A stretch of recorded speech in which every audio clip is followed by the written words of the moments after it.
Wherever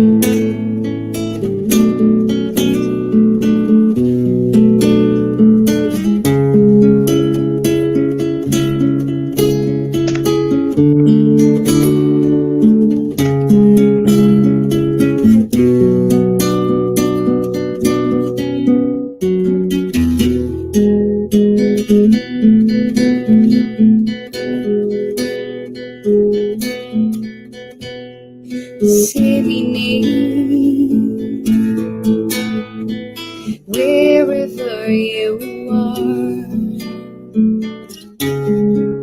glowy seeds of love,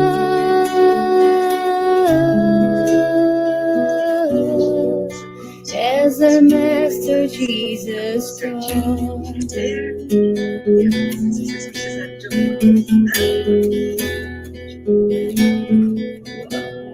You will see that behind every sight there's a flame shining bright,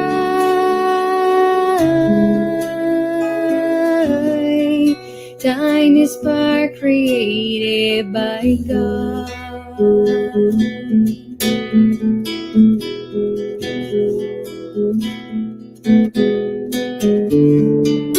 I will follow your path, Father,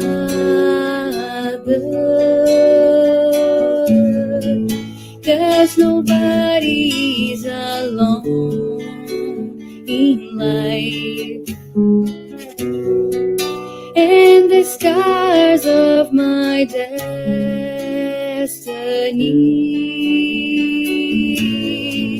will be healed by your love.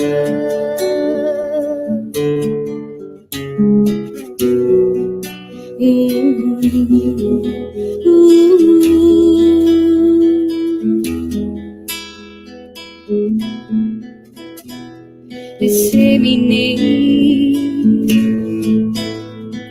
wherever you are, glowing seeds of love,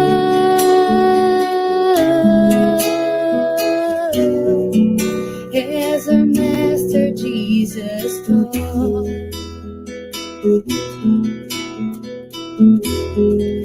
As our Master Jesus taught.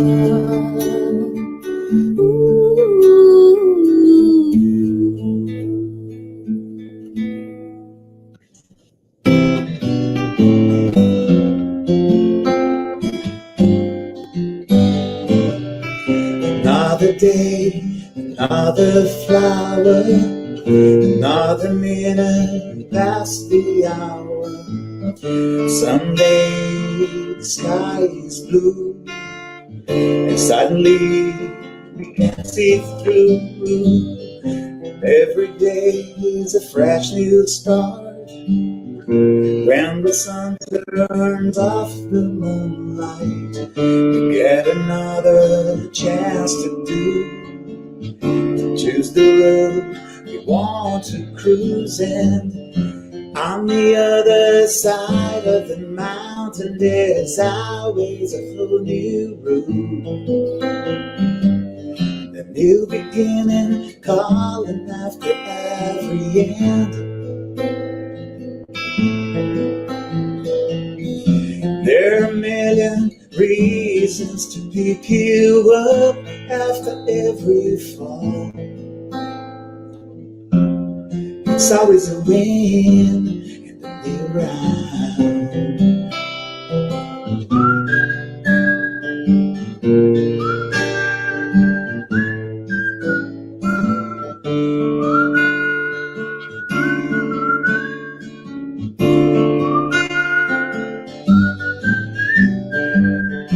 On the other side of the mountain, there's always a whole new road, and a new beginning calling after every end.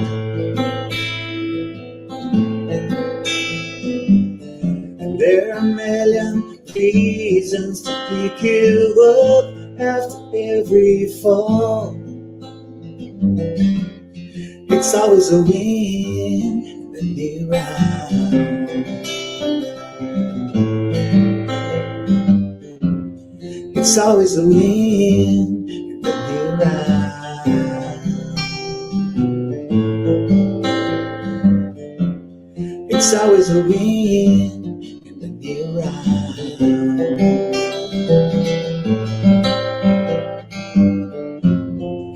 It's always a win in the new round.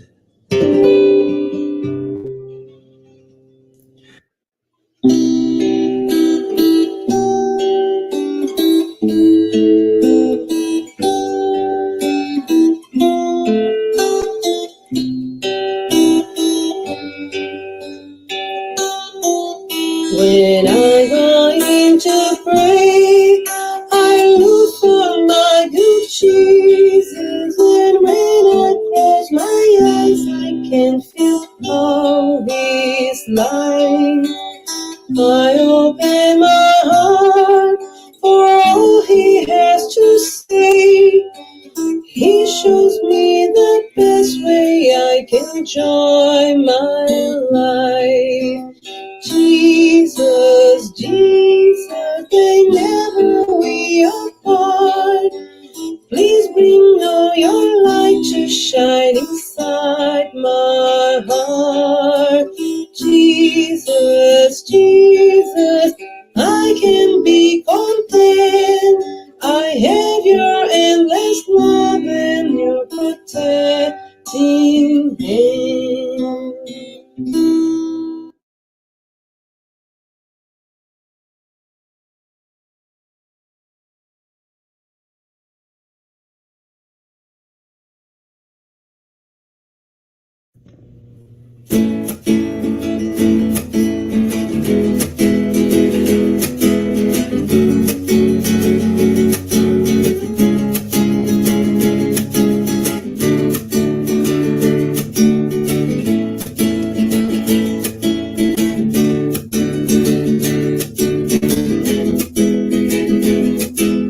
Come on, my friend, come to the light. Here with all our heart and soul, let's follow Jesus Christ.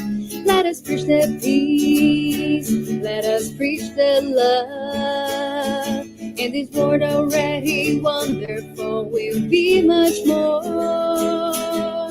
Get up, look at the sky, in the earth where the flowers bloom with sunshine. Let's hold our hands and be together on this road. Then we take peace and love and spread it to the world. Good vibes, laughter and shout outs, show it to the world. Always follow the footsteps of our Lord.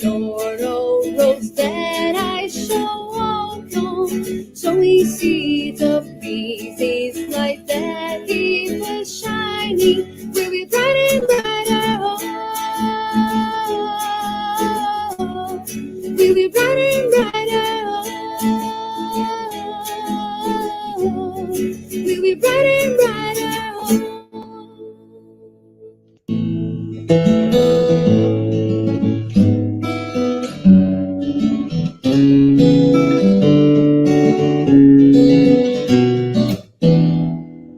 Sing this song along with me. Just open up your hearts. Feel harmony and peace inside yourself. Life is a great school, teaching always to do good. Learning that in order to be happy, we need to help. Learning to accept that everyone deserves respect. Uniting all their hearts with a gesture of affection. Finding our happiness will be spreading joy. There is no other way. Charity is the solution. Only one love, only one ideal. So love and peace in the world. Conquer us. Feel the life within herself, and love will certainly appear. And the world will be in peace. Sing this song along with me. Just open up your heart. Feel harmony and peace inside yourself. Life is a great school, teaching always to do good. Learn that in order to be happy, we need to help. Learn to accept that everyone deserves respect. Uniting all their hearts with a gesture of affection. Finding our happiness will be spreading joy. There is no other way. Charity is the solution. Only one love, only one ideal. So love and peace in the world. Conquer us. Feel the life within ourselves, and love will certainly appear. And the world will be in peace. Only one love, only love ideal. So love and peace in the world. Conquer us. Feel the life within ourselves, and love will certainly appear. And the world will be in peace.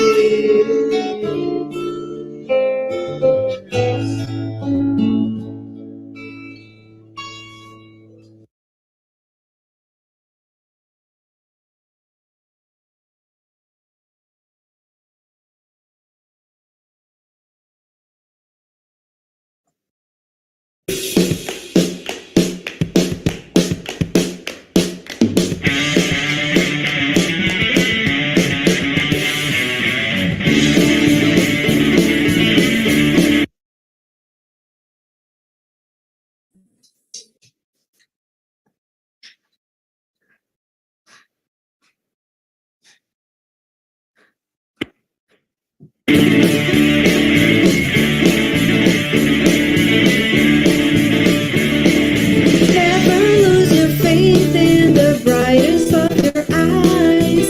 Never let the sorrow bring you down. Put a caring smile in your beautiful face. This way is much easier to go. Bright sun will shine. Let Jesus love on your eyes. Live happy your life and never think of giving up. Forget about your problems, enjoy living your life. Open up your heart for love to come inside. Jesus by your side and with him close to you.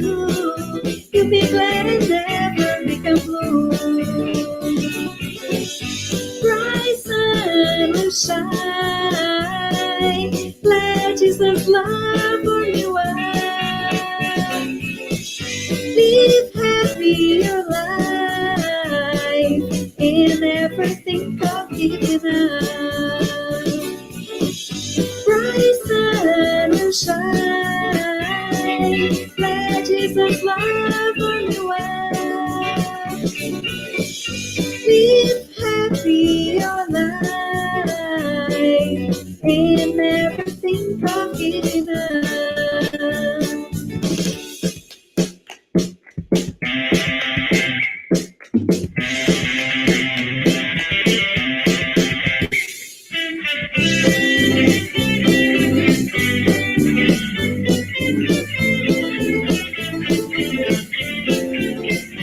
Hey there, do not stand still, looking everywhere with the face of who does not know what he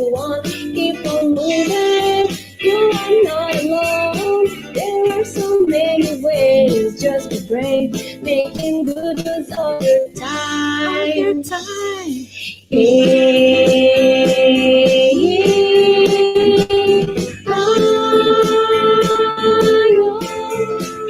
Go and help out all those that need a hand. A hug of a friend or a smile, anything else that you can share. Side by side, all of us with crowd, till we fulfill the deal with the will to fight and live for real.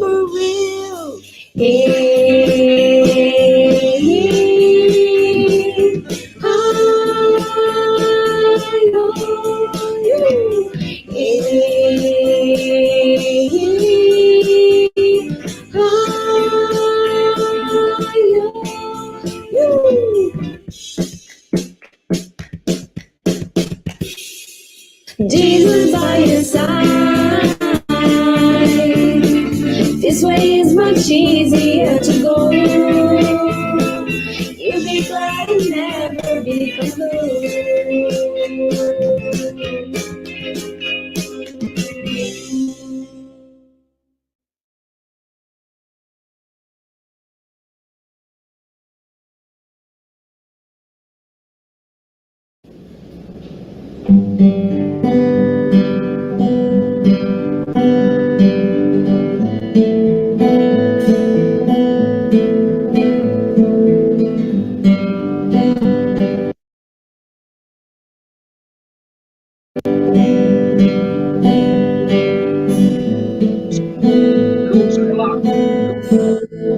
Sometimes it's not so easy.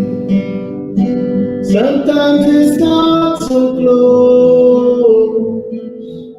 Sometimes we build our dreams, but then we see them decompose.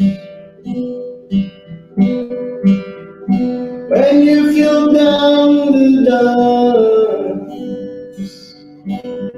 feeling sad and blue, give life a chance, my friend. The sun will shine again on you. Believe you can come through. The rainy days are true. Have little faith in you.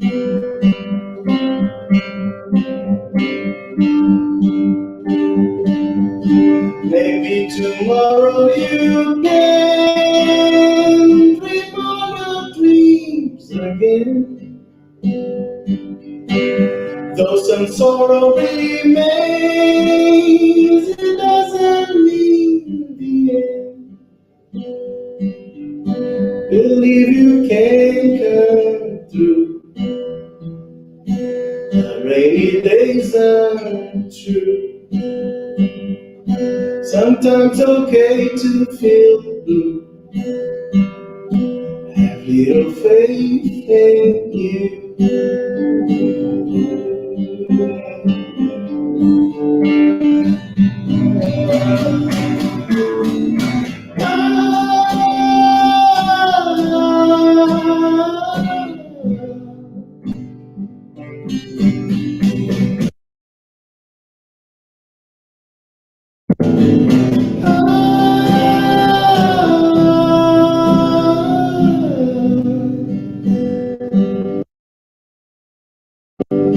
Dream all the dreams again, though some sorrow remains. Your dreams can get you through. Have little faith in you.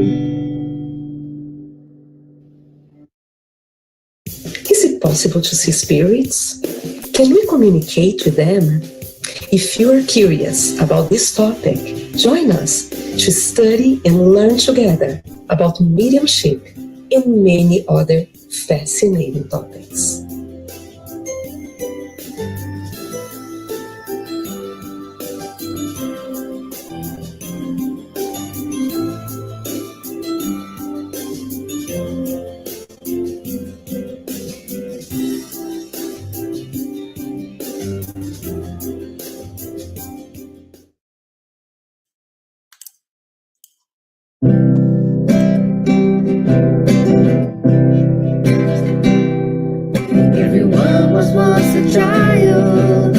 fragile dreamer human being, teaching everyone that hope is alive within.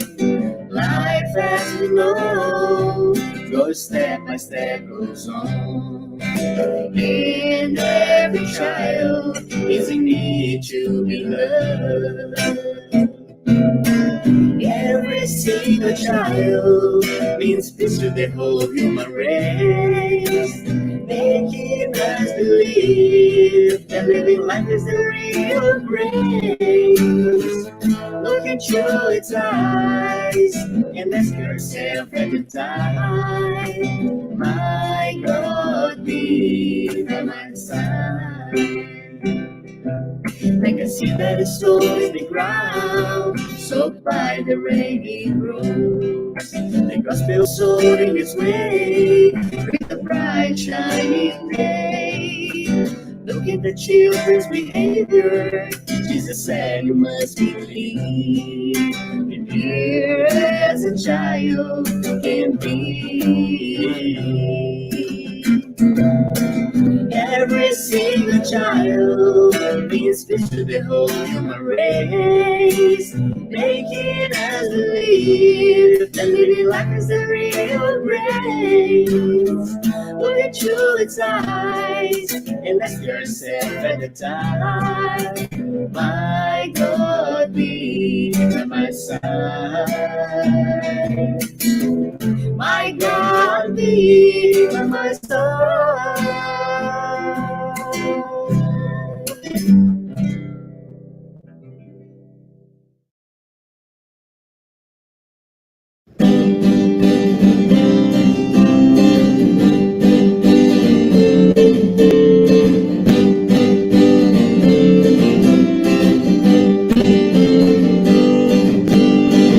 It's always good on getting together.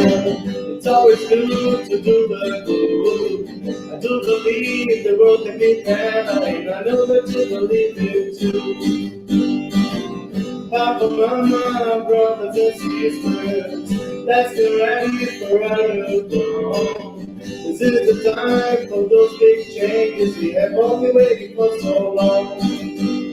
Listen to this song, the time is right now. Here is the place, so let's move in a faster pace. Jesus prayed for us to spread His grace. It's always good to get together. It's always good to do the good. I do believe the world can be better, and I know that you believe it too. Papa, mama, brothers and sisters, that's the life for us. This is the time for those big changes we have all been waiting for so long. Listen to this song, the time is right now. Here is the place, so let's move in faster pace. Jesus prayed for us to spread His grace. Listen to this song, the time is right now. Here is the place, so let's move in a faster pace. Jesus prayed for us to spread His grace. Jesus prayed for us to spread His grace.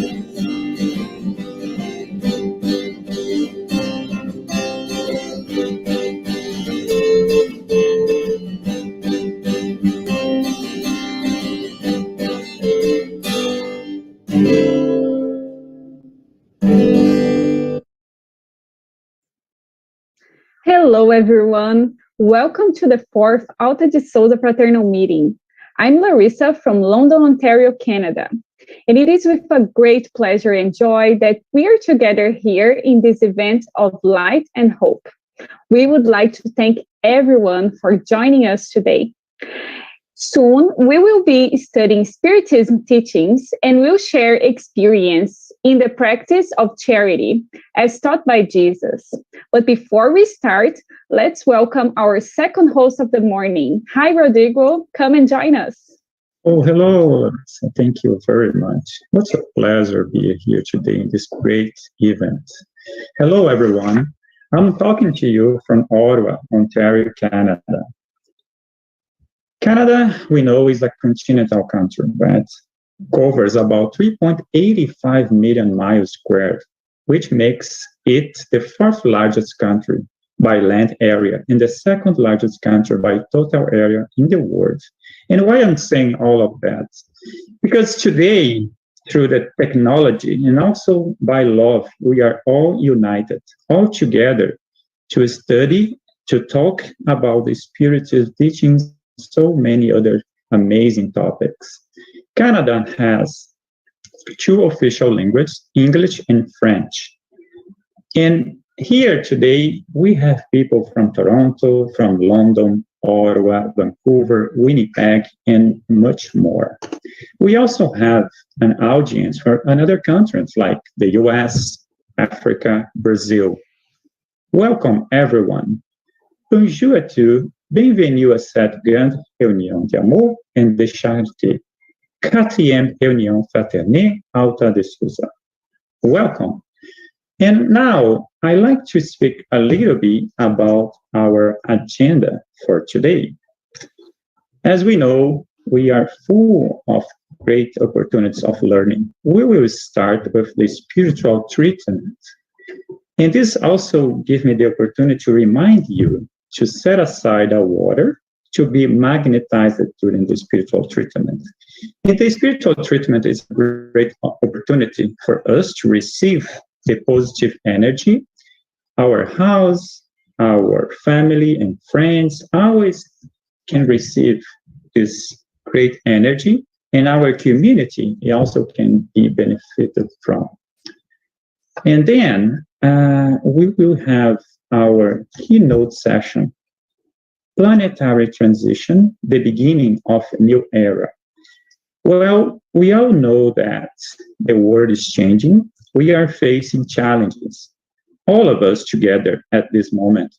And today we will know a little bit more about that with Vanessa Anceloni from Washington, D.C. She will be talking about this amazing topic. Then we will move to the lecture dealing with depression during COVID-19. Let's learn from Ana Oliveira from Alabama, US, what she had to tell us about this moment. We are all living, facing COVID-19, dealing with depression. How can we help each other through this moment? Then we have our lunch break.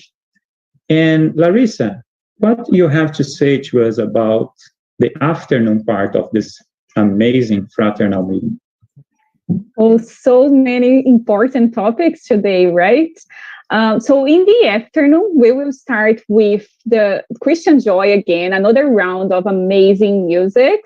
And then we will have an amazing panel about charity, which is the love in action. And our panelists for the afternoon will be Tiago Salles from the US, Alberto Araújo from Africa, and Rafael Medeiros from US.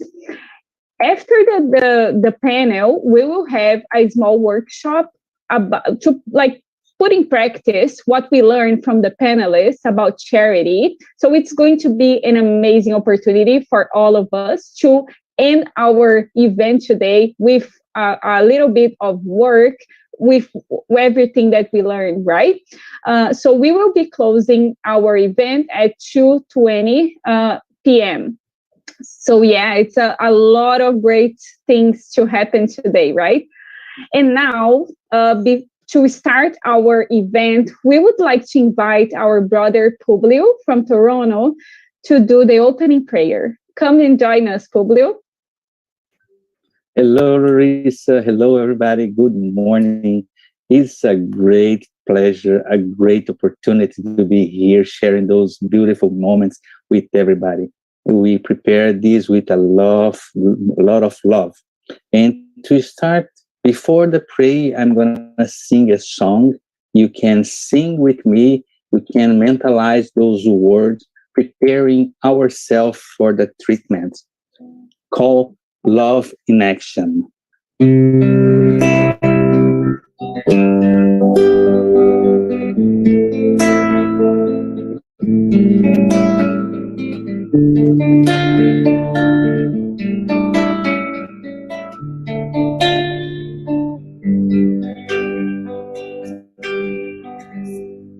Oh Jesus,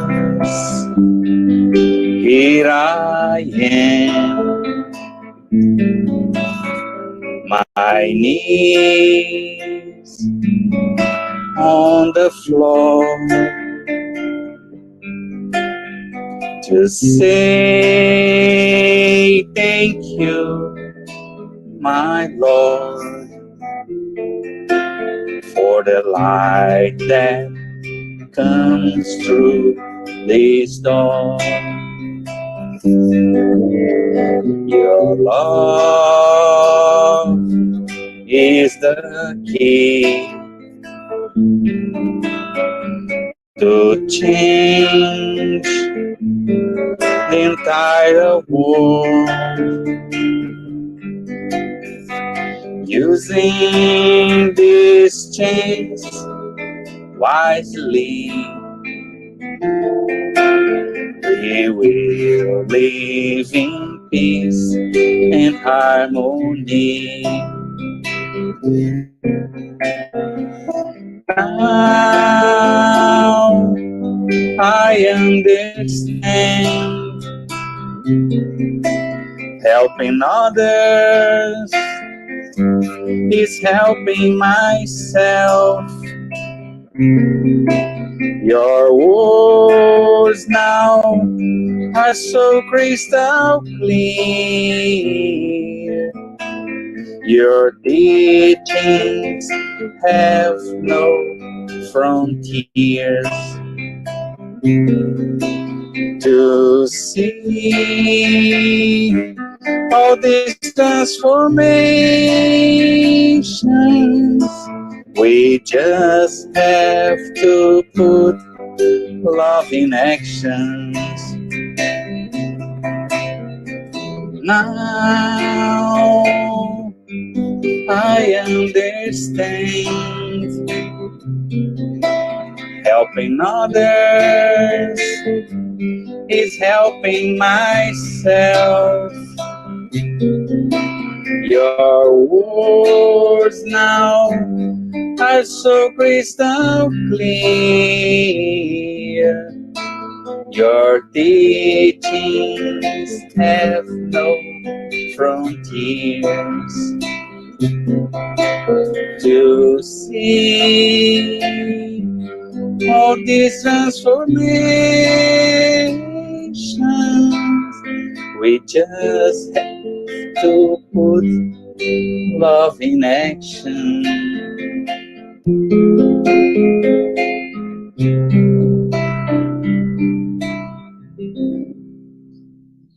And in this moment, I'd like to invite everybody for our opening prayer and invite everybody to sit down or feel comfortable wherever you are. Close your eyes, thinking about Jesus open his arms, calling us for a hug with love, and feeling all this energy in this moment. We'd like to say thank you, Jesus Christ, for your endless love for us.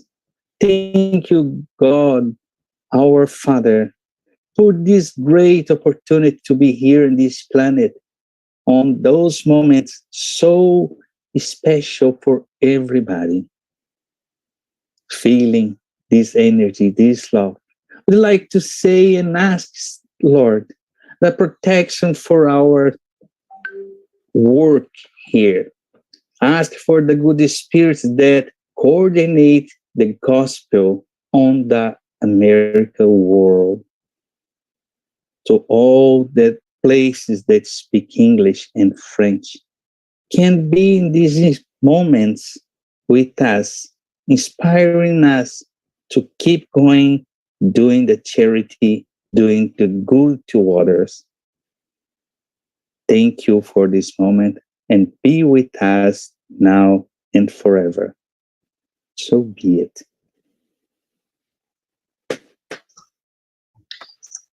Thank you very much, Publio. Your music always inspires us. And yes, exactly. To feel the transformation, for sure, we need to put love in action. And today can be an opportunity for all of us start doing that, right? With all these learnings. Thank you very much, Publio. Now, I'd like to say a little bit about this event. It's organized by Spiritism Canada. We are all volunteers from different places in Canada. As I say, we just saw Publio from Toronto. Larissa is speaking from London. I'm here in Ottawa. We have friends from Vancouver, Winnipeg, and much more. Working together to spread the Spiritism teachings and charity. We would like to tell you a little bit about the activities we offer.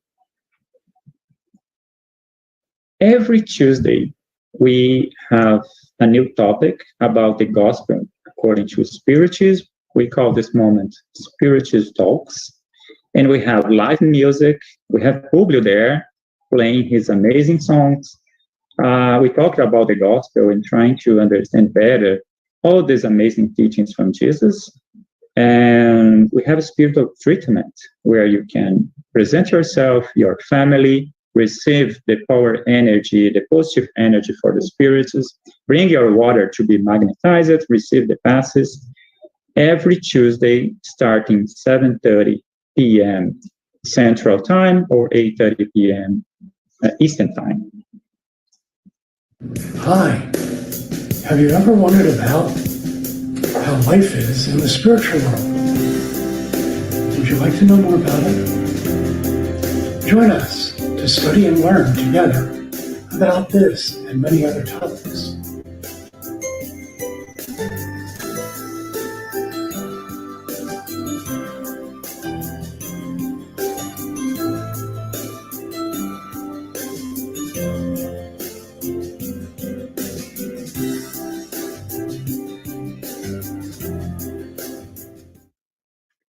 Yes, and we would like to invite everyone to participate in this course that we will be offering. And it's an introductory course, Get to Know Spiritism. The course will be live, online, and free. It will start in February 5th at 5:15 p.m. East. And everyone is invited to join. And the link, if you want to register, please do through the link that we are going to be posting right now in the chat.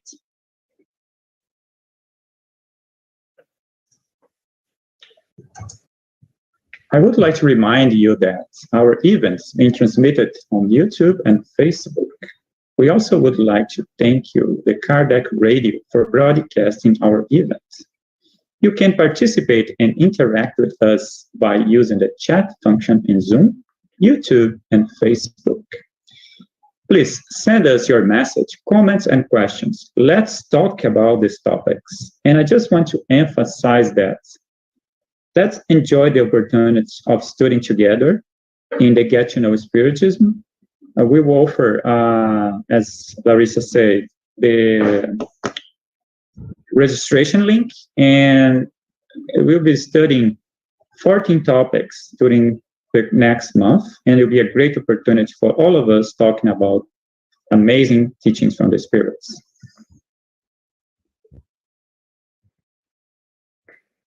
So now we are going to move on to the preparation for today's spiritual treatment with passes and magnetized water. So what is the spiritual treatment?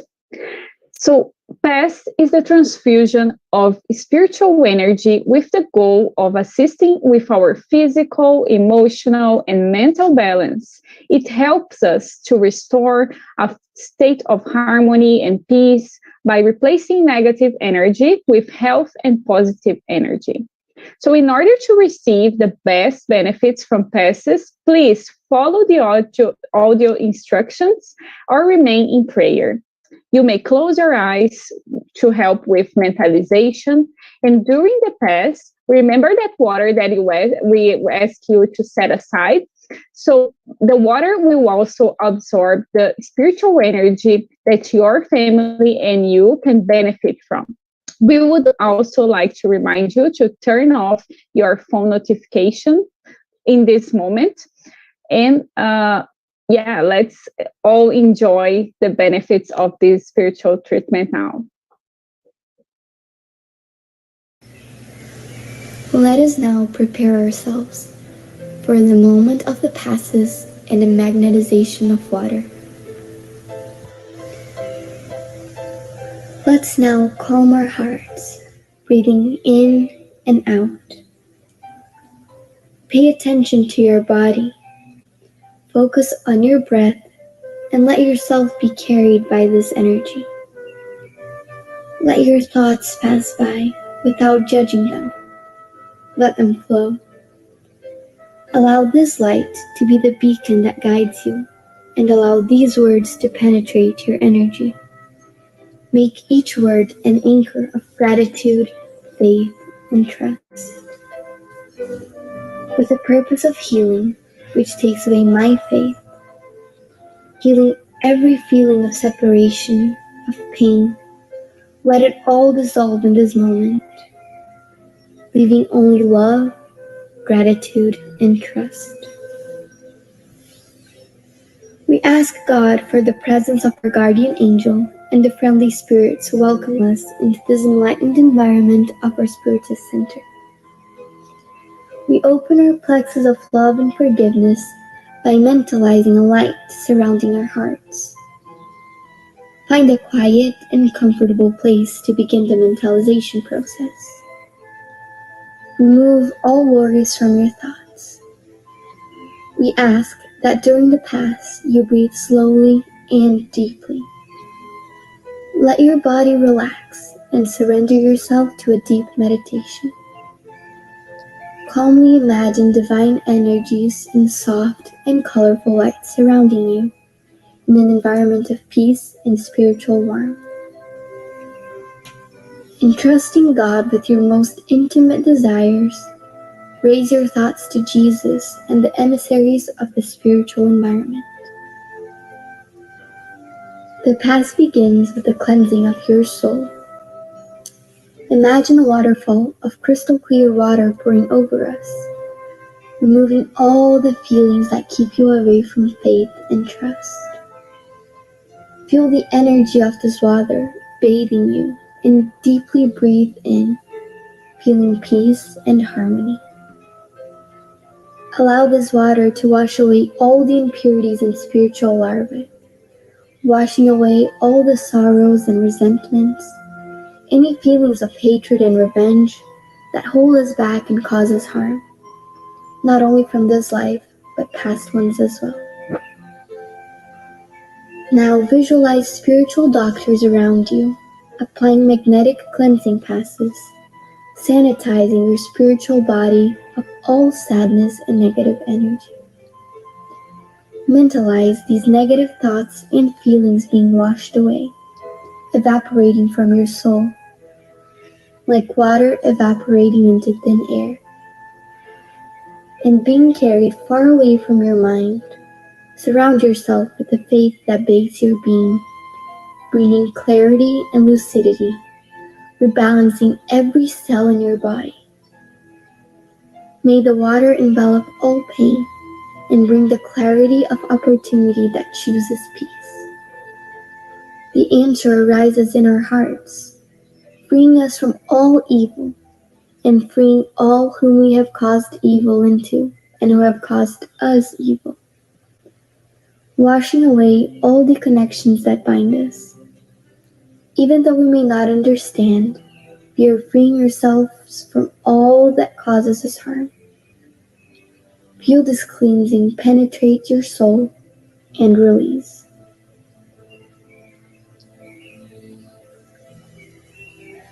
Now that we are spiritually cleansed, imagine yourself surrounded by the light of love from the hands of Jesus. At this moment, sing words of faith and gratitude, being faithful to the light that exists in me, planted by the zealous Father. Imagine the sunlight that surrounds and enraptures, freeing us from the chains of everything that holds us down, strengthening your faith. Allow yourself to trust in this light, surrender to it, involved in pleasant feelings and feeling relieved to receive the strengthening lights. Mentalize your spiritual mentors now applying divine light for the strengthening of your mind and your emotions, leaving you feeling emotionally revitalized. Let us now mentalize the magnetization of this water. May we mentalize all the friendly spirits, magnetizing this water and filling it with everything that our bodies, minds, and soul need, so that it may be of help to us when we drink it after the Pass. Thank you, God.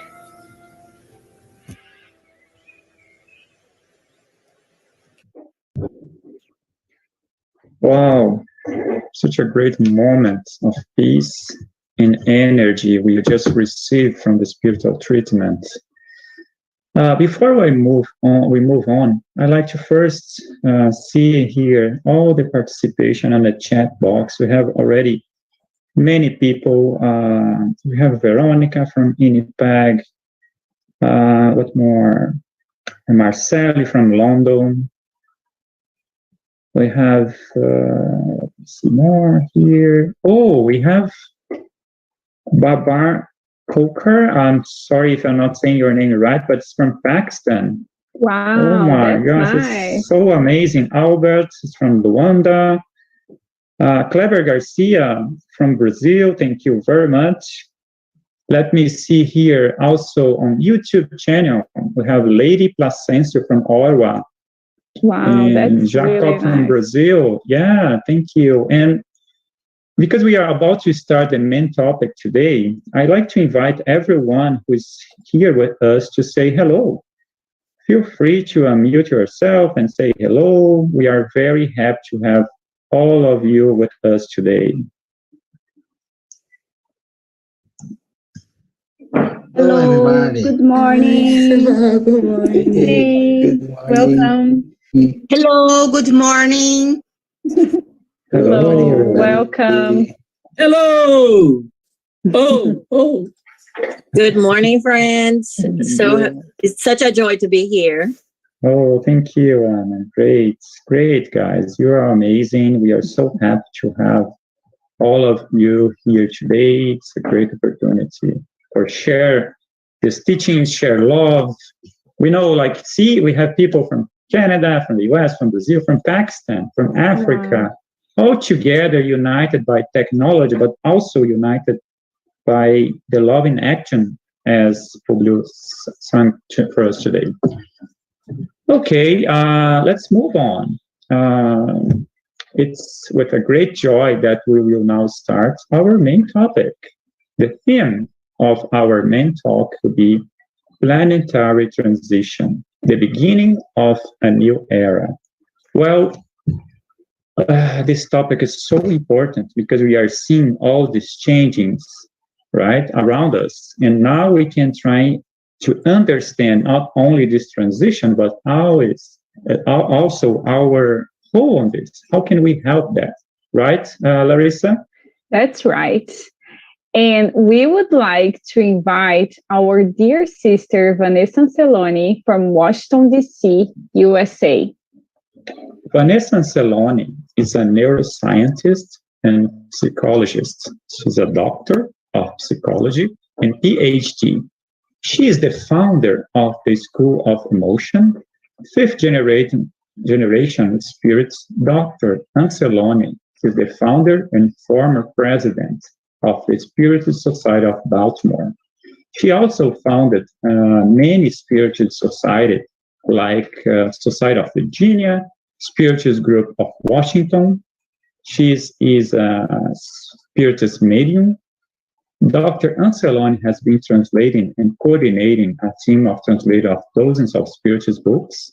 She also the co-author of the book of New Generation with Divaldo Franco, and the editor-in-chief of the Spiritist magazine. Dr. Anseloni and her husband, Carlos, founded Kardec Radio in July 4th in 2011. I can't say enough positive about Dr. Vanessa Anseloni. Right, Larissa? Yes, so many great accomplishments. So without further ado, welcome, Vanessa. We are really glad to be learning from your experience today. Welcome, Vanessa.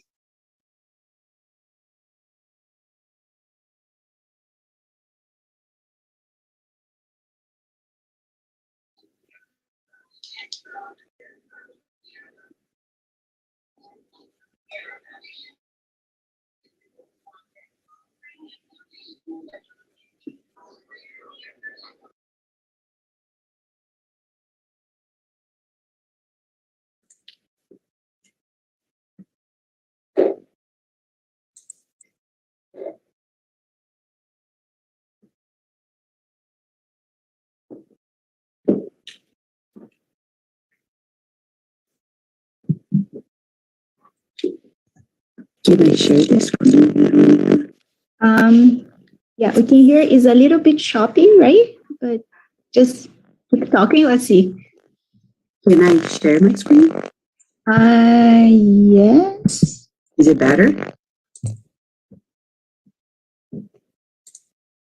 It's okay. Better, the sound? Yes. Yeah. Now it's better. Yeah, great. Now I can share the screen, right? Yes, please. Okay.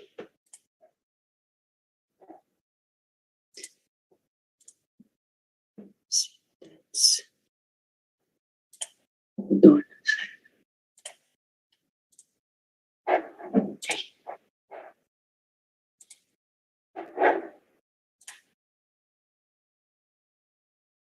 Good. Can I begin? Yes. It's good to see so many good friends in Oliveira and Emilinger, our friend Publio, and so many others here. It's so good to be together. I remember the first time I was invited to an Auta de Souza meeting at the G2 in Massachusetts. And since then, it has been a wonderful story with everyone. And today, we are invited to talk about the planetary transition. We'd like to begin by asking ourselves whether or not we're ready for changes. Many people tell me, Vanessa, I'm ready for changes as long as I don't need to change. So it's funny because people want changes as long as they don't need to change. They want the husband to change, the wife to change, the brother, the sister, the boss, the employee, the country, the whole world. But I need permission to continue to be who I am. And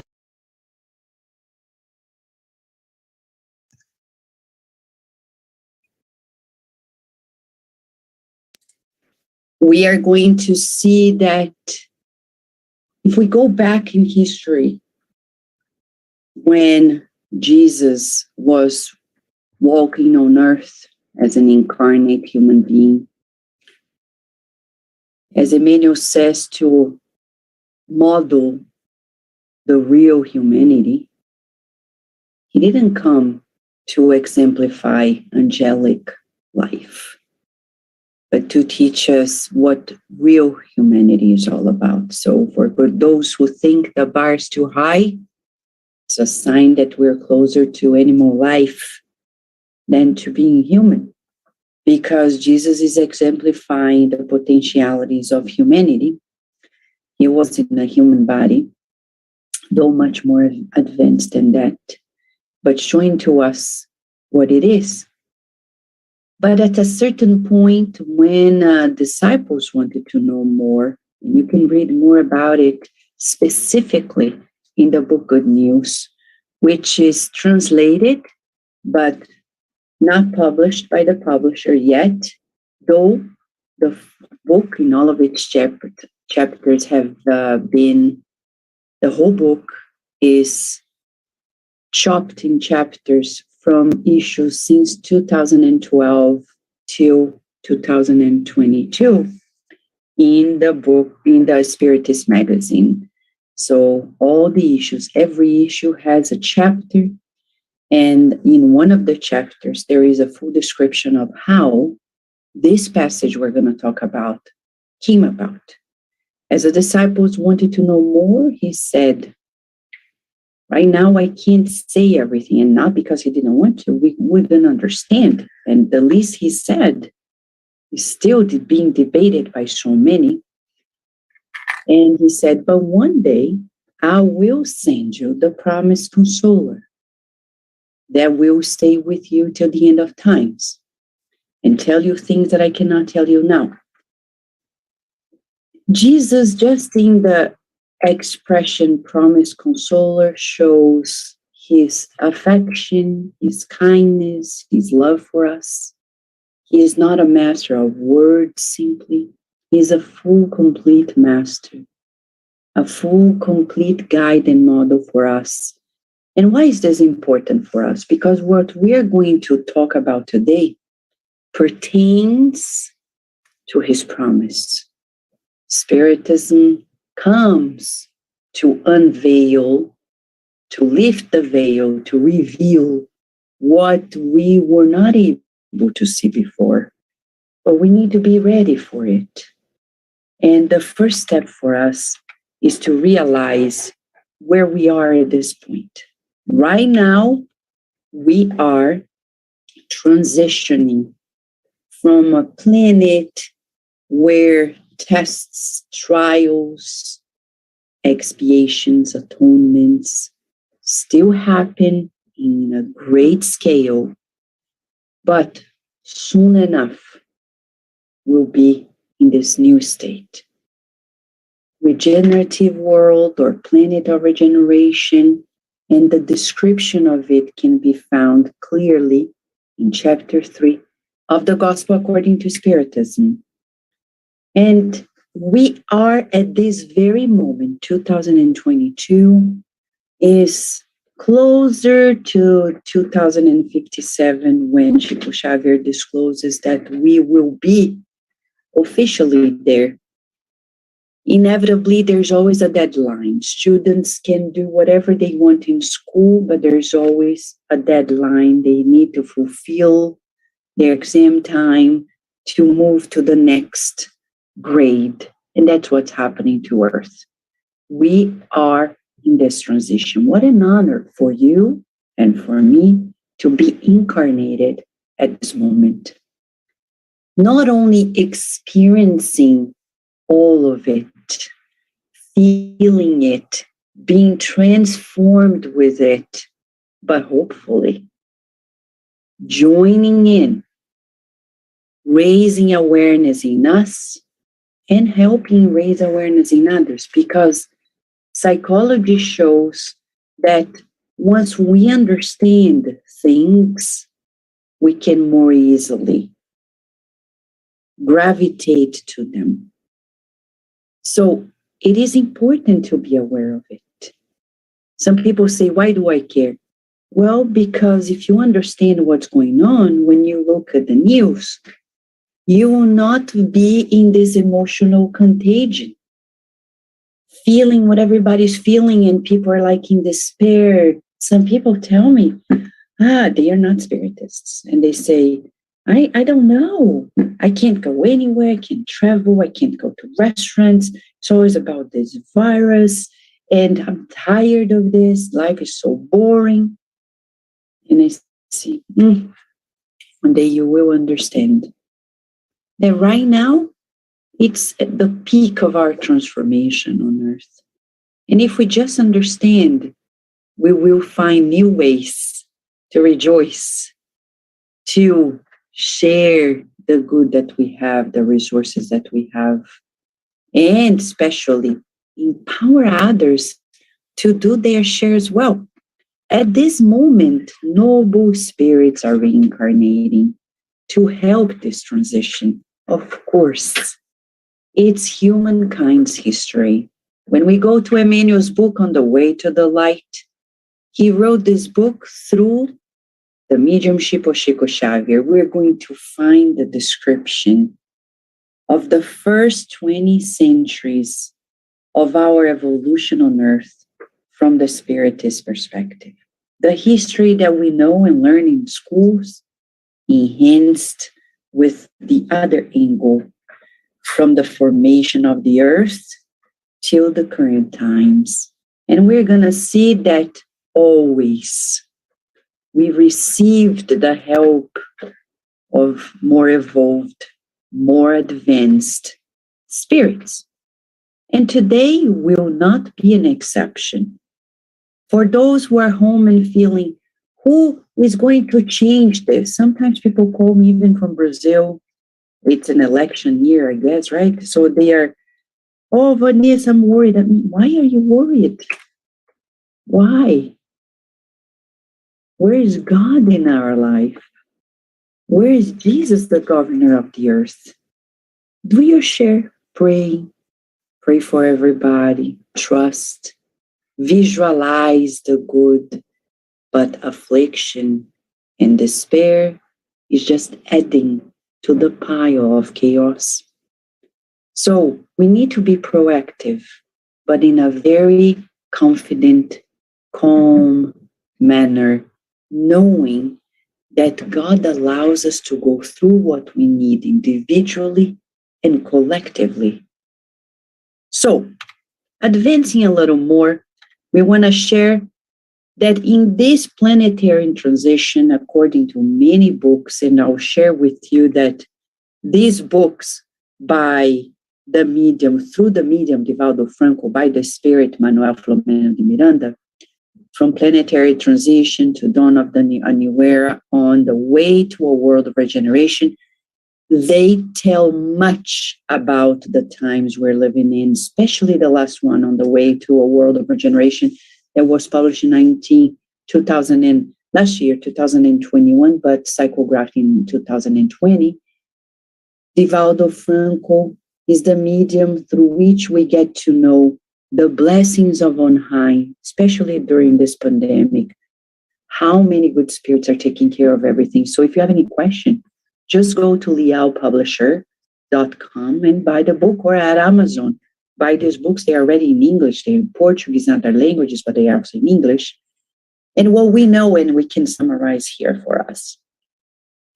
If you think, what do I need to do to be in synchronicity with it? First of all, reconcile with enemies. And then I may say, I don't have enemy. Probably we don't know ourselves enough when we say that. Because sometimes the enemy is within us.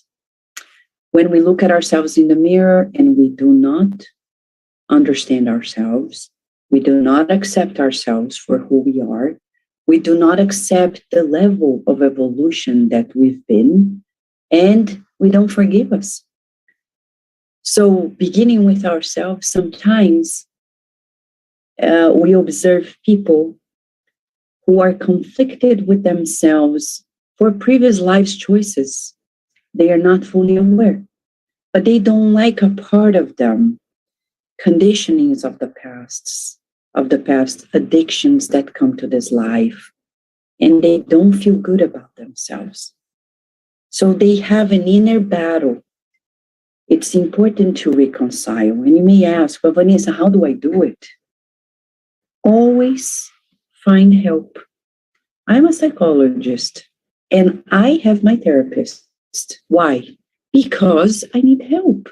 Who doesn't need help? And the gospel of Jesus is our best therapy, without a doubt. In the book, Memoirs of a Suicide, we learn that in the highest spheres, in a special institute by Mary of Nazareth and her legion of servants, rehabilitating minds who committed suicide. They have a specific type of therapy that is so phenomenal. They call it moral therapy.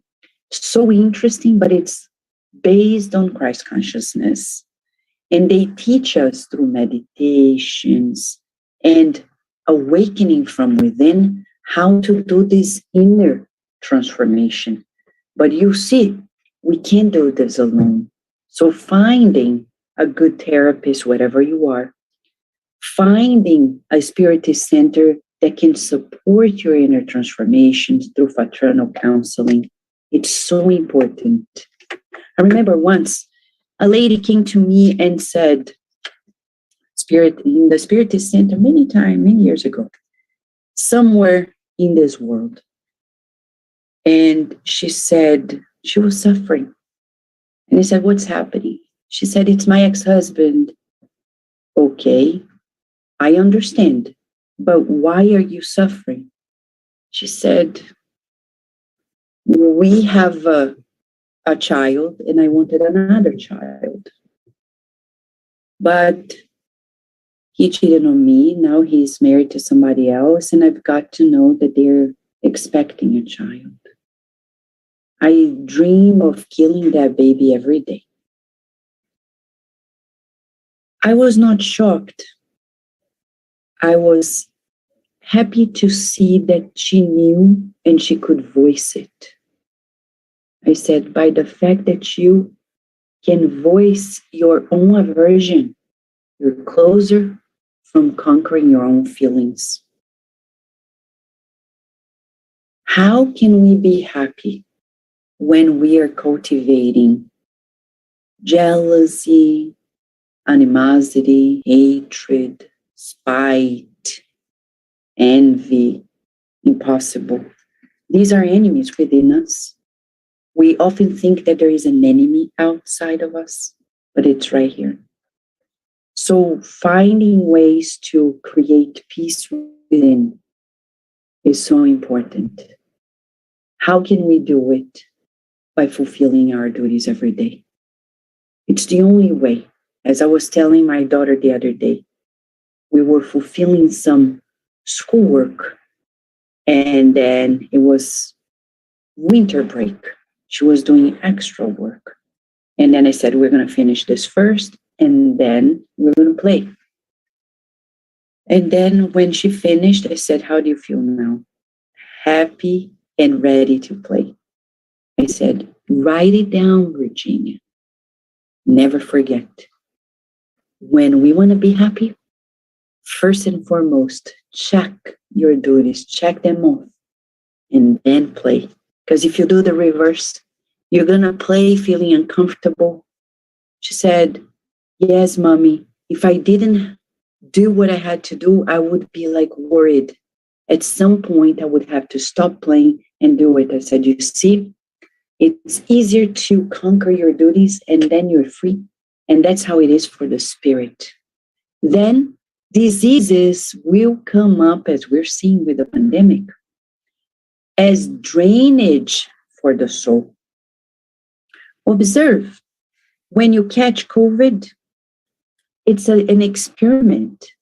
Observe, because everybody is going to catch COVID or already caught it at some point, because it's spread out, there's no escape, even if you don't feel much.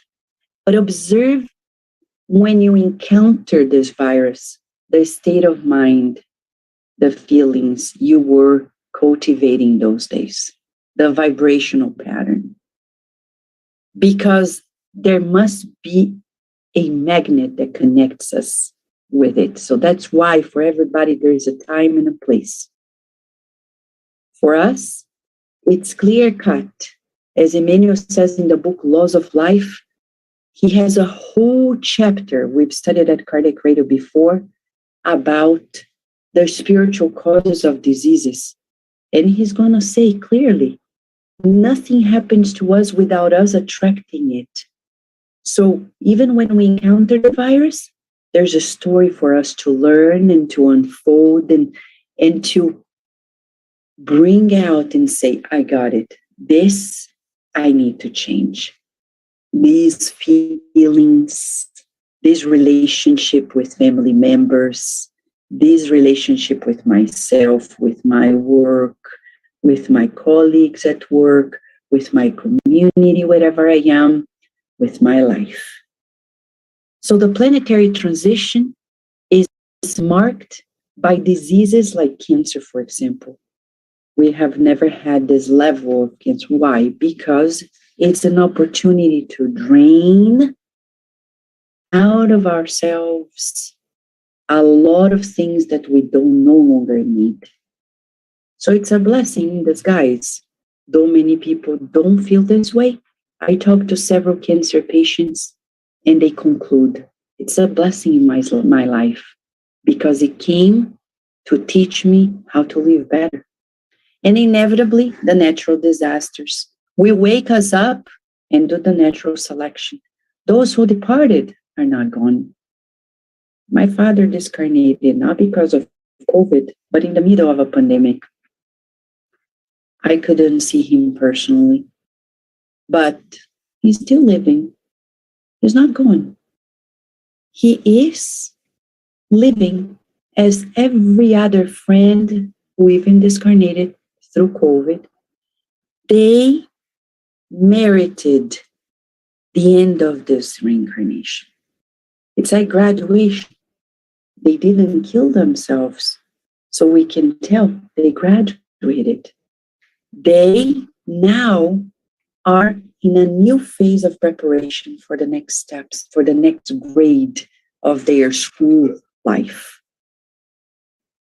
So we're invited by Spiritism to change the way we feel about adversaries, diseases, natural disasters, discarnation, and Spiritism has the best framework to lead us into ease through these times. As this book tells us much more, they go hand in hand, preparing us for what we are being transformed towards.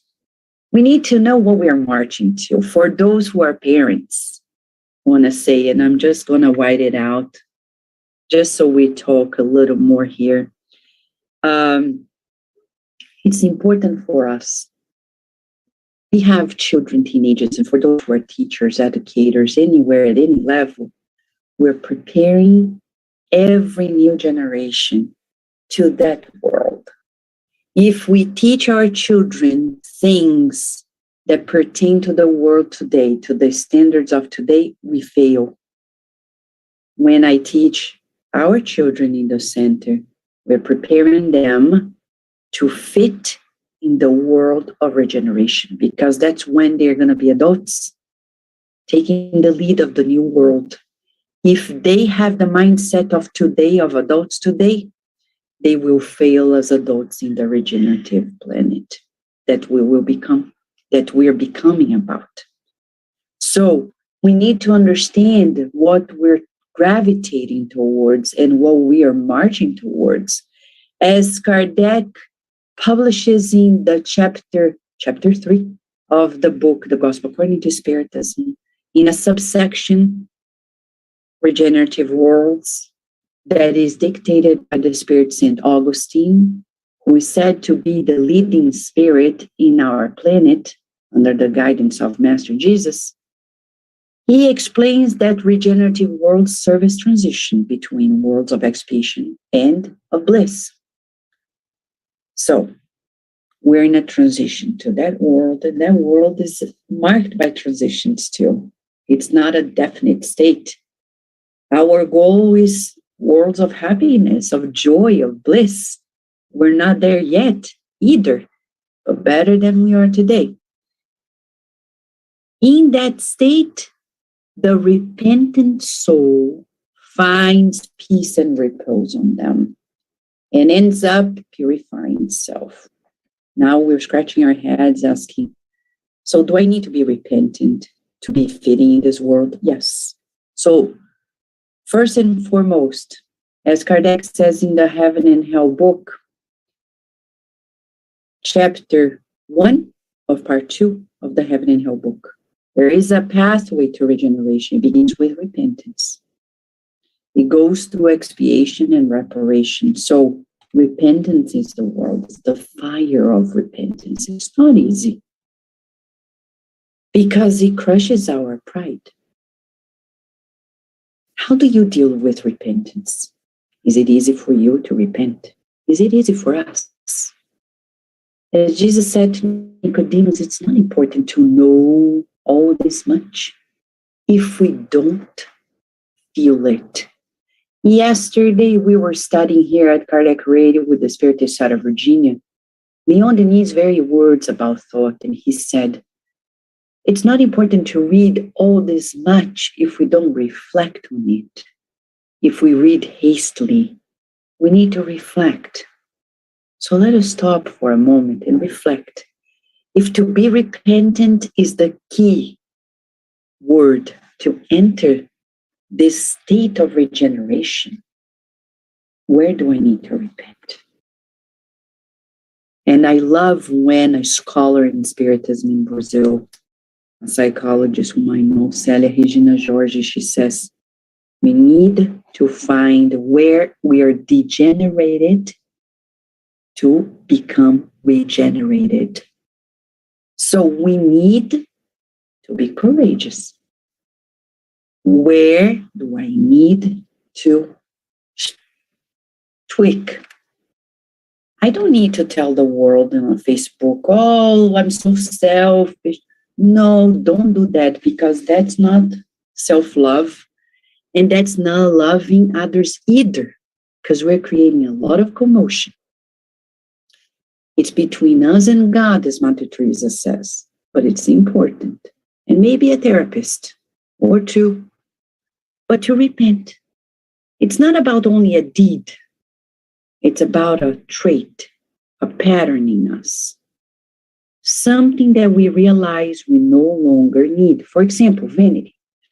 If vanity is my problem, that doesn't mean I'm not going to use lipstick, comb my hair, use good clothes. No, it's deeper than that. So I'm going to learn from vanity.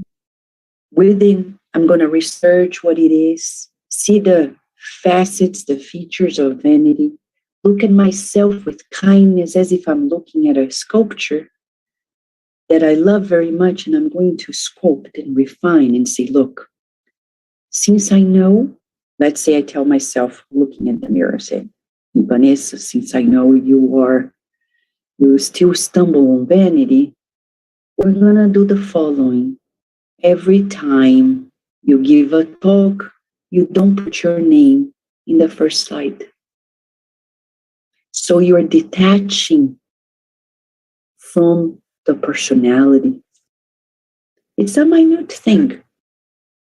But then I take that step, especially when we work on Spiritism, because these things are not ours anyhow. Little things. To children, I can encourage them to do the same. I say, Virginia, you know it's important to say what you think and voice your opinion, but do it with humility. Do not do it like, I know it all, like a smarty pants. Don't do that, because it's not beautiful.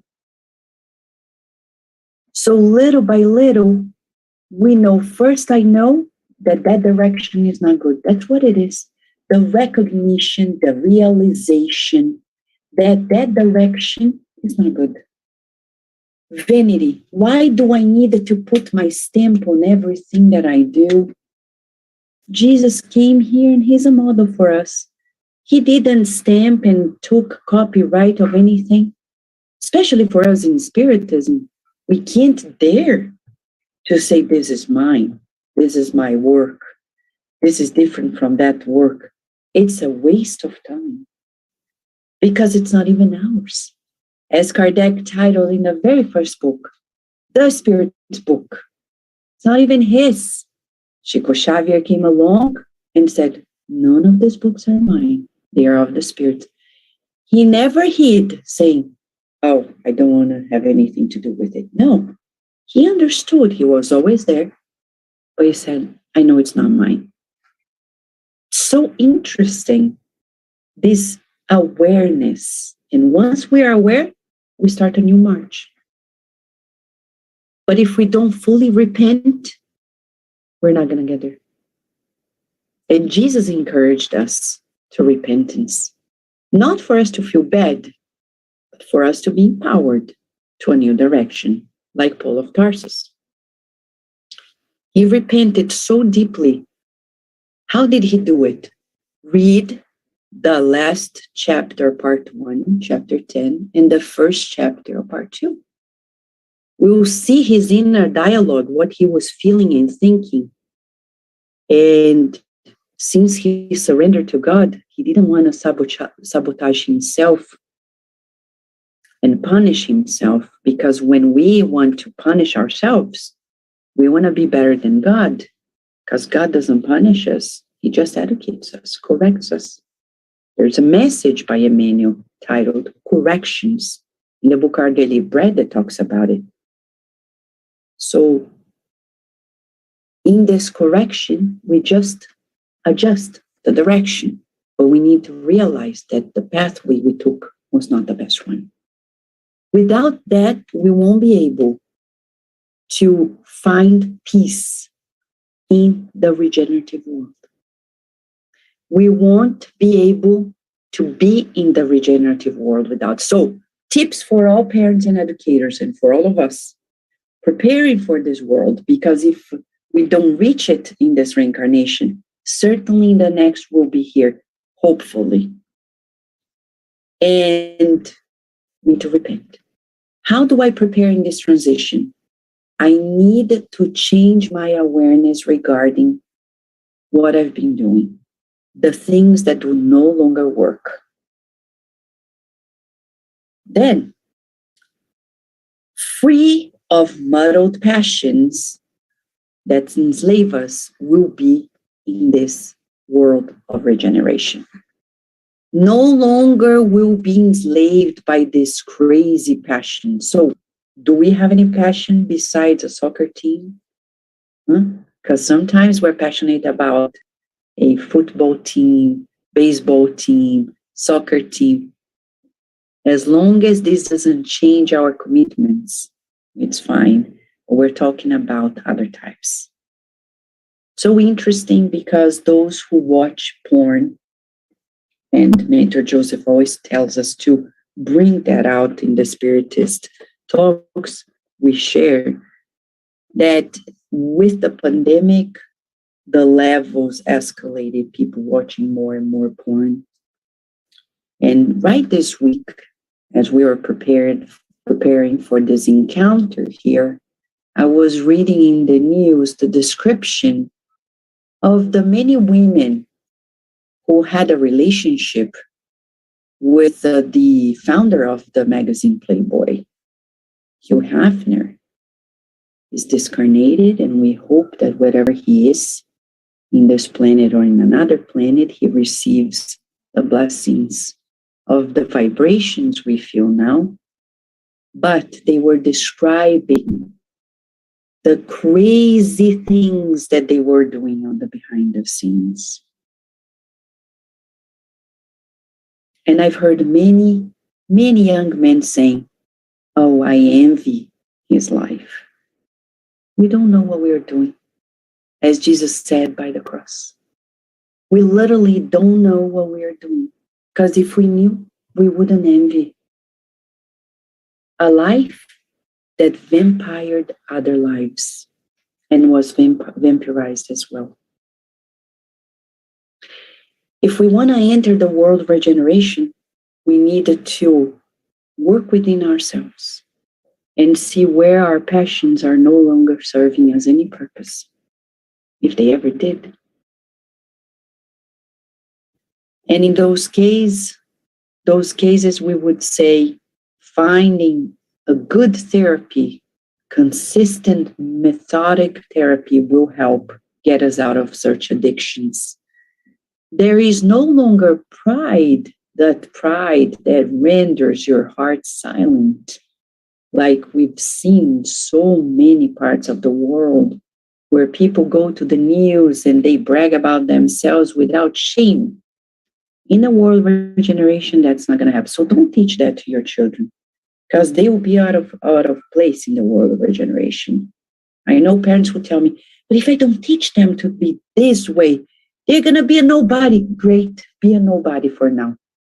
The nobody today will be the great person tomorrow. No. We don't want them to be that child that raises their hand and think they are the greatest. Like I heard the other day, somebody saying, oh, my daughter came home and told me that her friend said that she thinks the other friend is jealous of her because her house is bigger. I said, you see, this is bad parenting, because we're teaching pride. Not only the pride that we feel because the house is bigger, but the pride to tell others that our house is bigger, and telling bad about the friend. And you're just in elementary school. Imagine when they reach high school and people think adolescence is a problem. I would say the problem is in parenting, bad parenting, not in adolescence. And envy that tortures the soul, and hatred that suffocates it. These things will no longer be present in the world of regeneration. So as we are transitioning to it, repentance, free of passion, learning how to manage pride, envy, and hatred is so important. But the crowning part of the description by St. Augustine in the Gospel according to Spiritism, chapter 3, is this: the word love is written on every brow. A perfect equity governs social relationships, and all acknowledge God, endeavoring to evolve toward Him by following His laws. Of course, we're in this transition to reach that state, and of course, it takes time. But as the planet where we live in, our planet Earth, is marching towards it, we need to visualize it. Can you visualize it? Because if we can't, we need to work harder. Visualizing this description. Emmanuel, in the book Soul and Life, he says that if we want to be free from the shackles of the past, we need to feel the good, seek the good, feel the good, visualize the good, and mold the good with the resources we have at hand. So we need to learn to visualize love in every person's forehead, perfect equity in social relationships, and people acknowledging God, unlike today, where people are like, don't talk about God. Talk the F word, but don't say the G word. The F word is okay, but not the G, right? So interesting. We're still in that paradox, but soon enough, we're going to be at ease, and we're going to find that this one God is leading our lives on earth. So if we visualize it every day in our prayers, we are joining forces with the seventh sphere of the earth, the governance that is planning the minute details of this transition, counting on our cooperation. It's our choice to do this inner work while visualizing also this collective achievement. It's a thing that we can do every day by listening to this fraternal warning that Brother X brings to us as we prepare for this incarnation. He says, but for immortality, let's say this way, do good as much as possible. preserve your clean conscience. Make sure that we keep a clean conscience and cultivate it daily. Some people tell me, Vanessa, I am a spiritist. I came to this country without legal papers. Some people say. And they say, I don't feel good about it. Good. So do your best to make yourself become legal. You're going to do a service to your conscience, to the collective, to the spirits and everybody. Because if you dream, if you sleep every day feeling guilty, you're not going to be in good shape. So do your best to be coherent with the teachings you embraced. Because in this world, we won't be able to disseminate Spiritism very easily when we're not adjusted with the human laws. We need to be coherent.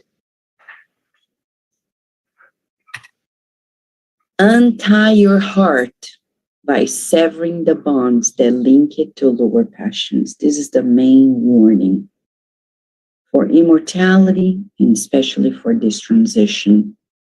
So, self-knowledge, knowing the truth. We need to learn to face these incoherences we bring, as Leon Denis says, the contradictions we have inside of us, and change it thought by thought, as Emmanuel says in this book, Thought and Life. We want to change our lives, change our thoughts. When Dyer, he discarnated already, and God bless his works, he wrote a phenomenal book and has a beautiful talk and then a movie that talks about change your thoughts, change your life, all based on the Tao Te Ching. But as Emmanuel published in 1958, it's this movement of conquering our minds as if we're domesticating a horse, a wild horse, feeling by feeling, emotion by emotion, thought by thought, projecting ourselves into the new. We won't be able to change our lives until we grab a hold of our minds and have a program for it. So in this book, Thought and Life, if we want to march towards regeneration, this is the manual, 30 chapters. Only 30 chapters. In the preface, Emmanuel says that they study these teachings that he published here through Chico Xavier in the schools of regeneration, where people are prepared to reincarnate in a regenerative mode. What a blessing for us to be living at this time and to have a manual. So if a baby was born today, don't say there's no manual. There is a lot in Spiritism. This is one of the manuals. It's going to teach us about humility, tolerance, forgiveness, love. It's going to teach us about the force of willpower. It's going to teach us about the importance of studying. So when our children say, I don't like studying, I'm so bright, my child is so bright, you're bright. No. Humble yourself, my child. Go to school. You know it. Okay, so excel where you learn. Not the opposite, because if it's easy for you, then just ace it and move on. But humble ourselves. Without humility, we won't progress.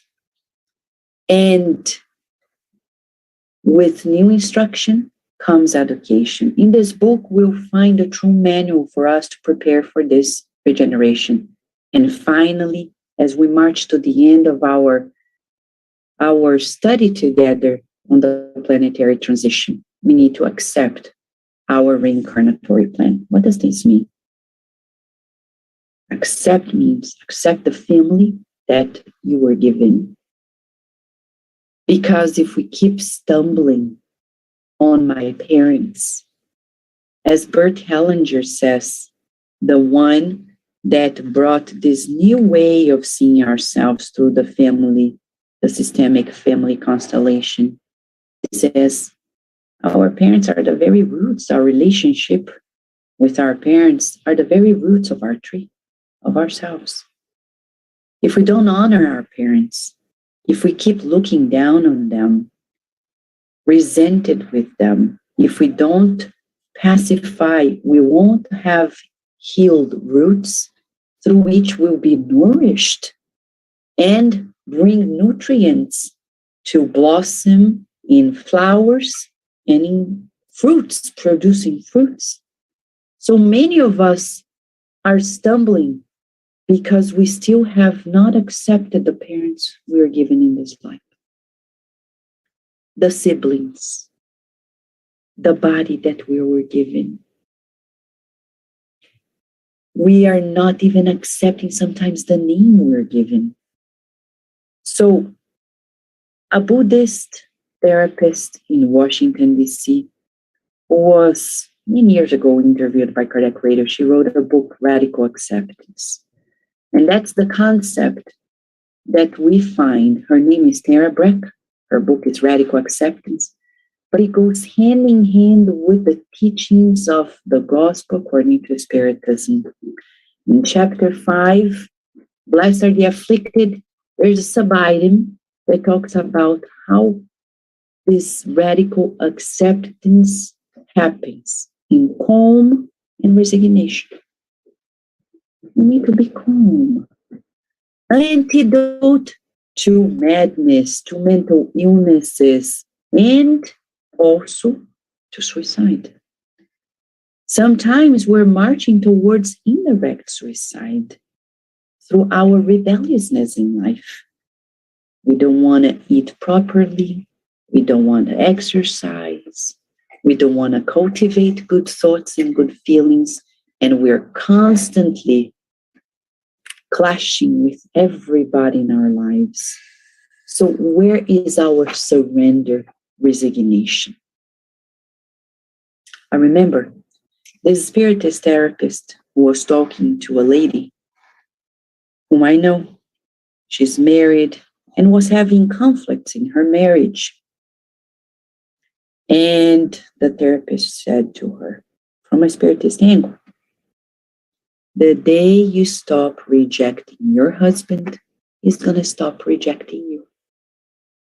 So we stop the victimization. Spiritism says, you're not a victim. You brought yourself to this condition today. But if you dedicate yourself dutifully, you will change it in the future. But if we keep not accepting the conditions of this life, for example, the virus, enjoy what is happening right now. Meaning, what do you mean, enjoy the virus? No. But thank the virus for allowing us to learn things we refused to learn till now. To learn to be with those we need to reconcile at home. To be more disciplined. To be more creative. Because now we need to be more creative to be socializing without being with 10,000 people physically. To find the means to live. We need to be creative. Thank you, virus. Thank you, God, for allowing me to be here at this moment. Practicing this inner calm and deep surrender will lead us into the arms of the governance of the earth that is just willing to embrace us. As Jesus said, it's the promised consoler, and that's how we feel at this moment. I'd like to finalize asking everyone to just close your eyes and feel the consolation, this love embrace by the governor of our planet, whispering to us, love God above all things, and your neighbor as yourself. Be of goodwill.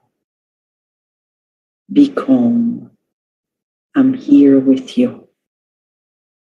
Let us breathe in and out and feel this loving embrace and be grateful that we can be so well guided, so protected, and invited to this opportunity of changing, transforming, finding new wings to fly above our guilt, our sorrows and pain.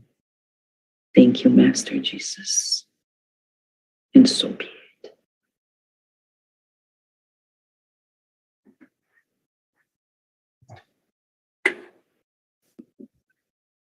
Thank you, Vanessa. Your talk was amazing, so interesting, informative, and educational. For sure, the school's time we are living, it's time to do our homework, right? Our spiritual homework. And I remember Emmanuel saying to Chico Xavier, we build palaces to honor Jesus, forgetting that he didn't have a stone to lay his head, right? We are trying to do many material things, forgetting the essential spiritual information. Thank you very much about all of this. Right, Larissa? Oh, yeah, that's true. I was thinking throughout the presentation, especially about this time that we are living in, how important it is to take the ownership of what's happening in our lives and trust God and put in practice what we learned from the gospel. And definitely Vanessa was speaking about it like so beautifully. It was definitely an amazing talk. And Vanessa, we have a lot of participations here in the chat area. Unfortunately, we don't have a lot of time to address all the questions, but we will pick up some of them. They are all amazing. One of them is from Anna Emilinger. She's asking you if you can explore a little more on how to talk about this transition and bring hope to those people that don't have the knowledge of Spiritism and are feeling desperate from what they see in the news every day. And it's such an important question. As you know, we need to be. We need to be first. It's more than words. I've been studying about the power of emotional body language, and it's about being coherent in our lives. It's about making choices that will be different and being courageous to sustain them. For example, I'll give a very silly example, but probably common for those who have children or teens. One day, my daughter came and said, Mommy, we were in PE, physical education, and this friend of mine was asking us to include the other friend. And then the teacher got mad at all of us. So then she made all of us do something, I don't know, an exercise or something. Oh, wrong story. Okay. She's advocating for herself. Okay. We have to be brief. Okay. Yeah. Okay. You want to explain? So, I because the PE teacher was said something, and I have this habit of pay attention to when the person's talking, and well, I kind of paid attention, and she got mad at all of us because she wanted everybody to pay attention to her. Yeah. And she got mad at us, and we didn't do anything. It was the other friend that came and was talking to us, and yeah, and then we all got in trouble, and we had to sit out for the rest of the day. Lesson learned, right? Not really, because it wasn't my fault. It wasn't my fault. I know, but then I talked to the teacher through the email, and that's what I mentioned here. And then they said, I've heard what happened. I know it's not a big deal. Thank you, Virginia. But I said, and then she explained to me, and I said, it's okay. I think they need to learn things, and that's why they're in school. So I give you my support, whether they like it or not. We're here to teach. So that's the way it is. I think it's a very minor thing, but the teacher is the authority. Whether we agree or not, we need to voice to the teachers, whether they may listen to us and think, that's weird, the parent is saying that, because nowadays parents don't behave this way as much, right? They are often in a battlefield with the teachers. So I say at work, everywhere. But luckily, Anna, you know that we have many non-spiritist authors who are writing so much about the new earth, a new generation, the new times. So we're supported by so many other thinkers who are coming along and saying, let's be optimistic. So I would say, if I borrow one of my preferred ones, is the father of positive psychology, Dr.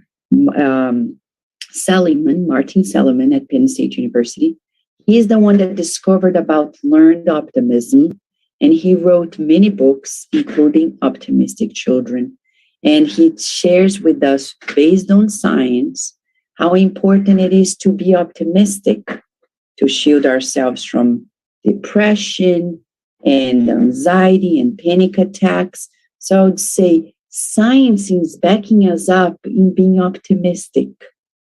And I would say, if we can't say the word Spiritism, by being what we believe and saying what science is already pointing as a direction, and many other authors, we are stimulating people to this, saying, let's see the glass half full, right? Or fully full, because there is water and air, so it's not empty at all.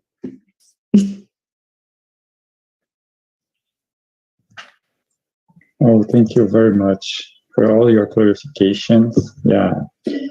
And Vanessa, really appreciate your participation. I hope, for me personally, it was great. Make me feel much better on this transition and understand that we need to forgive ourselves, right? Understand ourselves, leave all that passion for things we really don't need it. And I'm not sure about you, Larissa, but for me, it was a big change.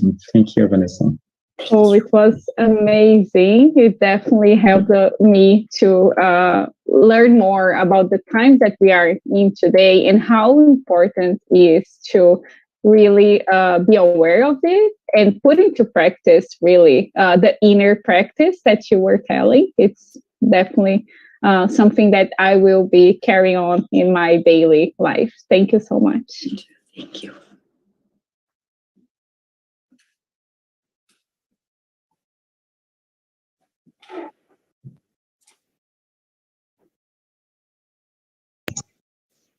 Okay, now we can move to the next topic. I will invite our friend and brother, Publio, to talk about this amazing moments of understanding and dealing with depression during the COVID-19 with our friend Ana Oliveira.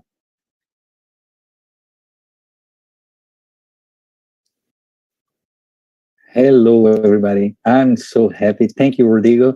Thank you, Vanessa. Your words were so clear and helping us to understand and helping us to know what we have to do, what can we do in our small little corners, what we can do to contribute for this new world, new era.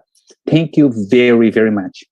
Now we're going to go to the second part. We were supposed to have a break, but we have to keep going. And we're going to have a very good friend, Ana.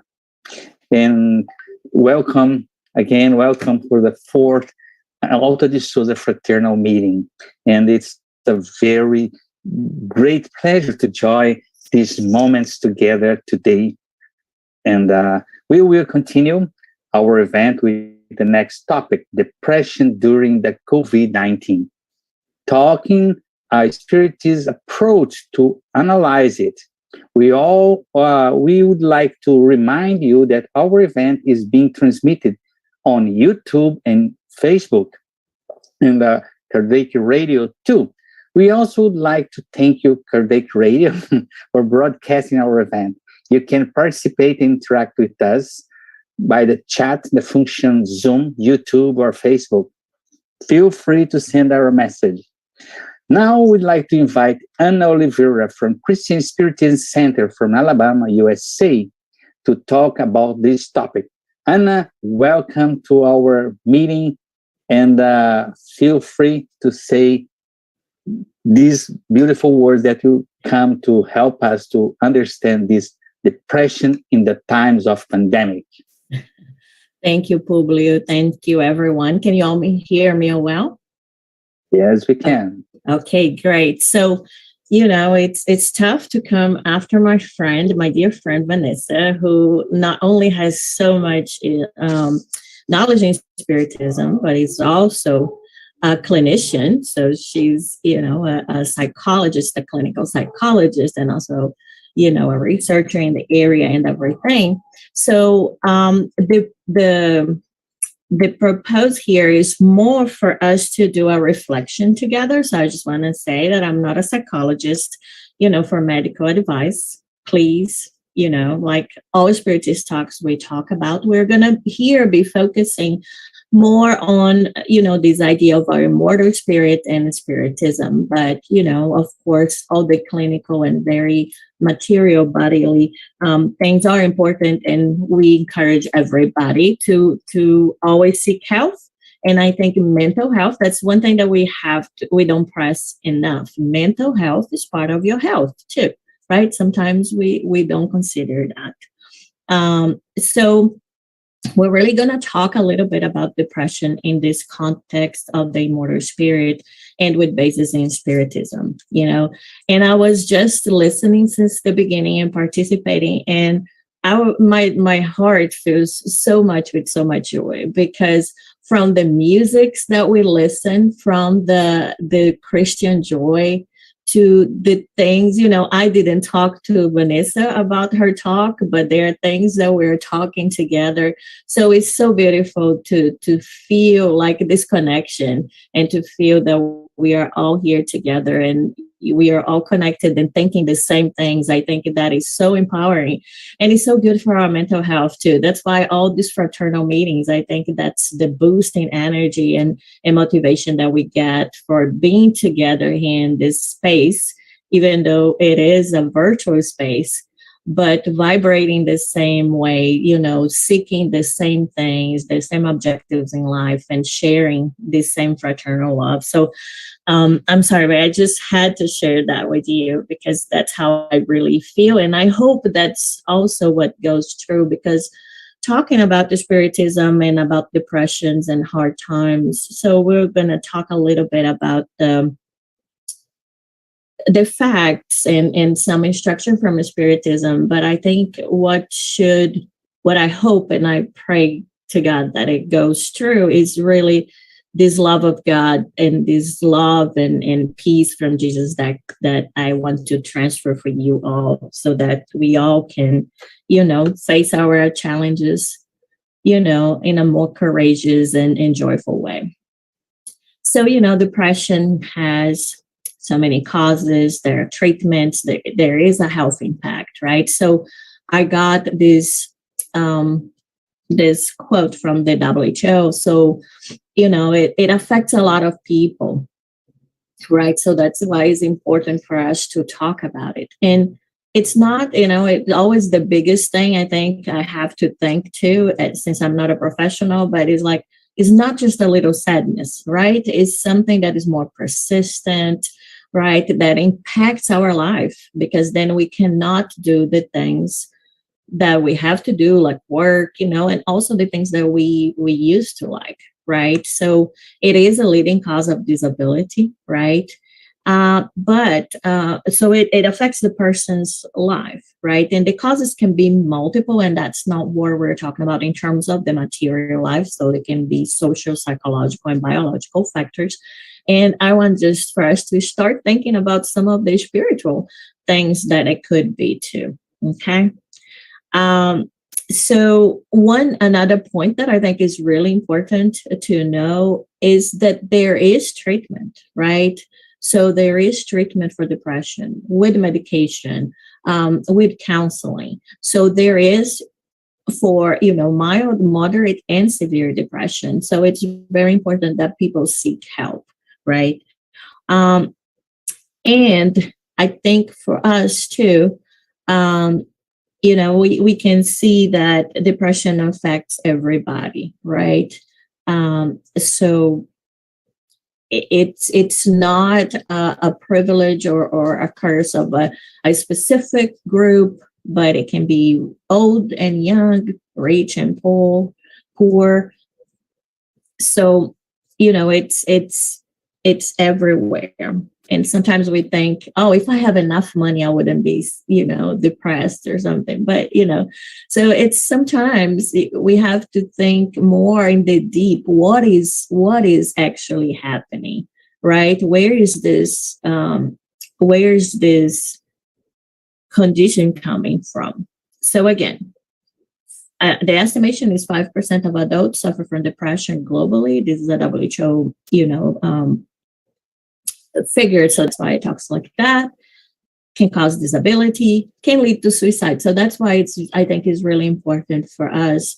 And during this moment together, I'm going to show you guys 2 videos. So the one coming up is actually from the WHO, showing a person with depression and how they feel and what goes on. And I hope what we can get from here is that we can understand and empathize, right?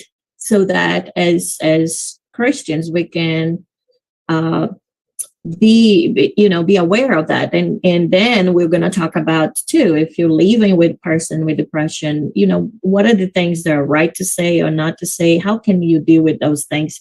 And how it's important to take care of you too as a caretaker. So I'll try this video here. I hope I shared the sound of my computer, so I hope you guys can also hear it. Let's see if it's going to work.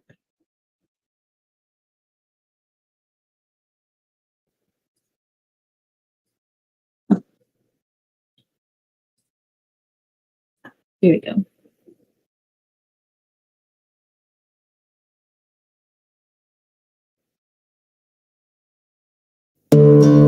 I had a black dog. His name was Depression. Whenever the black dog made an appearance, I felt empty and life just seemed to slow down. He could surprise me with a visit for no reason or occasion. The black dog made me look and feel older than my years. When the rest of the world seemed to be enjoying life, I could only see it through the black dog. Activities that usually brought me pleasure suddenly ceased to. He liked to ruin my appetite. He chewed up my memory and my ability to concentrate. Doing anything or going anywhere with the black dog required superhuman strength. At social occasions, he'd sniff out what confidence I had and chase it away.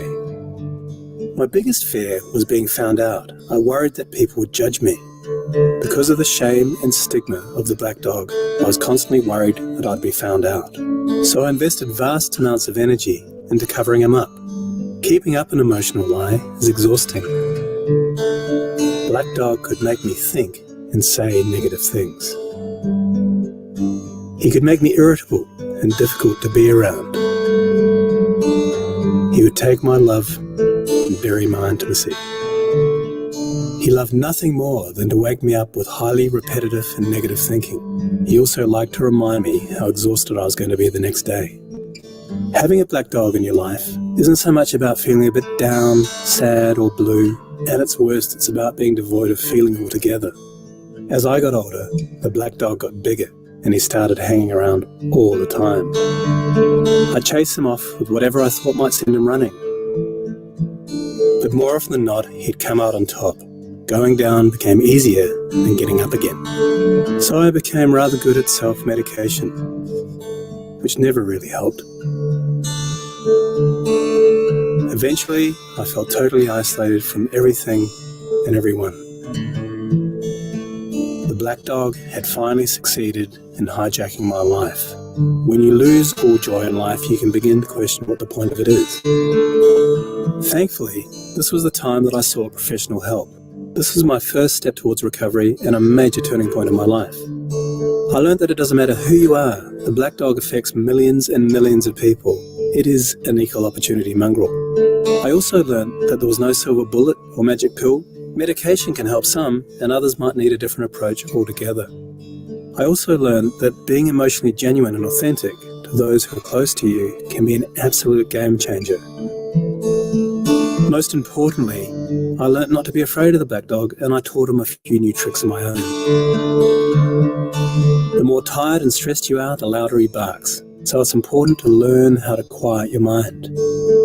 It's been clinically proven that regular exercise can be as effective for treating mild to moderate depression as antidepressants. So go for a walk or a run and leave the muck behind. Keep a mood journal. Getting your thoughts on paper can be cathartic and often insightful.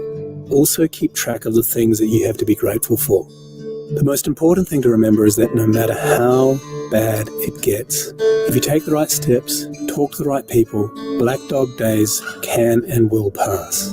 I wouldn't say that I'm grateful for the black dog, but he's been an incredible teacher. He forced me to reevaluate and simplify my life. I learned that rather than running away from my problems, it's better to embrace them. The black dog may always be part of my life, but he'll never be the beast that he was. We have an understanding. I've learned through knowledge, patience, discipline and humour, the worst black dog can be made to heal. If you're in difficulty, never be afraid to ask for help. There is absolutely no shame in doing so. The only shame is missing out on life. So I actually loved this video when I saw it the first time. So I was like, I think that gives, everybody an idea, if you're not feeling that, how, the person is feeling. So it's not like, if somebody broke a leg, we wouldn't say to them, oh, come on, have some will, right? Just if you try with your broken leg, you're really going to be able, if you just try, just go and walk. But for somebody with mental health, with depression, sometimes we think that it's just, if they want it, they could just do it. So, I think this video shows how that, from the perspective of the person who's feeling all those feelings, right? And that again is important to face it, right? And like even Vanessa said in her talk, we gotta remain calm, right? Because the more stress we have and more things, it's hard to connect. But as I was preparing for this talk, another thing that it's sometimes we do not see it, and I think it's important for us to keep thinking, is that sometimes mental health has different severities, and sometimes we don't, it's invisible, right? So somebody can fake a smile when they are depressed or even feeling suicidal. They can get a lot of attention, direct messages and likes, and still feel unloved. Someone can be surrounded by friends and feel completely alone. They can, text, I'm okay, but they are not really, right? They can work hard and uphold their responsibilities and then collapse when they are home, right? They can look like they have everything and feel like they have nothing. They can look confident and have anxiety, right? So one's inner world too is different from the outer world sometimes. So we gotta be kind, right? And try to think that we all suffer and that people, we don't know everybody's experiences until they share really with us. So making no assumptions, right? But then we had a pandemic. So, we had this COVID-19, right? Coronavirus. It was a new virus. So a lot of uncertainty. We don't know much about this virus, what's going to do. We start to make assumptions based on previous outbreaks and things like that. Number one thing, no treatment, some severe, symptoms. There's no treatment. So for any infectious disease where there's no treatment, what is the treatment? Wash hands, isolate, right? Until we find the treatment so that can stop transmission. And then that is good for disease control, but that is not meant to be used forever because there are side effects, right? That will at the long term impact our mental health too, because we are social beings, right? So we have this virus that comes and show us that we don't know anything. So if we're already on the more worried side and on the more depressed side, then if everybody keeps talking about it and fearing, right? How does that help? So, and I think that's in the book that Vanessa talked about, I think it was On the Way to Regeneration. They talk about that too, how patients would already come to the hospital desperate, thinking that they're going to die, and how everybody thinking negatively actually, impacts oneself. And then, we are all worried and it's harder for people to actually that already have depression to hang on. And we try, like even in the video said that we try to cure that with self-medications of drugs and alcohol. I mean, I don't know if you heard, but during the pandemic, what is crazy? They increased a lot the liquor amount that is, sold. It's like through the roof. They sold so much more alcohol, right? Because we're trying to numb ourselves. And actually, we know that that's not going to help. That doesn't help with depression. That doesn't help with anxiety.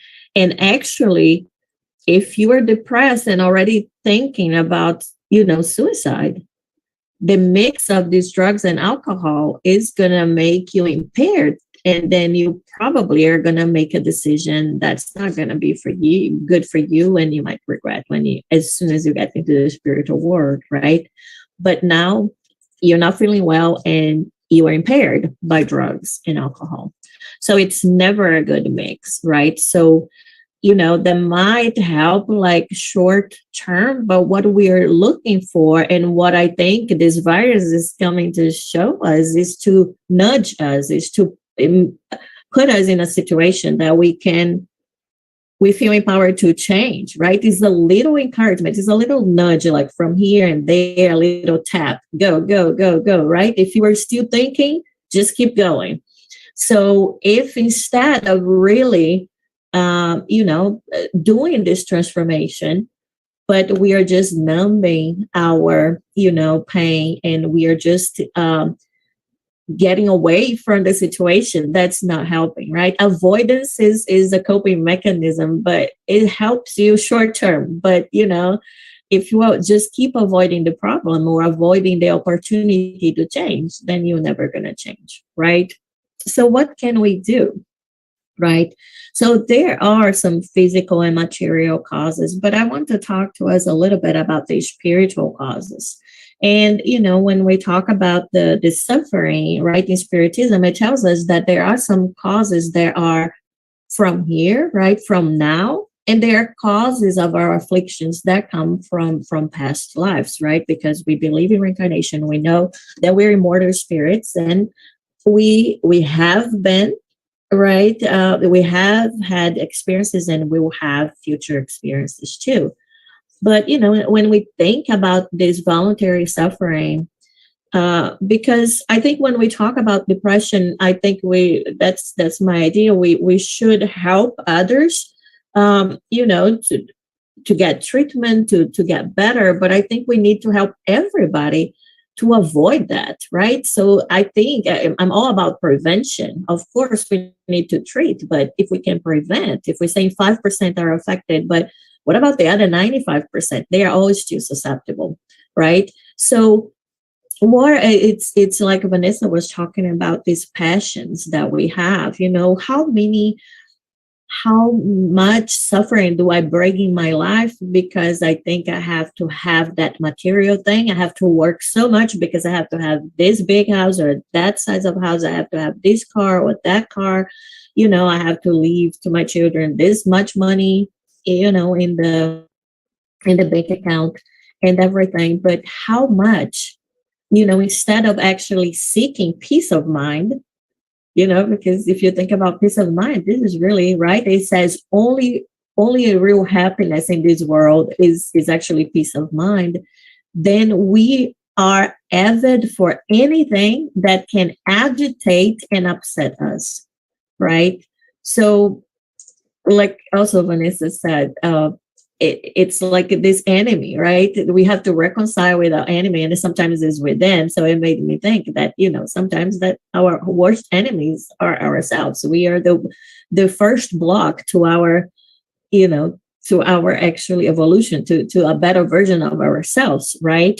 So we keep worried about what others have that we don't have, but we might not even need or like those things. And especially in this new, social media thing, it's so easy to get caught into all of that, right?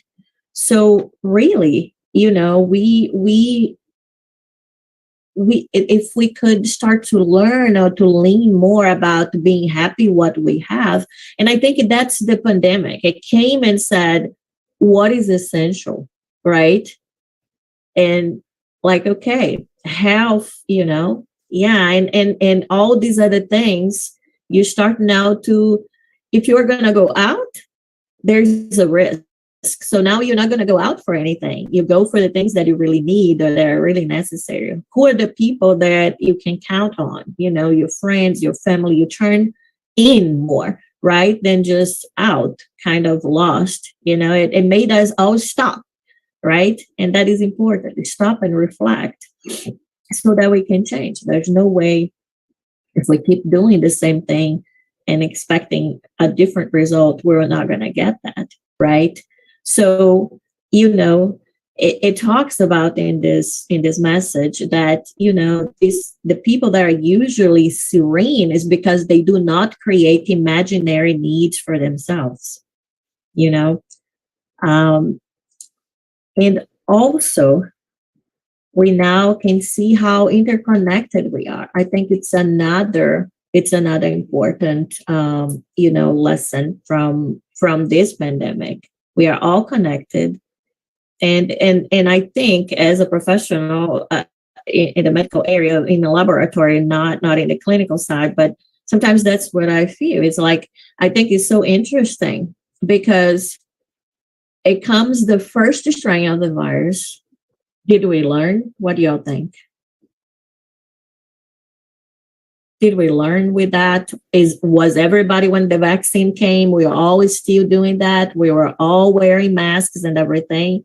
No. But God, I think God is really, we know that it's the supreme intelligence, but it's a virus. It's not something else. So the virus, if there is still a lot of transmission, it mutates.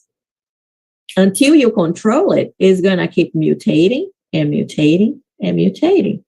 And then it's still the problem, it's still the problem, it's still the problem until we change and until we accept that, yes, I might not want to take the vaccine, but I need to take the vaccine to protect everybody, because there will always be a percent of the population that have allergies, or they're too young, or they have some diseases that cannot, take the vaccine. So the 95% of others need to take it to protect those, the most vulnerable among us.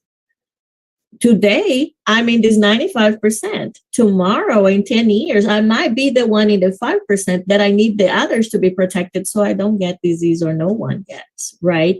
So it's this thing that we are all interconnected. So when I think, I have to teach my students about herd immunity, I think that is such a charitable kind of concept, right? It's a fraternal concept that there is a percent of people that need to be protected. And once that we reach that number, it's different for each disease, everybody's protected. So when I take that responsibility as a social being, as being part of this community with my community, then I protect everyone, right? And a few things just that I wanted to think about that.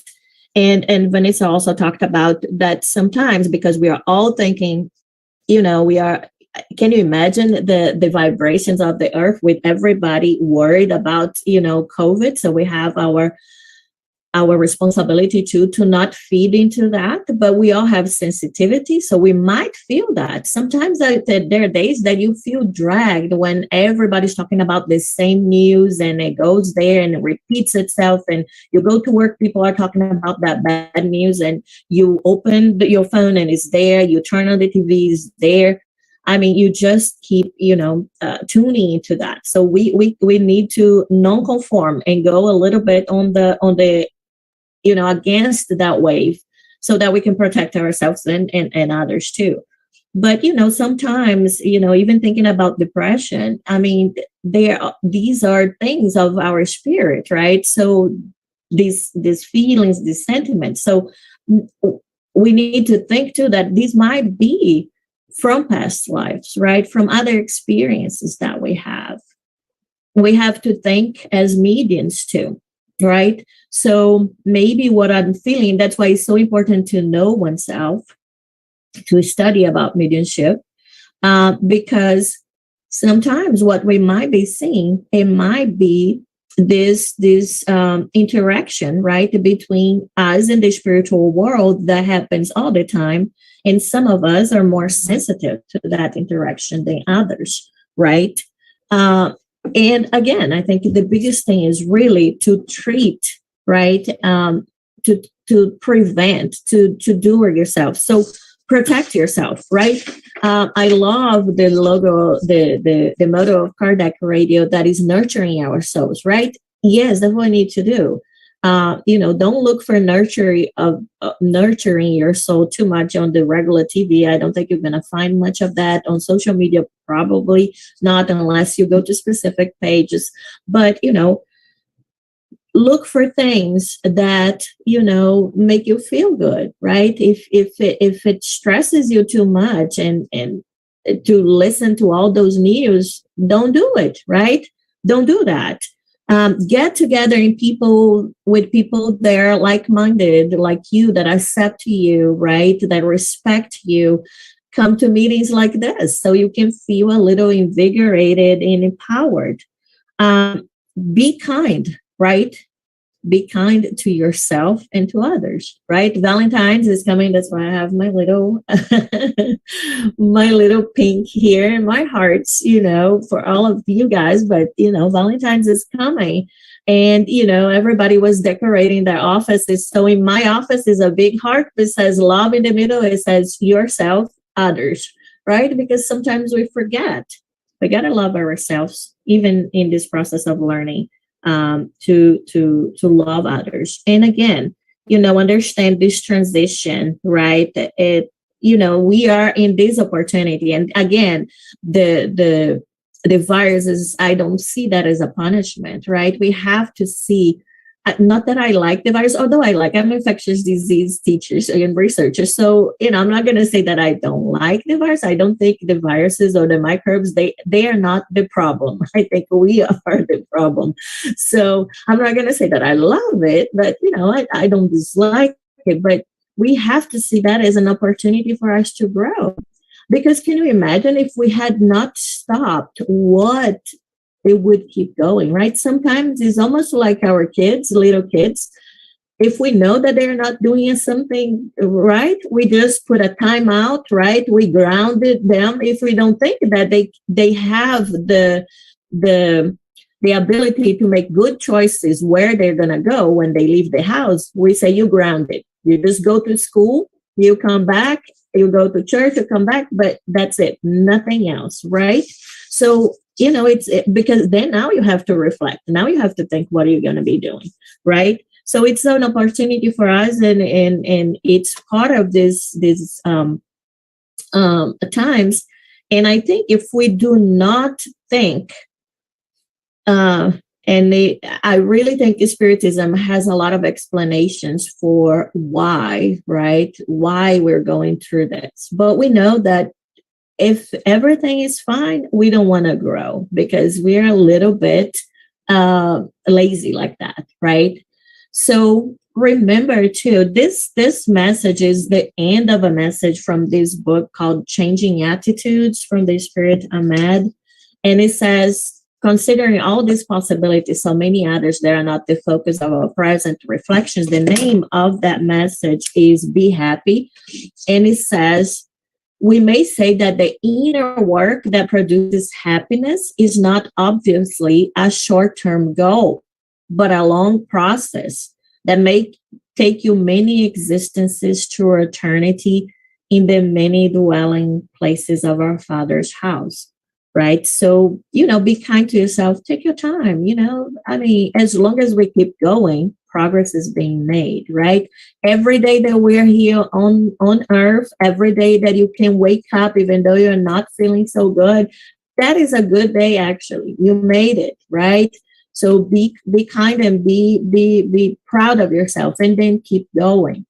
And this thing about positivity, my daughter always complains to me a little bit, and she tells sometimes, but I don't agree so much. We know that there's toxic positivity, but toxic positivity is when I think we want to dismiss things too much. We just think, oh, it's all going to be okay, but we don't want to do the work for it, or we don't want to really face the things. But like Vanessa said, the cup is always full, totally full, right? Water and air. We all love that.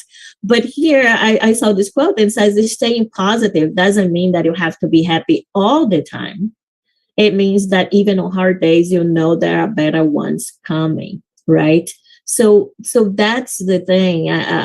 When we talk about being courageous, being fraternal, being happy or joyful, we know that we live in the world of trials and expiations. We know we are not perfect yet. So, what do we know though? And even there is a message from my manual that says, right, that if we just look back, we have accomplished and we have overcome so much that even if we just look logical for today, if we look in the past and we say, whoa, there were some very difficult times in my life, and I'm here. I survived, I overcame. So he says that just that is enough for us to think that and be confident that whatever comes ahead, we'll be able to also overcome. And, because of the time, I will just send everybody the link for the second video that it just tells about how you can actually help to people what to say, what not to say, and how to take care of yourself, because it's 5% of people to say globally they are depressed. But what about the people around those people, right? They are also affected. So we all want to help people, and we want to protect ourselves from that too. But when I was thinking, what is the biggest tool that we might have against, feeling depressed or even going lower and lower into that negative atmosphere that can come, this sense of chaos and all of these that comes, from outside, from this pressure from everybody. And I always remember this part of this message from Paul in Romans. And I think if we really knew, not just believe, that God is with us, that he's not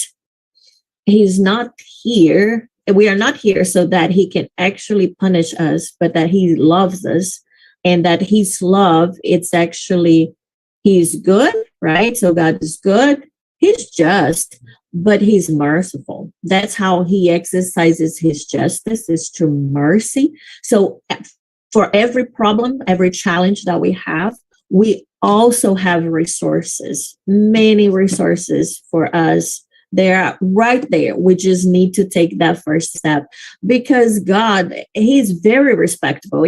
God is a gentleman or a gentle woman. They don't impose themselves. He's like, here, this is all for you if you want, right? I'm happy to partake this whole creation with you. I made you co-creator with me, but I'm not gonna make you do it. I want to invite you. I want to attract you. I want you to come, so then you can blossom, right? That is a gentleman, a gentlewoman. It's not by imposition. He could have created us all perfect, but he's like, no. The beauty and of all of that is that everybody can work on ourselves, and by doing that, we can actually help, change the whole environment for everyone. So if we can love ourselves like God loves us, that will be a big change. That's one of the reflections we were having the other day, I think, in one of our Tuesday public meetings. Is like, wow, what a powerful love that God has for us. And if we could just tap into that and love ourselves a little bit like he loves us, that way I would love, if I can love my husband, my neighbor, my coworker, the way that God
is not easy. But if I know that whatever I do here will impact my next day and my next decade, and I believe that's going to impact my next life, then I think that gives me more, more encouragement to keep doing the good. If I know that it's going to impact, if I know that after I die, that's it. Why am I going to, like my kid said one time, Mom, do you know that it's really hard to be good? I said, yes, son, I know it's hard to be good. It's just so easy to just go with the flow. You got to resist so much. You have to do so much work. I said, I'm so happy that you already know that. Keep that in mind, because you're going to need that for your whole life, that it's hard to be good, but that's what we need to do. But also, I think in terms of the spiritual treatment, these things that I try to also think, we are, we're spirit, right? And we have our body. So I think that will also help us with prayer, with the gospel. I mean, all the things that we need to learn in life.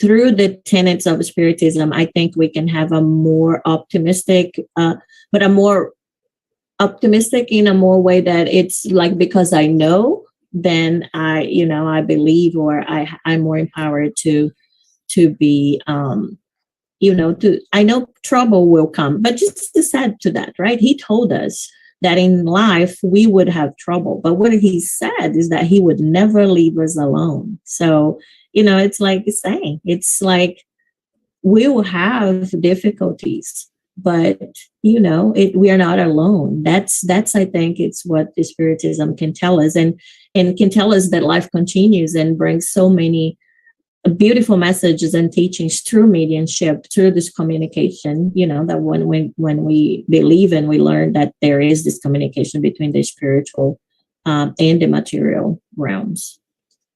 I'm sorry, friend. I don't know if I'm just... Yeah, no, I answered the question. You explained that the next one already. So there's a lot of questions here. And what an amazing time that we had with you. Those clarifying moments, clarifying thoughts about what can we do, what spiritism can help in depression time. Because now is not only depression, but it's depression time. Is a epidemic too, like the pandemic. Oh, not epidemic, it's pandemic, because it's all the world feeling these moments and a lot of hard times. So we'd like to say thank you very, very much. What a great morning, Anna. And I learned so much with these topics. Now we have a lunch break. Unfortunately, we're gonna have a break, and but we can prepare for the next move. So we have a lunch break. We'll be back at 1:00 with another great topics: charity in love. We will have a pleasure to have friends from USA. Oh, Tavares. Sorry. So we're going to have people from USA, Africa, sharing their charity activities. See, because like we think of the pandemic, we closed everything. But no, we're having people working outside, helping whatever they need. And we have 2 groups that's going to talk afternoon, 3 groups afternoon, 2 from USA, 1 from Africa. That is keep doing, helping us outside, not only in the four walls in the center spirit, but they are outside helping people. We'd like to say thank you very, very much, Anna, for these beautiful moments, for these beautiful words that you brought to us. And now we're going to have a song, and later on we're coming back, 1:00 afternoon. And the song will be in French.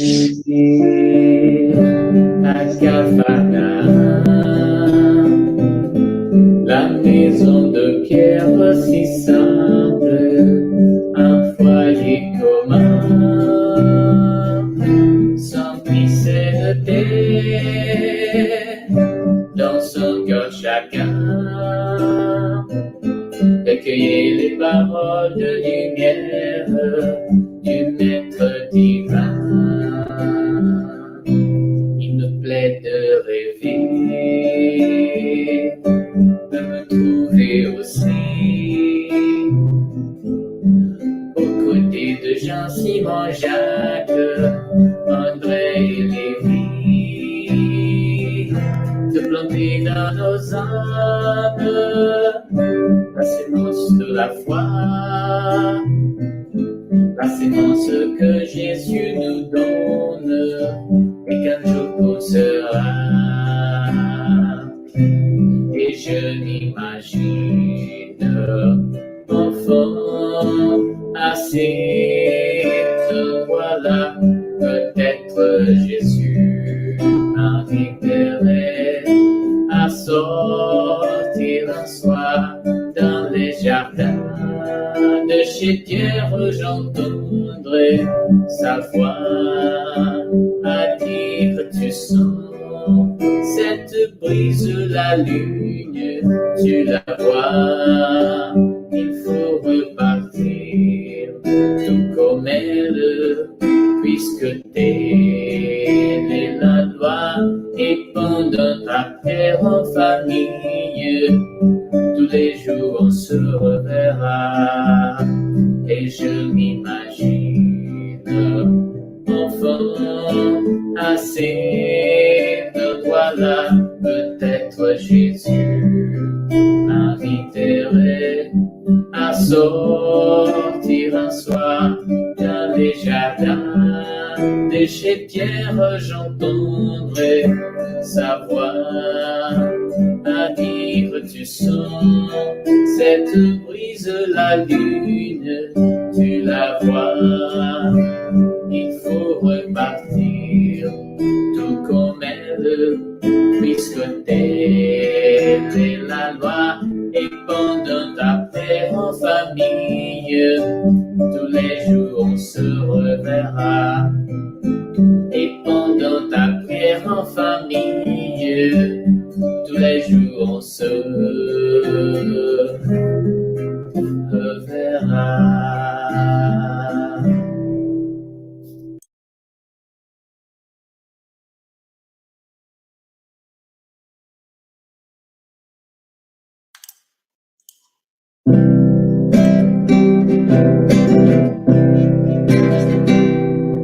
Everyone was once a child, fragile dreamer, human being, teaching everyone that hope is alive within. Life as we know goes step by step, goes on, and every child is in need to be loved. Every single child means peace to the whole human race, making us believe that living life is the real grace. Look into its eyes and ask yourself every time, my God be by my side. Like a seed that is sown in the ground, soaked by the rain it grows. The gospel sown in its way brings a bright shining day. Look at the children's behavior, Jesus said you must believe. And here as a child can be. Every single child means fish to the whole human race, making us believe that living life is the real grace. Look into its eyes and ask yourself at the time, my God be by my side. My God be by my side.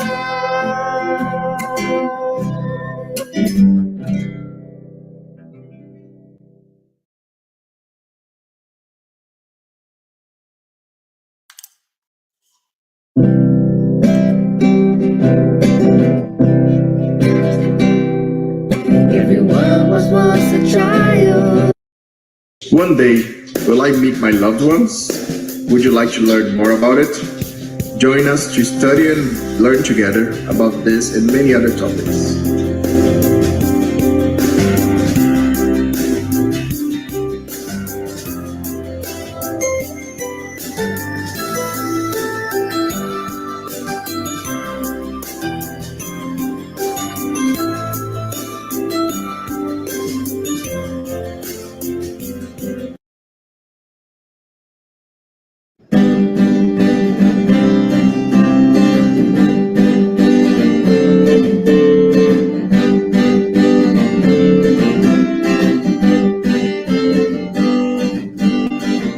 It's always good of getting together. It's always good to do the good. I do believe the world can be better, and I know that you believe it too. Papa, mama, brothers and sisters, let's get ready for our dawn. This is the time for those big changes we have all been waiting for so long. Listen to this call. The time is right now. Here is the place. So let's move in a faster pace. Jesus waiting for us to spread His grace. It's always good to get together. It's always good to do the good. I do believe the world can be better, and I know that you believe it too. Papa, mama, brothers and sisters, that's the right for our dawn. This is the time for those big changes we have all been waiting for so long. Listen to this call, the time is right now. Here is the place, so let's move in a faster pace. Jesus waiting for us to spread His grace. Listen to this call, the time is right now. Here is the place, so let's move in a faster pace. Jesus waiting for us to spread His grace. Jesus waiting for us to spread His grace.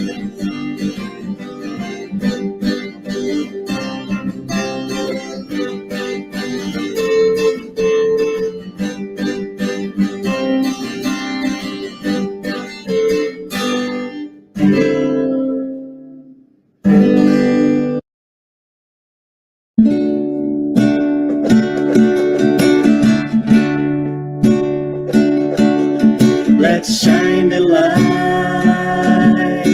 this world's light up, the counselor, to those lonely and afflicted, freedom, to who started without knowing that living should be part of a greater world. Spirit is book is light, really shine, the pain of good, be there from light, everywhere, Shiko Xavier, for us we'll care. From poor shacks to nations, leading hearts to liberation, they are Jesus' messengers, missionaries of the light in our lives. Spirit is book is light, read and shine, the pain of good, be there from light, everywhere, Shiko Xavier, for us we'll care. Spirit is book is light, read and shine, the being of good. Be there from light everywhere. She ocean the air for us to care.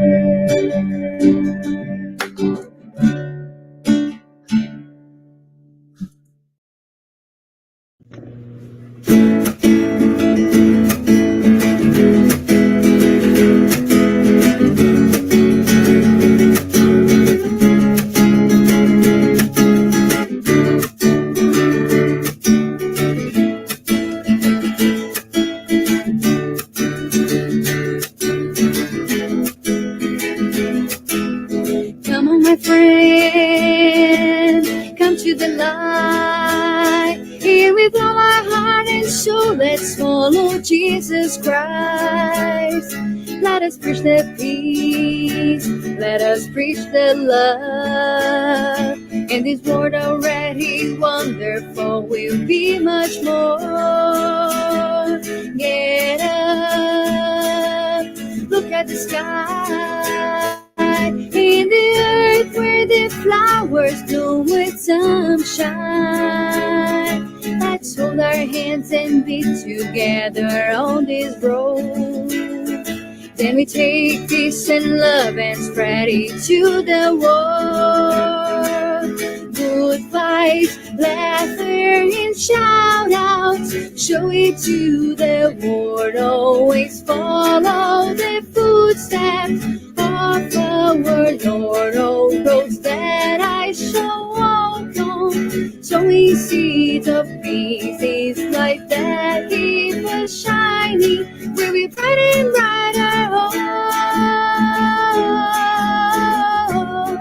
We'll be bright and brighter. We'll be bright and brighter.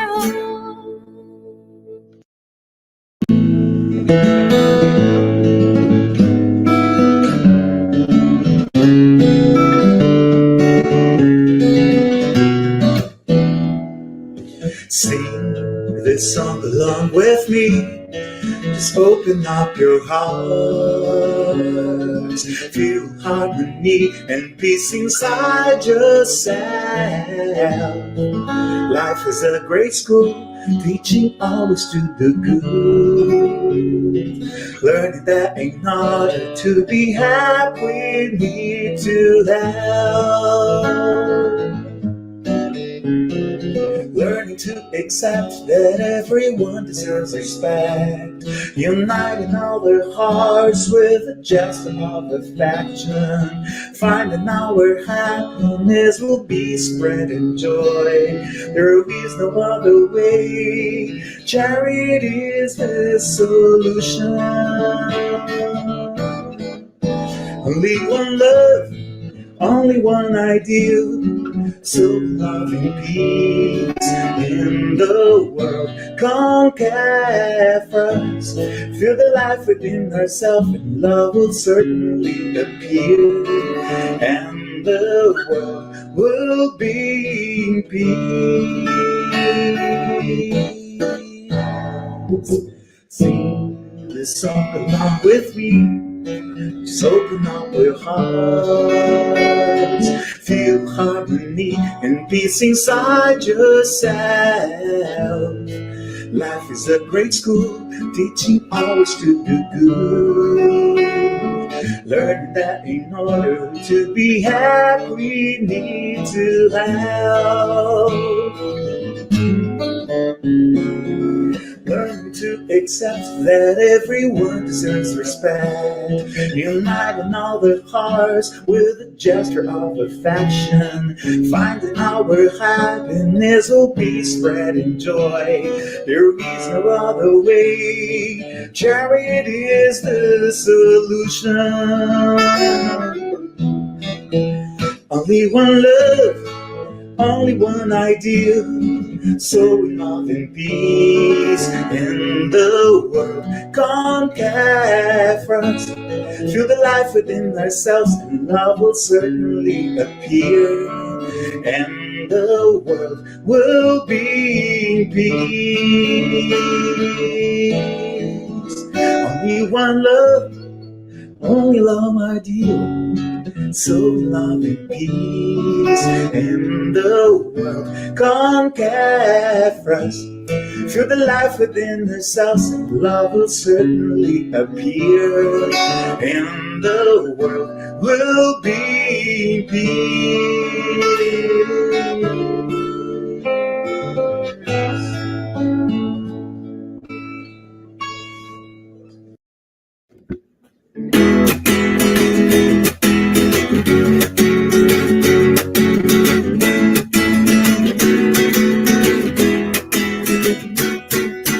Never lose your faith in the brightness of your eyes. Never let the sorrow bring you down. Put a carry smile in your beautiful face. This way is much easier to go. Bright sun will shine. Let Jesus love warm you up. Live happy your life and never think of giving up. Forget about your problems, enjoy living your life. Open up your heart for love to come inside. Jesus by your side, and with him close to you, you'll be glad and never become blue. Bright sun will shine. Let Jesus' love warm you up. Live happy your life and never think of giving up. The sun will shine. Let Jesus' love warm you up. Live happy your life and never think of giving up. Jesus by your side. This way is much easier to go. You'll be glad and never become blue.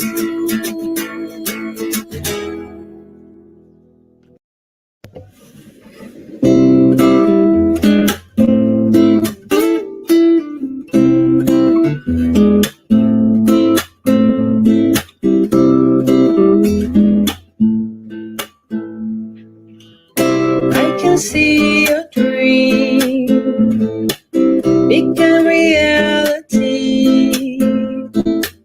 You have planted the seed that grows inside of me. Christ and Socrates taught me humility. Day by day I can tell I see your values improving me. Being in light is my life. Serving God is to the good to men. Like a light and rod, you connect us to the astral plane. Being in light is my life. Serving others to do good to men. Like a guiding star, your spirit shine over America. With Spiritism, I remember your goals. I'm in another road with you by the Auta, Benjamin Franklin. Thank you for everything, Benjamin Franklin.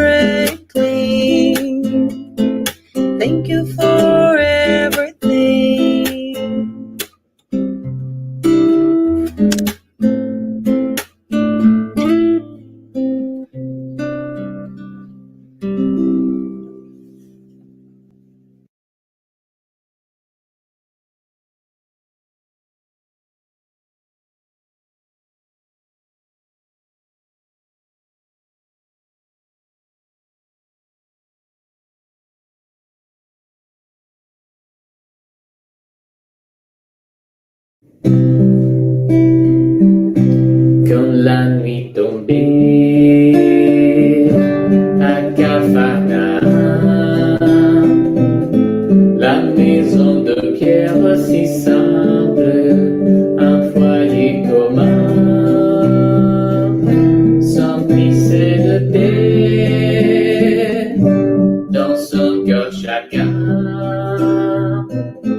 Recueillez les paroles de lumière du Maître divin.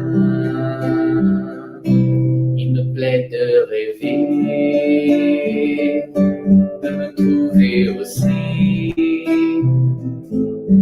aux côtés de Jean, Simon, Jacques, André et Lévi, de planter dans nos âmes la sémence de la foi, la sémence que Jésus nous donne et qu'un jour poussera.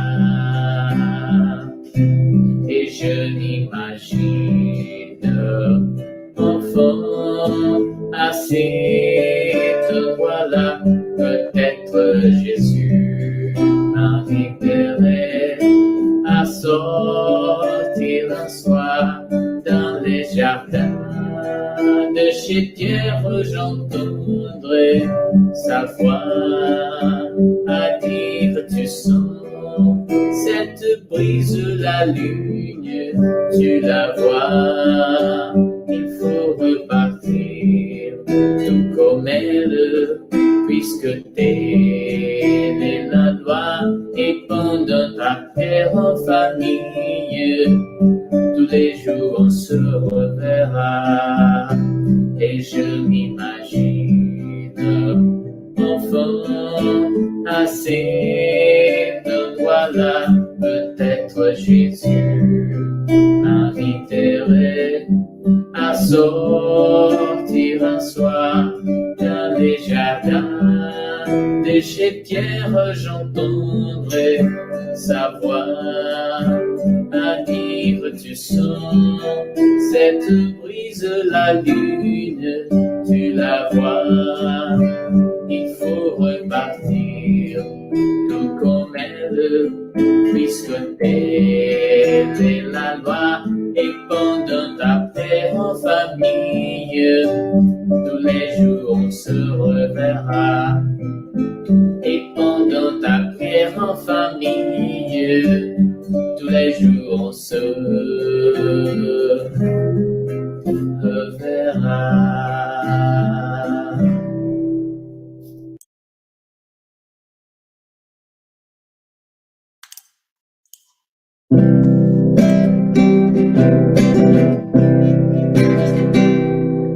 Everyone was once a child, fragile dreamer, human being, teaching everyone that hope is alive within. Life as we know goes step by step, goes on, and every child is in need to be loved. Every single child means peace to the whole human race, making us believe that living life is a real grace. Look into its eyes and ask yourself every time, my God, be by my side. Like a seed that is sown in the ground, soaked by the rain it grows. The gospel sown in its way brings a bright shining day. Look at the children's behavior. Jesus said you must believe. And here as a child can be.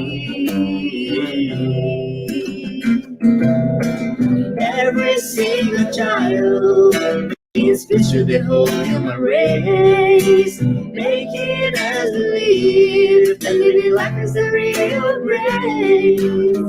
Look into its eyes and ask yourself at the time, my God, be by my side.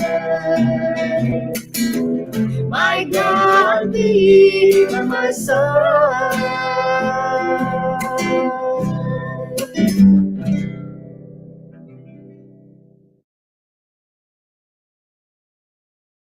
One day, will I meet my loved ones? Would you like to learn more about it? Join us to study and learn together about this and many other topics.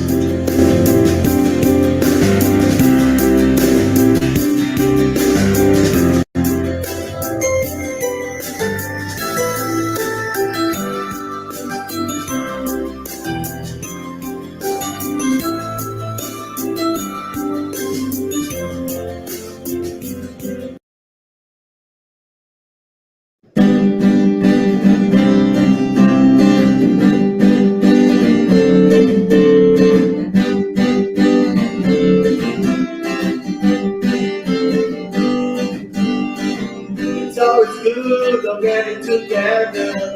It's always good to do the good.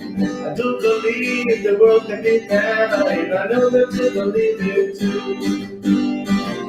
Papa, Mama, brothers and sisters, let's get ready for our dawn. This is the time for those big changes we have all been waiting for so long. Listen to this call, the time is right now. Here is the place, so let's move in a faster pace. Jesus waiting for us to spread His grace. It's always good to get together. It's always good to do the good. I do believe the world can be better, and I know that you believe it too. Papa, Mama, brothers and sisters, that's the right for our dawn. This is the time for those big changes we have all been waiting for so long. Listen to this call, the time is right now. Here is the place, so let's move in a faster pace. Jesus waiting for us to spread His grace. Listen to this call, the time is right now. Here is the place, so let's move in a faster pace. Jesus waiting for us to spread His grace.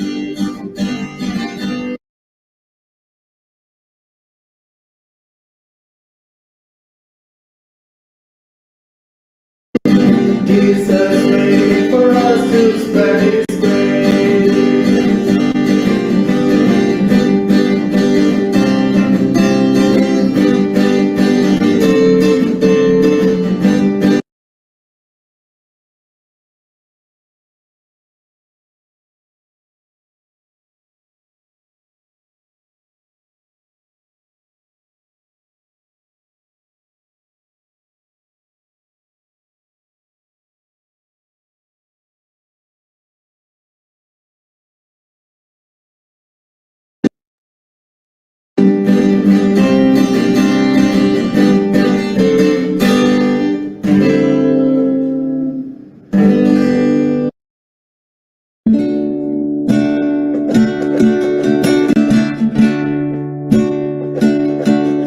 Let's shine the light, His words light up the counselor to those lonely and afflicted. Freedom to who is started without knowing that living should be part of a greater world. Spirit is book His light, read and shine, the beam of good, be there from light everywhere. She push out the air, for us we'll care. From poor shacks to nations, leading hearts to liberation, the are Jesus' messengers, missionaries of the light in our lives. Spirit book is light, read and shine, campaign of good, be there for life everywhere. She pusha the air, for us we'll care.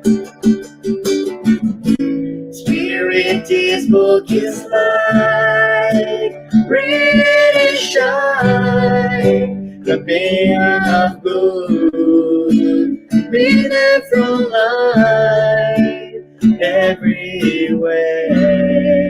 She pusha the air, for us we'll care.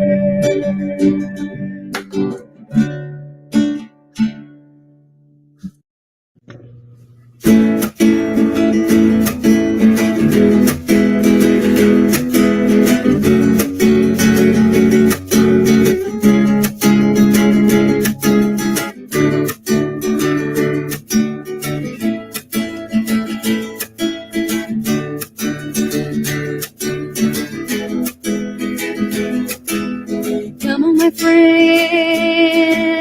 come to the light. Here with all our heart and soul, let's follow Jesus Christ. Let us preach the peace, let us preach the love. And this world already wonderful will be much more. Get up, look at the sky. In the earth where the flowers bloom with sunshine, let's hold our hands and be together on this road. Then we take peace and love and spread it to the world. Good vibes, laughter and shout outs, show it to the world. Always follow the footsteps of our Lord. Oh, roads that I shall walk on, so we see the pieces like that keep us shining. We'll be bright and brighter. Oh, we'll be bright and brighter. Oh, we'll be bright and brighter.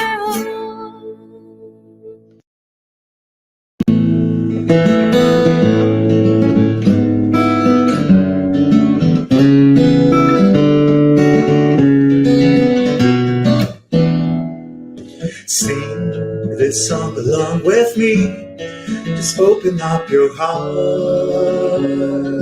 Feel harmony and peace inside yourself.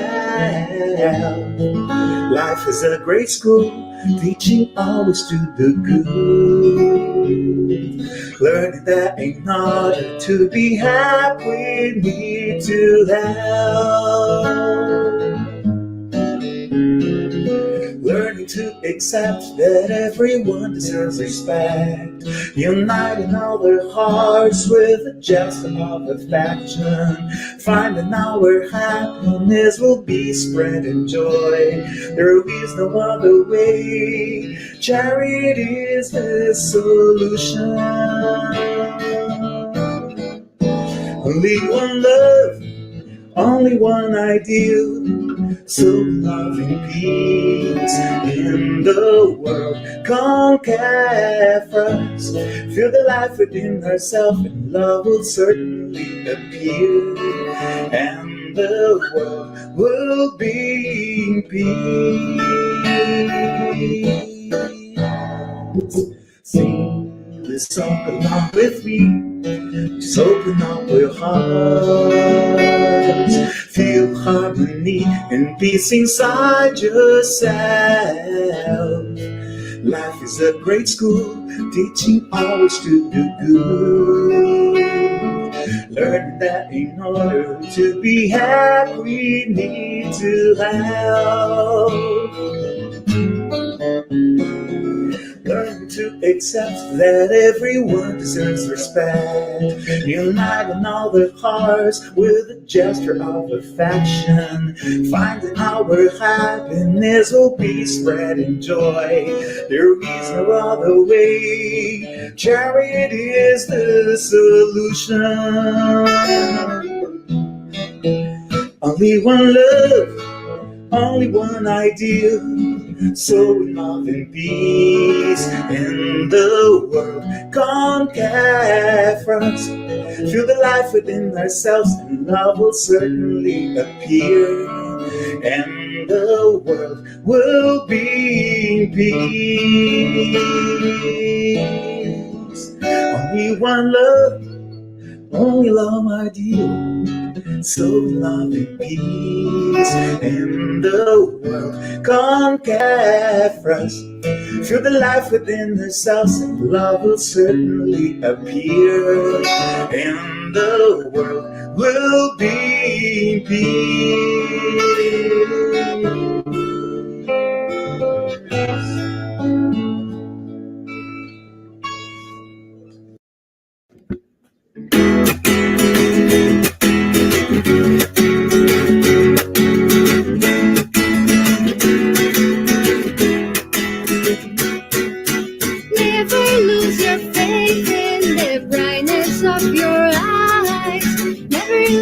Sorrow bring you down.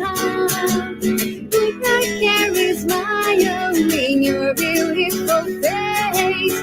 This way is much easier to go. Bright sun will shine. Let Jesus love warm you up. Live happy your life, and never think of giving up. Forget about your problems, enjoy living your life. Open up your heart for love to come inside. Jesus by your side, and with him close to you, you'll be glad and never become blue. Bright sun will shine. Let Jesus' love warm you up. Live happy your life, and never think of giving up. Bright sun will shine. Let Jesus' love warm you up. Live happy your life, and never think of giving up. Jesus by your side. This way is much easier to go. You'll be glad and never become blue.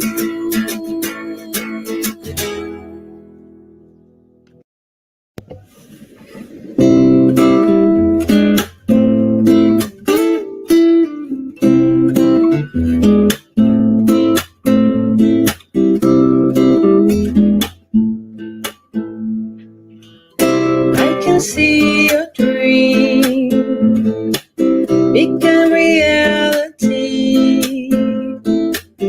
You have planted the seed that grows inside of me. Christ and Socrates taught me humility. Day by day I can tell I see your values improving me.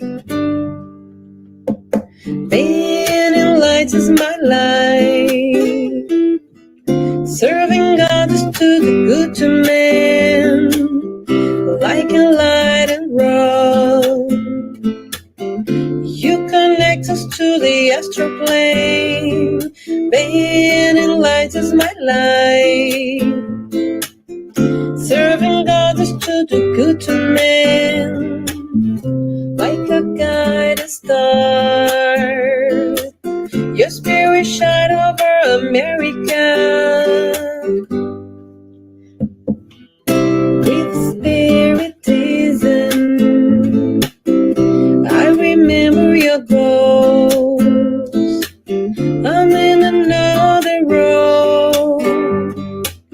revealed by the author, Benjamin Franklin. Thank you for everything, Benjamin Franklin. Thank you for everything.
We will be back at 12:45. Thank you for watching and participating.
Wherever you are,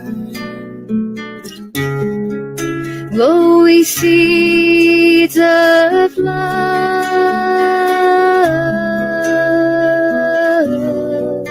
as our Master Jesus taught.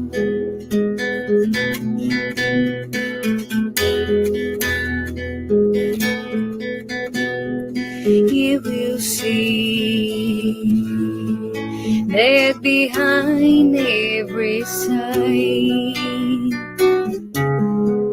there's a flame shining bright,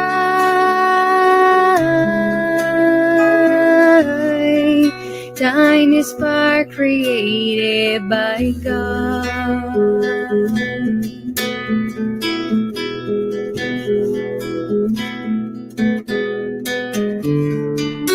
I will follow your path, Father,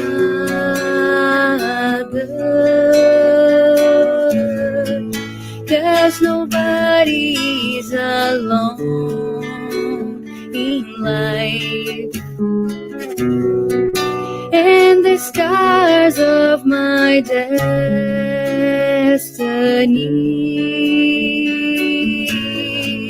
will be healed by your love.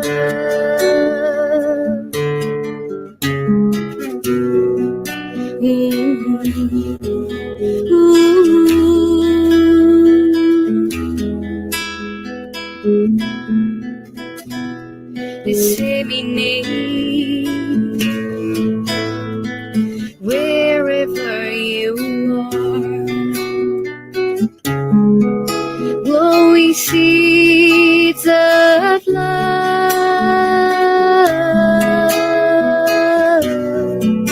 as our Master Jesus taught.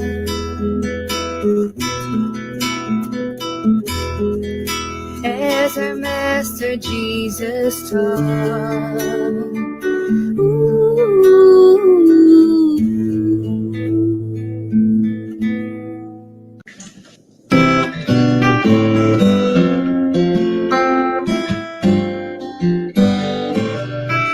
Another day, another flower, another minute past the hour.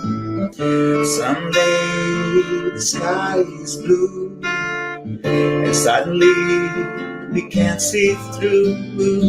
And every day is a fresh new start. When the sun turns off the moonlight, we get another chance to choose the road we want to cruise in.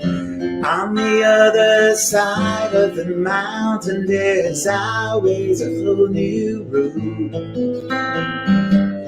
A new beginning calling after every end.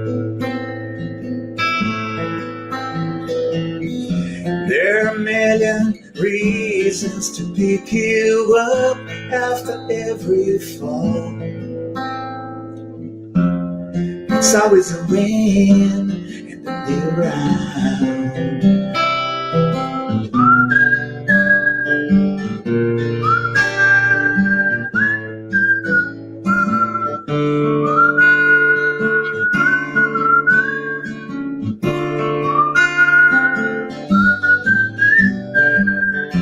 On the other side of the mountain, there's always a whole new road.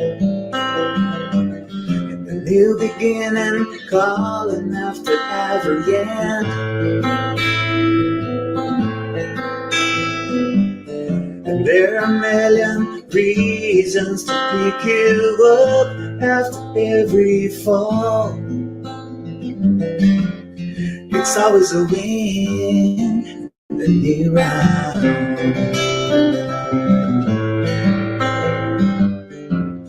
It's always a win in the new round.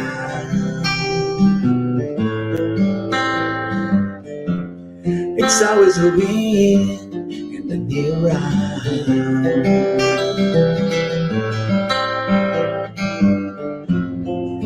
It's always a win in the new round.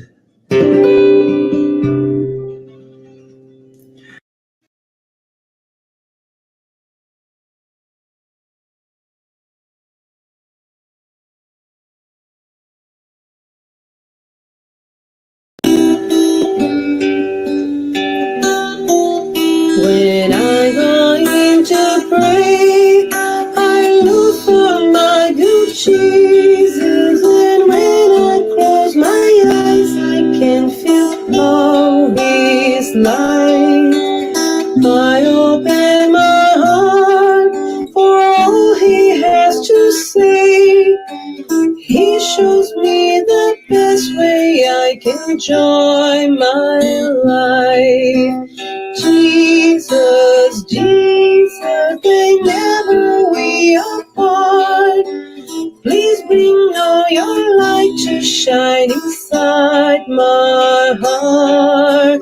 Jesus, Jesus, I can be content. I have your endless love and your protecting hand.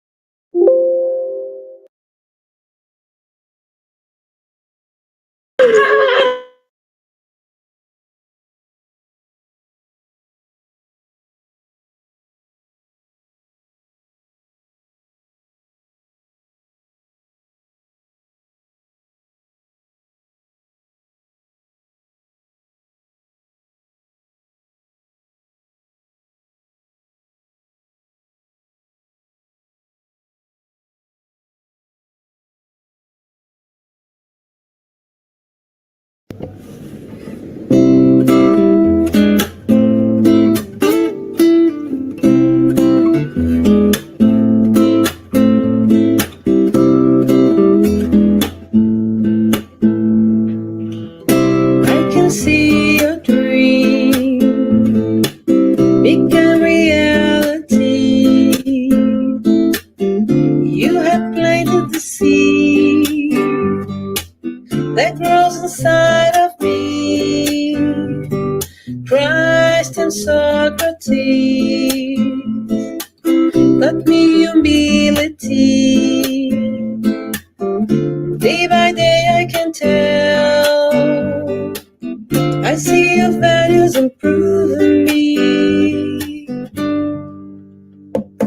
Being in light is my life. Serving God is to the good to men, like a light and rod. You connect us to the astral plane. Being in light is my life. Serving God is to the good to men, like a guided star. Your spirit shine over America. With Spiritism, I remember your goals. I'm in another road, with you by the author, Benjamin Franklin. Thank you for everything, Benjamin Franklin. Thank you for everything.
Say me name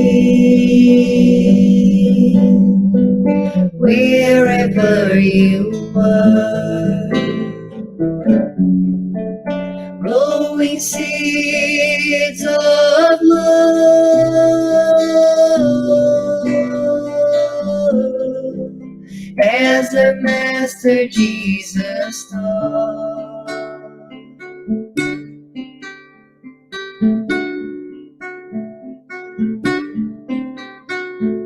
You will see that behind every sign there's a flame shining bright.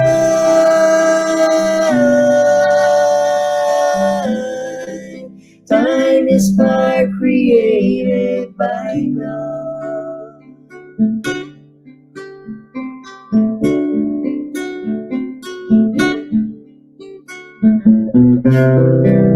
I will follow your path,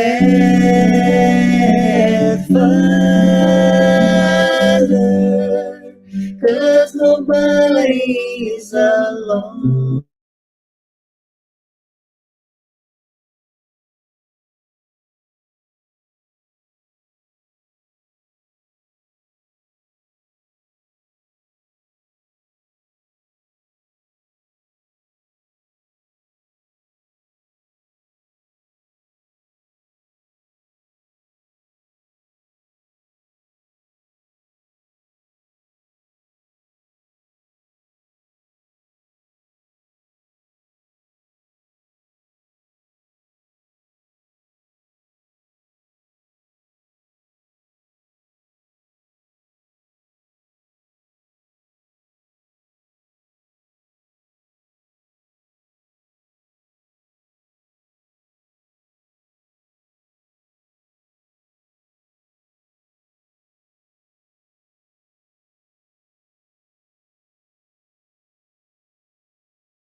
Someone told me long ago.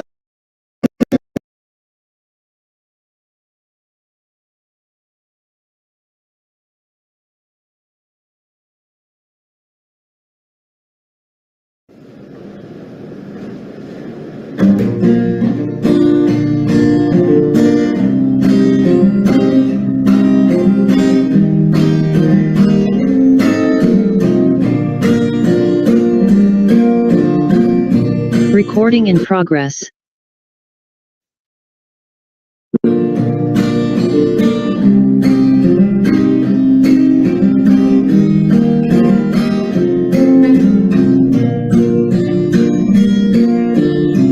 Someone told me long ago that life is just a long road. Sorry, made my life to me is way much more.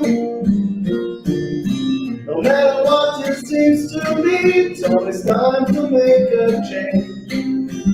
Sometimes all we need is only one more chance. So try, build that bridge over troubled waters, fly. If that's all that you have left to do, I want more. I want more happy sunny days. I want more happy smiles on your face. Love sparkling eyes. Tears no more, no more sorrows, no more bad days. No more cries, no more dark cold days. No more fear, no more fight. Someone told me long ago that life is just a long road. Sorry, babe, but life to me is way much more. No matter what it seems to be, it's always time to make a change.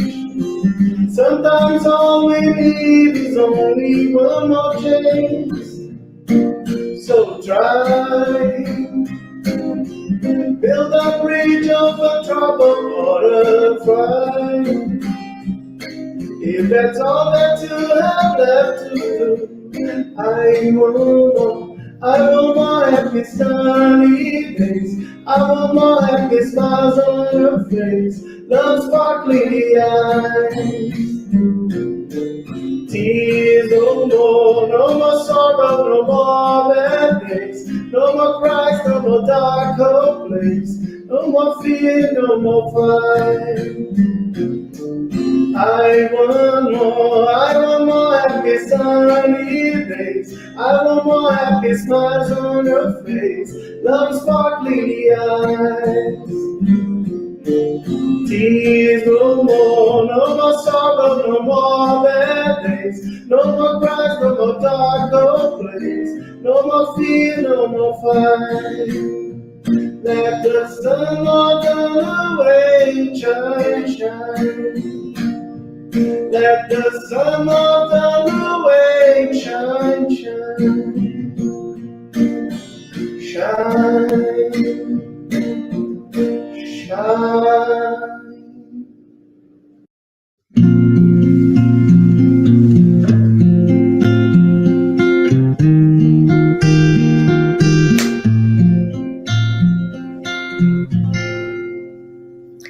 Jesus, in this silent prayer, your brothers ask you for peace to alleviate a little our pain. Master, please dry our tears. We all need your love and feel feel your presence involving our hearts.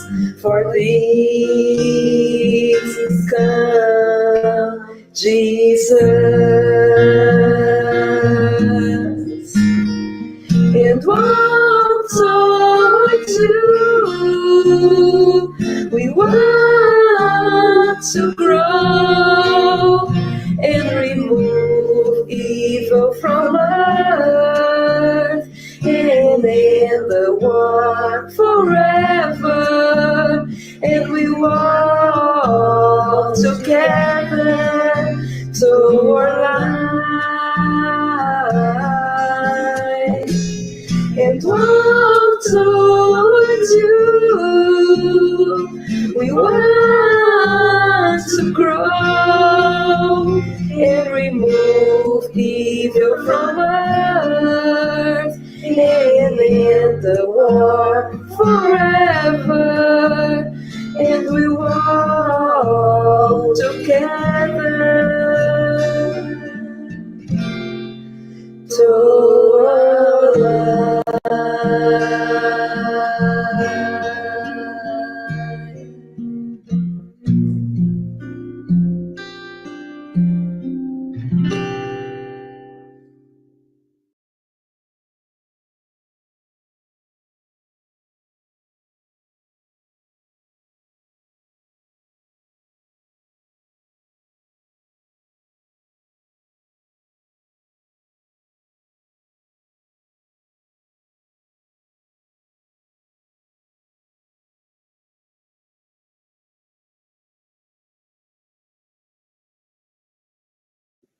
Publio is with you now. Okay, good afternoon, everybody. It's a very special moment we're living together today, during the day, and welcome to the fourth Auta Souza Fraternal meeting here in Canada. And now we'll have a very special host, Marcel from London, Ontario, Canada. Hello, Marcel. Welcome. Hi, Publio. Hi. Thank you so much for the invitation. Hello, everyone. As Publio said, I'm Marceli from London, Ontario. And now I invite everyone to join me in this prayer. Okay?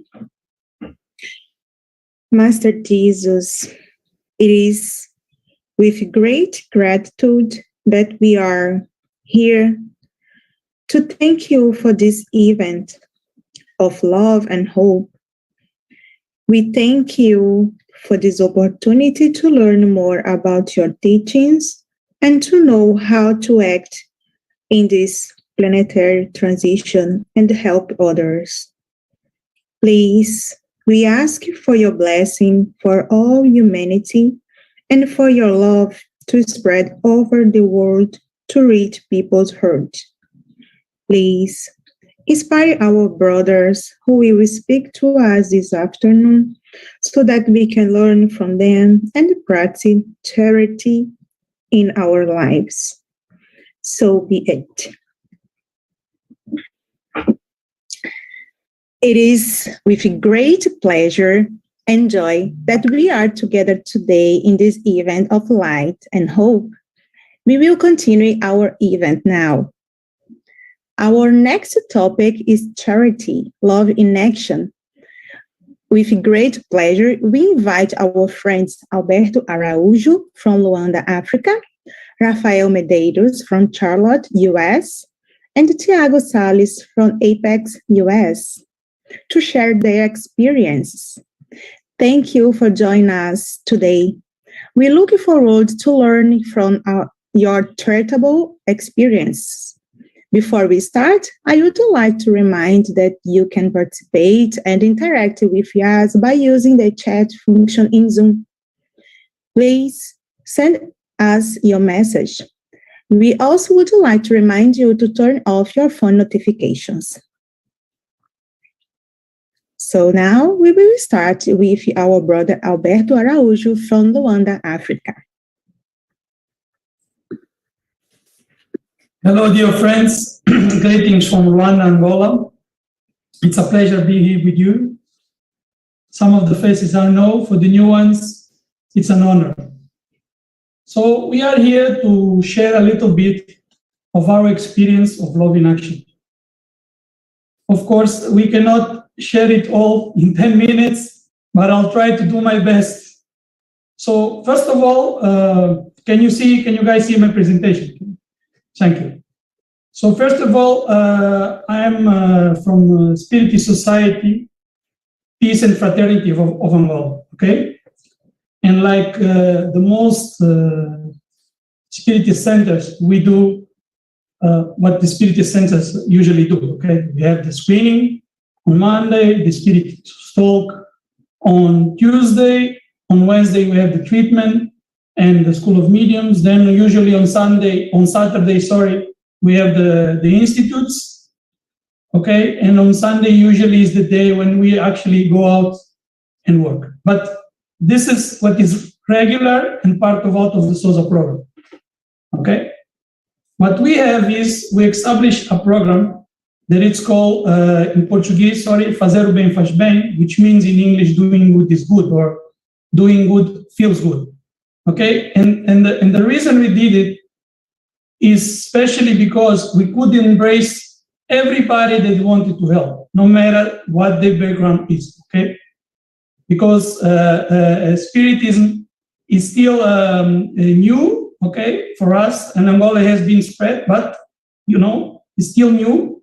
And when we mention spirits in Africa, all they think is about witchcraft, okay? So what we did is created this program that embraces 4 different areas and have 4 different dedicated projects.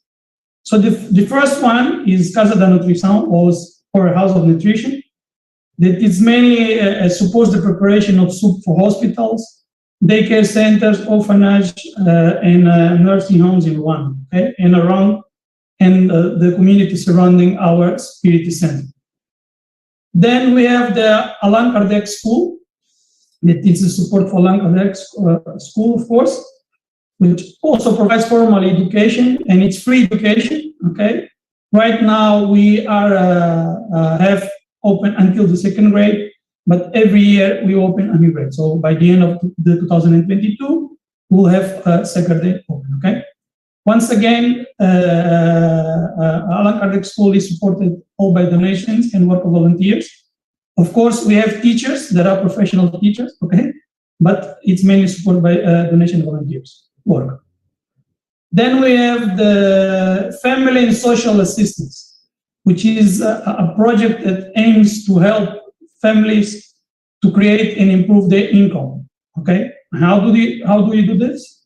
We try to teach them some craft work, okay? We usually invite people that knows, or in some cases ourselves, we also teach them some craft work, and we help them to find materials so they can improve their income, okay? And help them to support themselves.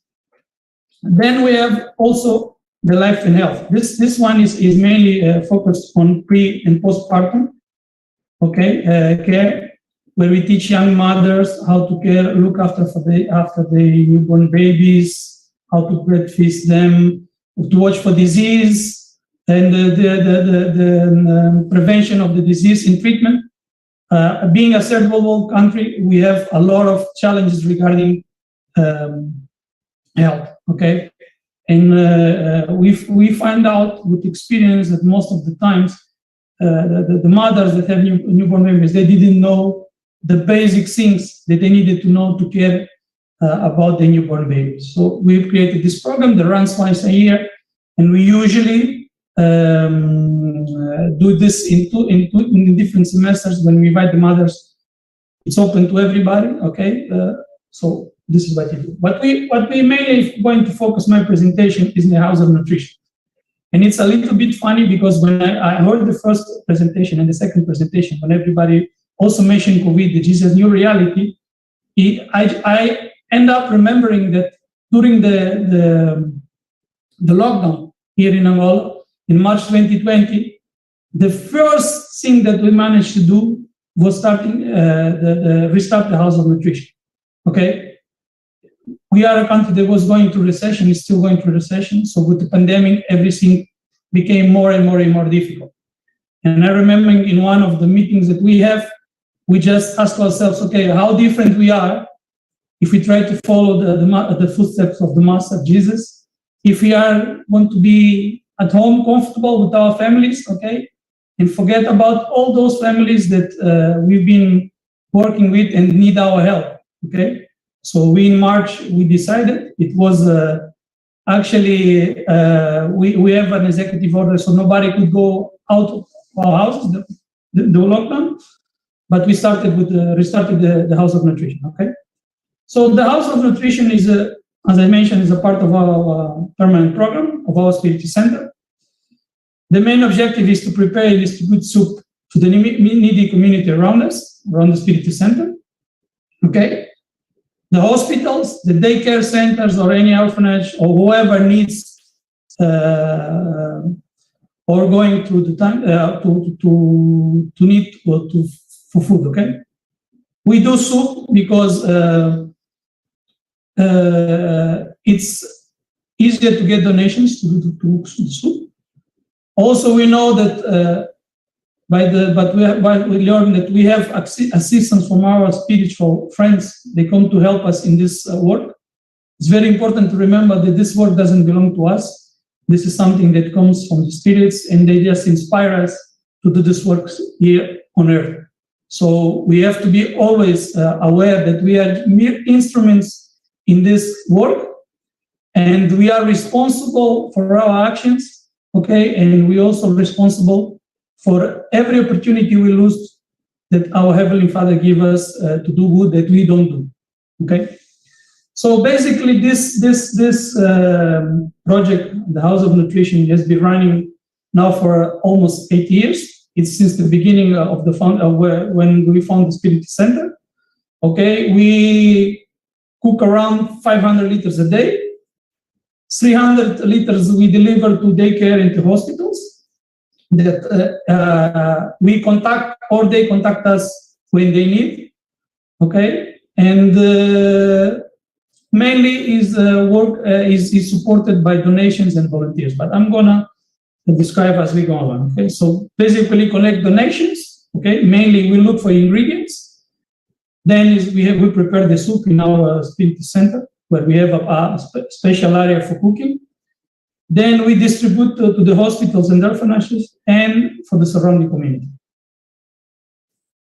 Okay, so the collection of donations, and this is very important because most of the time when we start the work, we end up finding out that we don't have enough resources.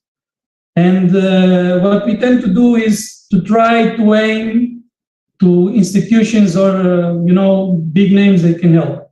But we found out with House of Nutrition is that the mouse-to-mouse thing, that when we contact the friend that knows the friend that can help, and most of the times, most of the people can help, not by giving big donation in money, because we prefer to receive the ingredients for the soup instead of money, okay? Most of the times, how do we convince the people to donate? We invite them to go and visit us, okay? We are open from Monday to Friday, every day, and we invite them to go to see. Once they see the whole process, how we deliver the soup, who is actually ending up, eating that soup, we convince them very, very, very fast, okay? We do the same for institutions. We end up writing letters, but most of the time, inviting and going to see is the best way to collect donations, okay? The preparation of the soup, okay? Basically, all people involved are volunteers. Some of them from the community surrounded us, some of them people that are part of our Spiritism Center, but it's all volunteer work, okay? So some of them are dedicated, involved in just mainly in this project, so we can have some consistency. Others, whoever wants to join us during the days that the House of Nutrition is open, are more than welcome. We have people that sometimes they go because they need to be involved in something, not on a daily basis, but because they feel they need to, 1 week or 2 weeks, but we don't judge, we're not there to judge, all the help is welcome. So all the volunteers are involved in the tasks, preparing the soup, no matter who they are and where they are coming from, okay? So the preparation itself, usually we clean the place, we look, because we need to be, take care of about the hygiene of the place. Then we cut all the vegetables. Culturally in Angola, we usually eat the bean soup, okay? Because people like it more, but we usually cook the soup with whatever ingredients we have, because it's more important to have the soup than don't have the soup at all, okay? So during the process of cooking the soup that the team performs, right at the end, we have a moment when we read a passage of the gospel, and we ask for our spiritual friends to inspire us, and not only to deliver this food for the body, but also for the soul, which is very important also. So we have some pictures that you can see, but at the end we usually do this, and usually when we also deliver to the hospitals, we do the same. We do a small prayer, okay, asking for the inspiration and for the Creator to help us, helping who is in need, okay? The team is not very big. We're talking about roughly 7 to 8 people, and sometimes the team is increased based on the demand, or when more volunteers come and help us do the soup. The hygiene in Angola, and of course because of pandemic, is very important, and this is why we have a picture. Somebody is spraying the containers that the children from the community bring in to take the soup home, okay? So we usually cook around 5 of those on a daily basis. It's 100 liters. Then we distribute this roughly around 300 liters to hospitals. Okay, we currently are delivering to 5 different hospitals in our area.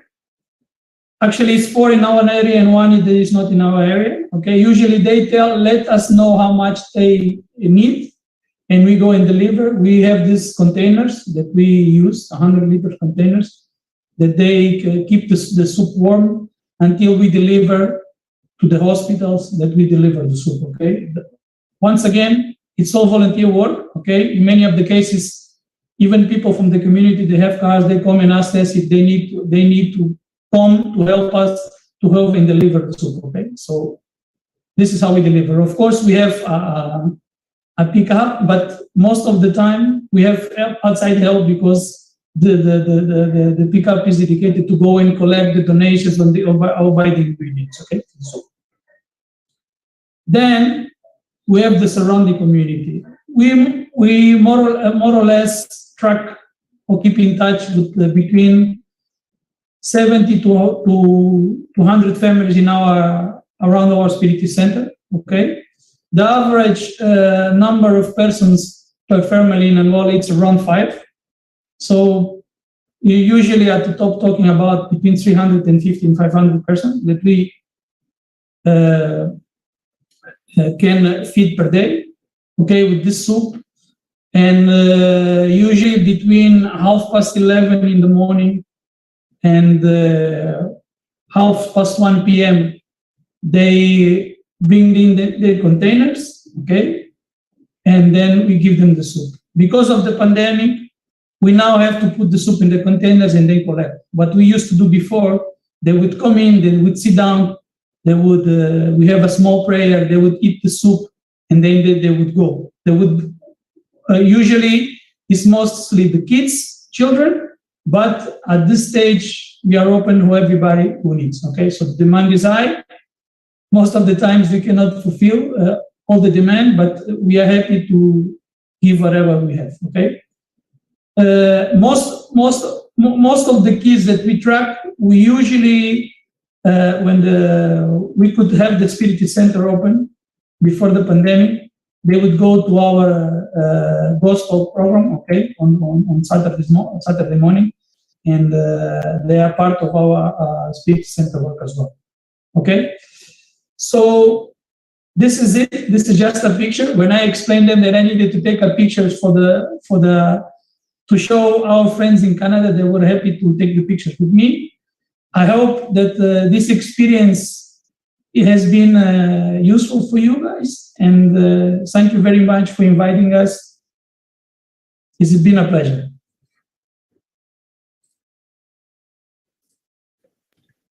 Thank you so much, Alberto. This is so inspiring. Thank you and congratulations for the work. And now let's listen to our brother Rafael Medeiros from Charlotte, US. Welcome, Rafael. Hi, friends. Hello. Good afternoon, everybody. Good night, Pupa in Luanda. Thank you so much for the invitation. Sorry that I was unable to participate in the first half of the meeting, but that was for a good reason. I was working in my with the group in the Spirits Assistance Station that I'll be happy to present to you today. Not to be used as a reference because the work is really very humble. It's in the very beginning of things, but to share a good story, right? We need to share. We need to share the good things that we people all over the world are doing, right? And so my name is Rafael. I'm Brazilian. I moved to US in 2016. I'm a spiritist, and I'm part of this work that I'm gonna share with you. Okay. Let me see here. I got a couple of pictures. Yeah. So I'm part of this organization, Point of Light on Earth, that was named Peter the Apostle Spirits Assistance Center, and that it's located in Charlotte, and we start the work in this kitchen in June last year, with the purpose to serve the community around this kitchen that is located in the back of a church. And every Saturday we follow the same schedule that I'm going to present to you here. So from 9 in the morning to 9:30, we say our initial prayer, and we read the gospel according to Spiritism by Allan Kardec, and we have talk about what we just read. From 9:30 to 11:45, we have the cleaning, right? We have to clean the kitchen. We have to sanitize all that, and we prepare the soup, right? From 11:45 to 12, we read another book, one chapter of the book Jesus in the Home, by the Spirit Neo Lúcio, psychographed by Chico Xavier. And we also have the pass for the participants and magnetization of the water and the soup, right? From 12 to 12:30, we have our soup distribution, right? And from 12:30 to 12:40, we evaluate the activity, we say our closing prayer, and we hug the trees, right? I don't know. We like to do that at the end of the activities, right? So I'm gonna present to you a couple of pictures. we serve around 1 liter of soup per family. Each we serve around 15 families so far. The soup is made of only vegetables, right? So carrots, potatoes, green beans, onion. No onion. Sorry, green onion. Yeah, broccoli, cauliflower. And we try. Here's the soup. We dice everything. We put just light flavoring, nothing too spicy. The objective here is to create a mean for the good spirit to come and magnetize the soup and serve the people. We know that in our area, we have an issue related to bad nutrition. People eat but don't eat well, so that's why we decide to prepare this soup only with vegetables, with quality, with a soup that is very it's nutrition. We want to give the people nutrition. And here are we also serve along with the soup. We serve a bag with fruits and bread, right? Yeah, and of course, here's the message that we give out with the bags, right? And we repeat this every single Saturday. Here are the bags, right? That we provide. We put pasta as well. And here's my daughter Michelle. She's responsible to bag the fruits and the bread and color the message, right? We've been giving to people the message from the book, our Daily Bread, right, by Emmanuel, psychographed by Chico Xavier as well. And we are very happy for doing this. And let me share, this is my daughter working a little bit. She is a true worker, yeah. And I want to show my friend that is always with me. Yeah, this is Joseph. Joseph contacted me on through Facebook, willing to study Spiritism, but right away I invite him to work with me. And since the first day he showed up, he never missed one single Saturday. A great worker, studying hard Spiritism, and we are evolving and being happy together, right?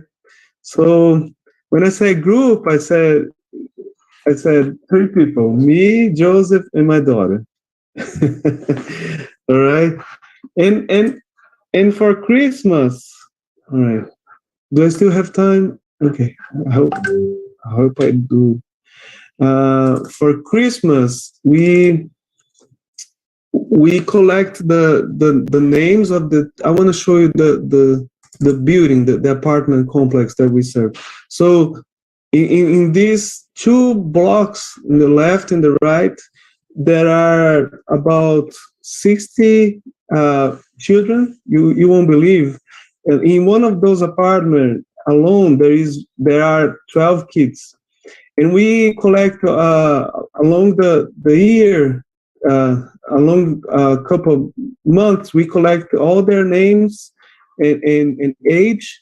And in December, with the help of the community, we were able to distribute 60 presents, toys and gifts for all the children. And it was a happy day. We had some more people coming to help us. And of course, right, the characteristics of the work is not only give material, but also the spiritual support. So for each family, they receive the book Our Father by the Spirit Mei Mei, psychographed by Chico Xavier. We love Chico, right? and also we gave one gospel according to Spiritism to each family, along with the present. So in this action, we distribute the gifts for all the kids, in 30 books like this one, the one for the kids, and the gospel according to Spiritism to the adults, right? Just like this one you are seeing in the book, in the Santa Claus letter. This is Santa Claus. It was fun. It was really good. When we get together, when we get together to do the good, it make us grow. I'm feeling that I grew a lot in the last 6 months after start doing this. And I hope that one day there will be much more, but things will grow when God's willing, right? God's time. But hopefully that one day this will become a huge tree that give lots of fruits to many people and around the community. Okay, and I ask you, friends, to pray for me for this work that is so much important for me and for all the friends that work with me. Oh, so nice to see that, Rafael. Thank you so much, and I love it to see your daughter there. Yeah, it's a great example. Yeah, for all the children, the kids. Thank you so much. She's very helpful, actually. She helps a lot. Yeah. Yeah, she seems to me in the picture. Yeah, she's awesome. And may God bless you all and your work. Okay. And now finally, we are gonna listen to our brother Tiago Salles from Apex, US. Welcome, Tiago. Hello. Good afternoon, you all. I'm going to talk about the work that we do here in Apex, right? Our center here, the Light of the Soul. And the center has been doing this charity work also for a long time. I've been involved since 2021, after the pandemic, right? I met the group here actually during the pandemic. I started to do the courses when pretty much the physical center closed, right? And then I started the study in 2020, and then finally when the charity work restarted, I restarted right with it, right? And since the time that I went the first time as well, I never also missed a Saturday, right? So it's been good for a long time. So what we do normally here, we have activities also that we do breakfast for homeless in Durham, right? So every other Saturday we go there, and it's again all volunteering, right? And we also do a work of collecting donations of clothes and items as well, right? That we go and give away on the Saturdays as well, right? So that's one work we do is on the homeless, is in the street actually. I'm gonna share my screen perhaps here and maybe show some pictures.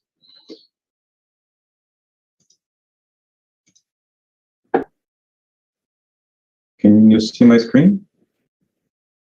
Yes, we can. Can you see the pictures? Yes, I can. Yes, okay. So all the work is done in the streets, right? And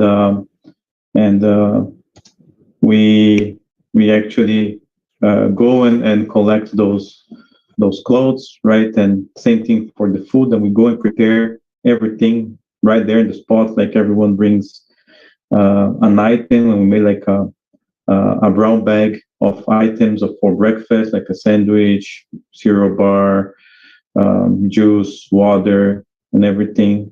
Right. So that's one of the work that we do, and then we do another one, which is on the refugees in Raleigh, right? Which I think is similar to what Rafael was showing there, right?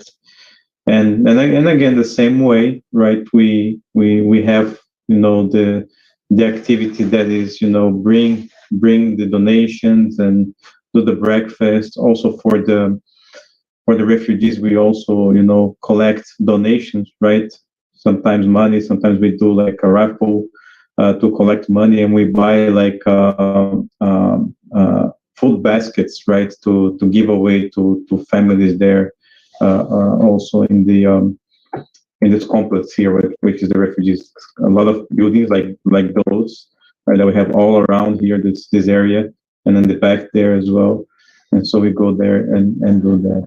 So when we started the activities, we especially on the refugees, there are a lot of kids there. So we do like activities for the kids, like we do evangelization of the kids. So we bring like messages for the kids, teaching the gospel, and we put them to sit there.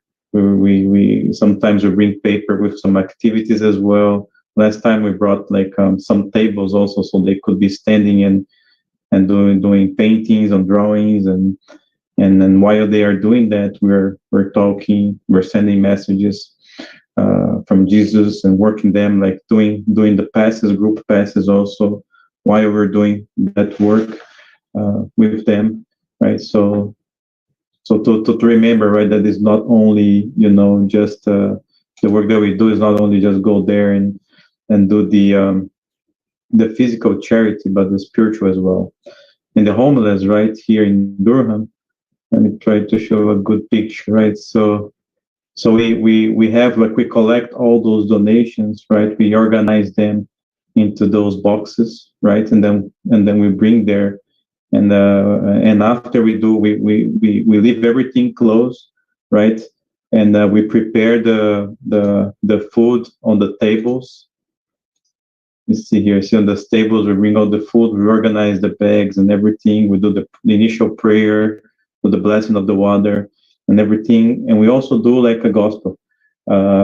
So we put chairs here, like close to this fence as well, so that they can sit. And then we start to talk about the gospel. We do a little discussion with the homeless there, and it's impressive, like how many great discussions we have with the homeless there. How much we learn with their insights and inputs, and sometimes people share their stories. It's really a blessing to be able to do that, right? So as far as the organization, right, normally we every Saturday we have something like so this is like the calendar that we're following right now, but in one Saturday we are doing the breakfast in the street, and the next one we are collecting donations, right? So every Saturday we have activities going on. We work like on a WhatsApp group to post like for the food that you're gonna bring for the homeless. We put like a sign up for items who can donate, like juice, water, cereal bar, or make sandwiches. Now we're doing coffee as well in the winter. We're bringing coffee, and then the next Saturday, then we organize, and we have like a storage as well where we keep all the donations that we receive. Right, we have a storage in Apex. So one week we're doing there the breakfast. The other one we go and collect the items, and then we bring back to the storage and organize on those boxes, name what is like for winter, what is for summer, men, shoes, whatever it is, right? We try to keep that organized. So when we go the next Saturday, we meet on the storage that we have. We load up the cars, and then we drive to the place, right? And Durham to Apex is kind of a long distance, so we have to be. There's a lot of going back and forth into this work, but it's good. So everybody helps, and then like every 2 months, almost like every 2 months, we also go to the refugee, as I said. When we do the kids gospel, we meet with the kids. There's a lot of kids as well there, which in the same way we do the event for the Christmas as well, a similar way as how I was explaining. We get the names, make a list, right, and we also post those lists, and people can adopt and donate, and it's a big effort to organize everything, but you see every time everybody is happy, right? Some faces. This was on the Christmas. The Christmas was the first time that we did like a hot dog there. We made the hot dog right there in the street, and we brought coffee as well. So was nice. And sometimes like it's a lot of people helping, sometimes not much, but the place that we're doing the work is always there the same. But that's what I have. That's was also in the Christmas when we're doing the work there. Pretty sure I have a lot of known faces for you guys here. But that's it. That's our work that we do here in Apex. I don't want to take too much time as well. I know we have limit, but that's it. Thank you.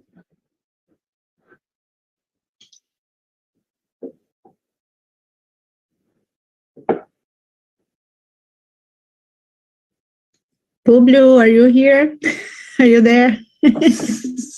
Yes, sorry. I'm here. What a wonderful talking. These charitable activities are so inspiring. And I was thinking here, well, do we really have potential to do something before they start talking? And I said, oh my God, we can do this anywhere we are in the world. So that's why Allan Kardec said, included in the chapter 15, the Gospel according to Spiritism, without a charity, there is no salvation.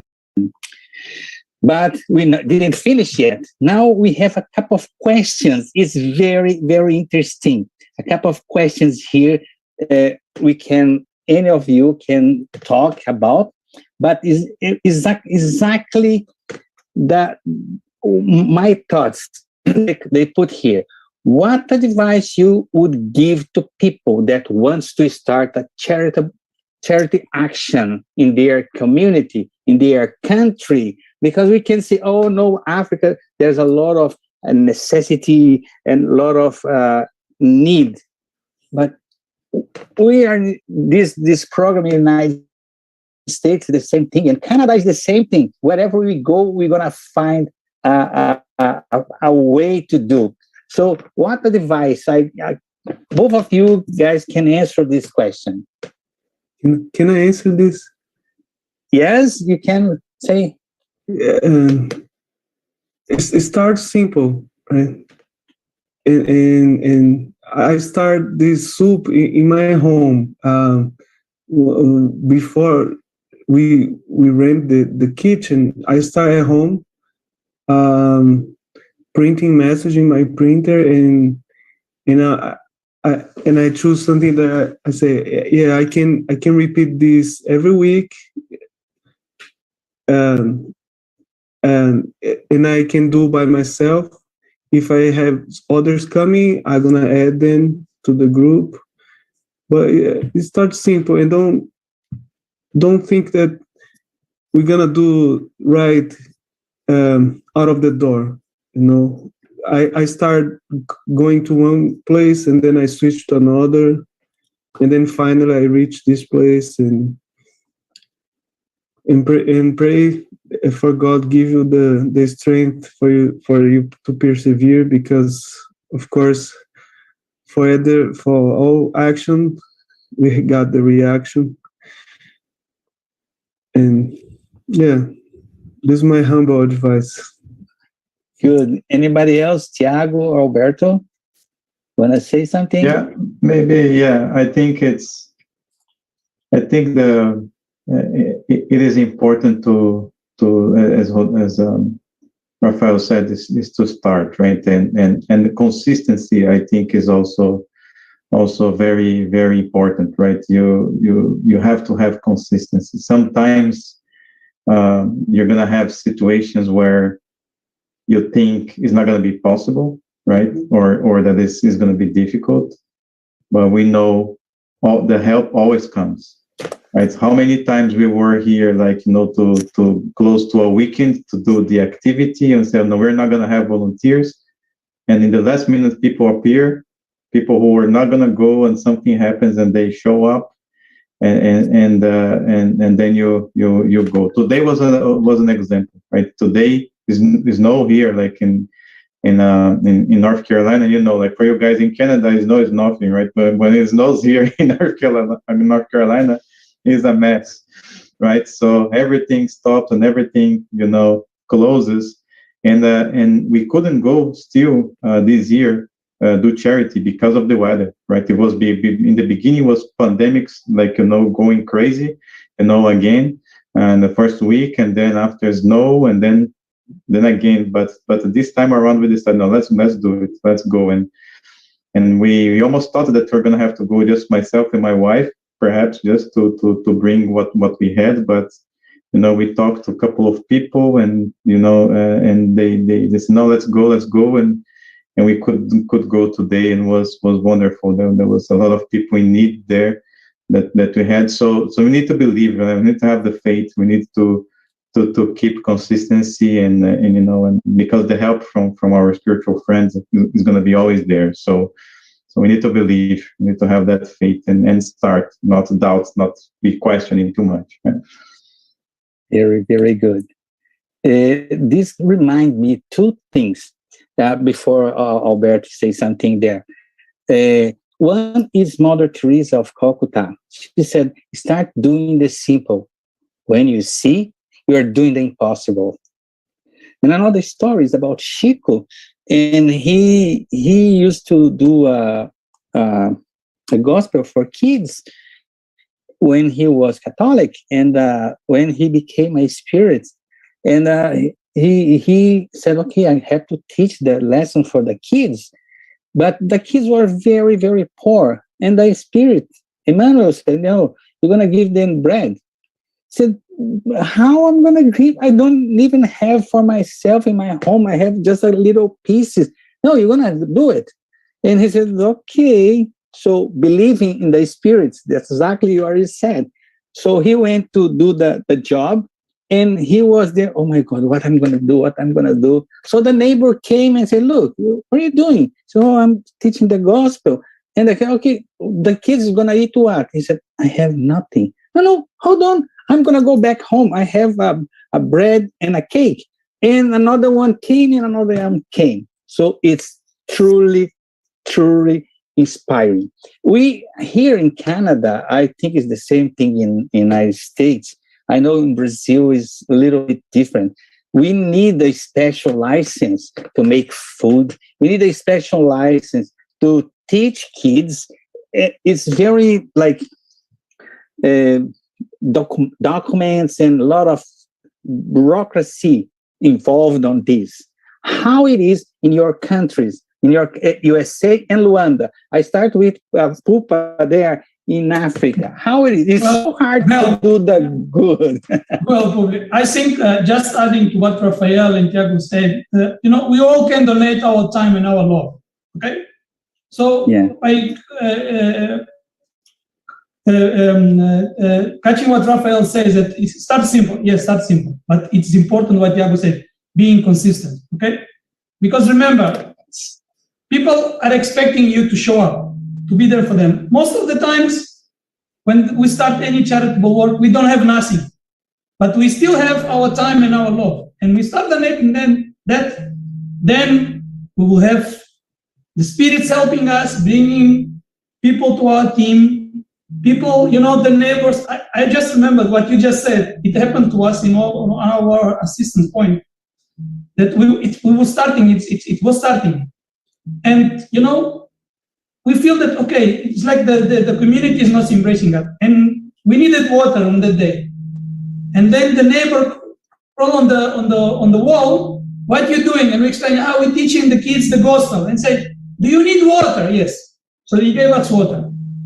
And then the other neighbor came in, okay, do you need, it's happened like that. So at the end after the final prayer, I looked at the other two persons with me and I said, guys, this is not really our work.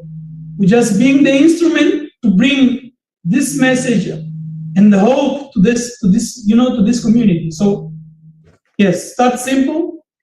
The most important is to donate your time and your love. And we all can do this and being consistent. Replying to your question, yes, we have some kind of rules. They tell us we need to have a license, to cook and to teach. But the question is, if you stolen the bureaucracy, the people are still, they still need to eat. They still need someone to listen to their problems, and sometimes this is just all they need. So despite all of this bureaucracy, what we tend to do is when they show up, we say, okay, we just volunteers, decided this today to speak with the people that are on the street or that are here, okay? Of course, we with the time, we got the documents, okay? But I believe that in Canada and US, it's a little bit more strict. Here during the pandemic was really, really strict because the lockdown was really lockdown. We have the police on the street, we have the military on the street. You couldn't go anywhere. But when we started to deliver the soup to the hospitals, believe it or not, for months, they never stopped us. It was like no incident whatsoever, which means that when we have faith and we put our time and our love to the work, we will have the assistance that is necessary to do it. Very inspirational. I probably want to say something. Yeah. Of course, we talk about food and everything, but if you have bureaucracy that you need to work on, and you can do something else, like going to a nursing home and visit the elderly and give them message and give them water, right? Fluidify the water and give to them. Why not? My first trial was working in a nursing home, but it didn't work out for me because, for some reason I tried to be volunteer in that place, but I wasn't able to be there because of COVID and all that. So there are many ways for you to start doing this, or visit the prison, right? Why not? Right? What a big charity would be for you to go to a prison to read the gospel with the prisoners, right? I think Ana Oliveira did that for a couple months. So we have so many different ways to do the charity. Yeah, charity work. Very, very good. This thing. You remind me the last fraternal meeting that we have here, 2016, 17. No, I forgot the time. 16, I think. And we don't have license to go in the street and knock the door in every home and give the message, right? We call the Jesus and You. And but the practice of the fraternal meeting was to do this. And I said, okay, we don't have anything. We're gonna do by faith. Let's go in this street, knock the door, and give the message, like a Auta de Souza Fraternal campaign. And everything went well, but I was like afraid because a lot of people visiting, like tourists, came to Canada as a tourist and participate with us at the meeting. But everything went well, no problem at all. Like Puma said, and Veronica just put here in the chat, the work comes when the workers are ready. So that's it. We I'd like to say thank you very, very much for this. We didn't finish. Don't worry, guys, we didn't finish. We like the charitable activities. It's so inspiring. And that's the point. We have that connection. And this charity is contagious. Like when you start, another person, like Rafael said, the guy came and never stopped. And he's from the community. And yes, it's inspiring in like you get attention and you get people to come with you. It's very, very good. But now, Marcel from London still have something to talk. Marcel, come in. Hi, thank you, Fulvio. Thank you, Alberto, Rafael, and Tiago, for sharing this incredible experience and inspiring us to do something to help others. Thank you so much for your participation. And now we will have a hands-on activity. First, you will listen to a mini lecture explaining how to do the gospel at home. After, you will be joining one of our 3 breakout rooms to do a simulation on how to do the gospel at home. Our speakers will guide the activity. Let us donate the best of our energies to vibrate for all the charitable activities to spread worldwide.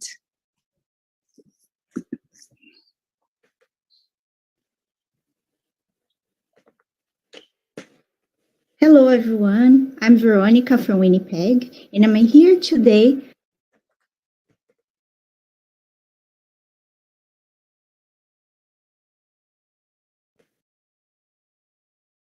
to talk a little bit about the gospel at home. So let's get started.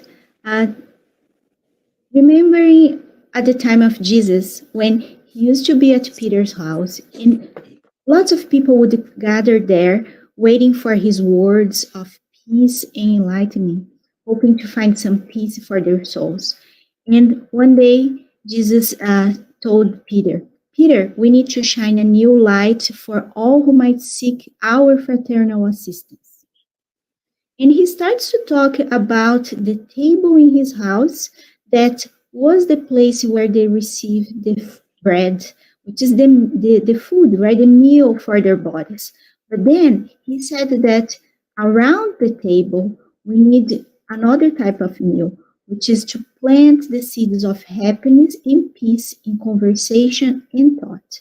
So he was talking about having people around the table, talking about teachings that were going to help them to progress and to live a better life, right? So this is in the book Jesus in the Home by the Spiritism. And so this is exactly what the gospel at home is. The gospel at home is a family gathering where we set a time, same time and day in the week, and we do this reading, the study of the gospel once a week under the light of the Spiritist teachings. And for that, we use the gospel according to Spiritism that help us to really get the moral teaching in Jesus, in the gospel. So why should we do the gospel at home weekly? Well, there are many reasons. One of them, during the gospel at home allows the assistance of suffering spirits who might be around us, that for some reason may be connected to us, and they need that teaching that will help us to move on. The gospel at home also promotes deep cleaning in our home environment, because every time we have a negative feeling, a negative emotion, or a negative thought, that impregnates into the environment. So by doing the gospel at home weekly, we do this weekly cleaning in our in the energy in our homes. The gospel at home also expands the understanding and strengthens the faith for those who participate. So by during that moment, that short period, we are focusing on teachings that are going increase our faith and help us to go through difficulties. It strengthens our physical and spiritual health because we are connected at our spirit and our body. So that also help us to have some balance in health. It helps with family harmony because it's a moment when we are together. We create an environment of peace and create a good opportunity for having mutual understanding. So bringing family together, that's what Gospel at Home does, right? Because everybody in the family can participate, small children, youth, and parents. And by being together, we are doing a prayer in group. And we learned from Kardec that a prayer in group is more powerful because we are all with the same thought and same purpose. And that's almost like speaking in a unison voice, right? So our prayers become louder. And during the Gospel at Home is also a moment where we have the opportunity to receive magnetized water. So we set aside a container of water where the good spirits impregnate with good energy that water that helps, it creates almost a remedy for our souls. So how we do the Gospel at Home?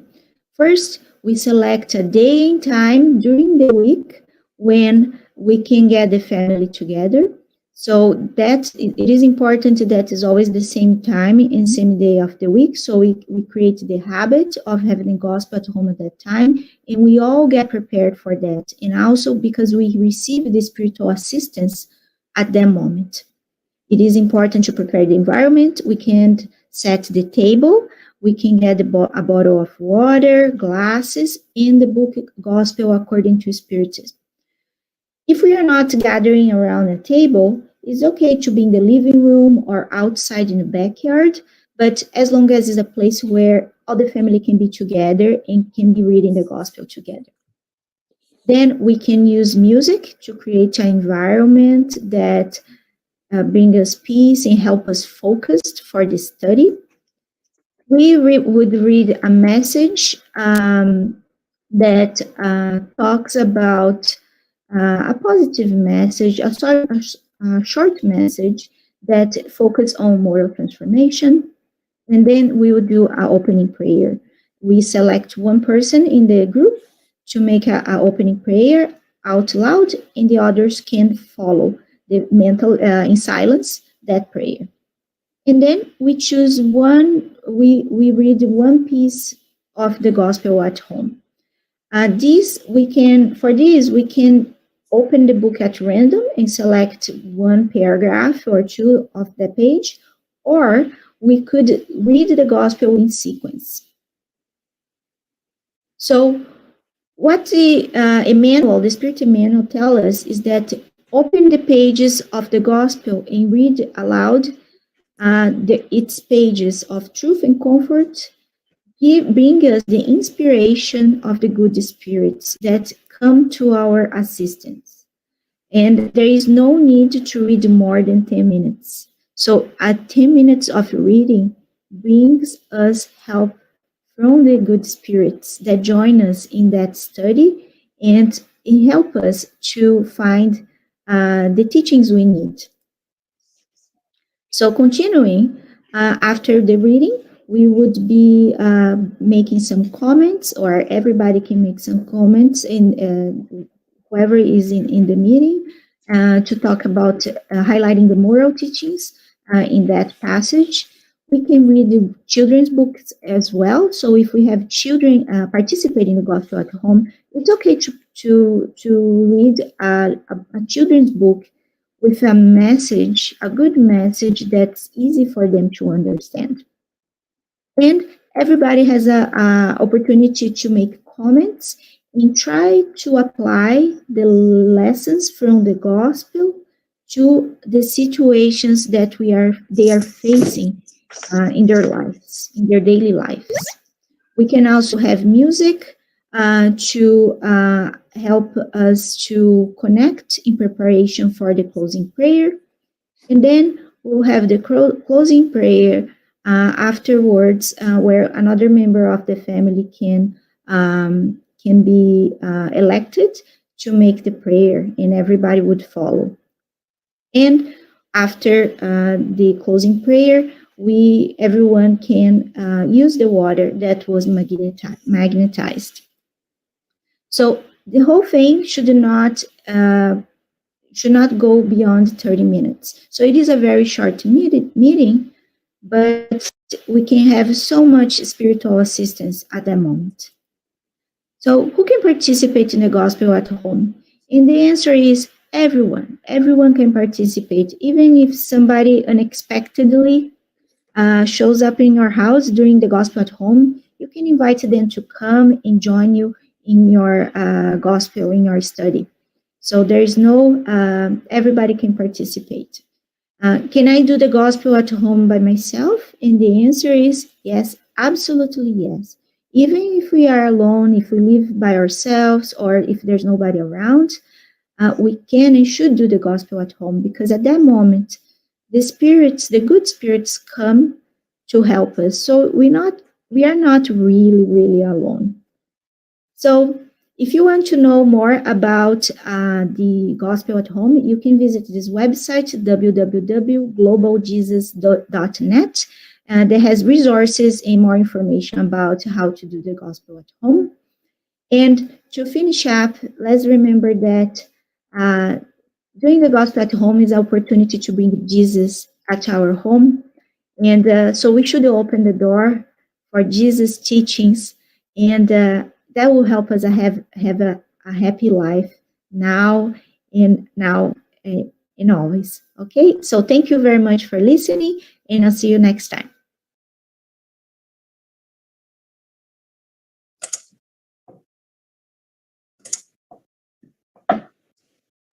Veronica is creating the rooms. Hello, everyone. Good afternoon. So we receive an invitation to join a breakout room.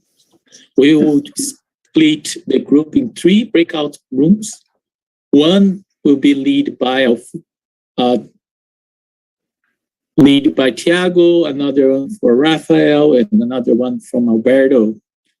So when you receive the invitation, just to click, and then you're going to be in that breakout room.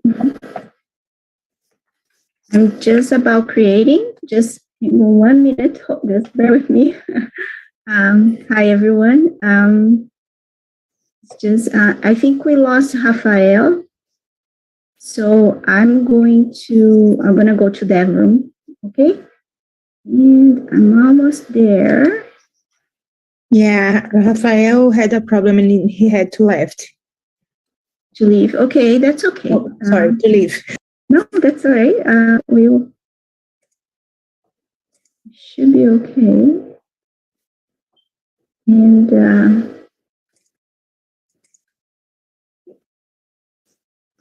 in the main room. Okay, I think we should be okay.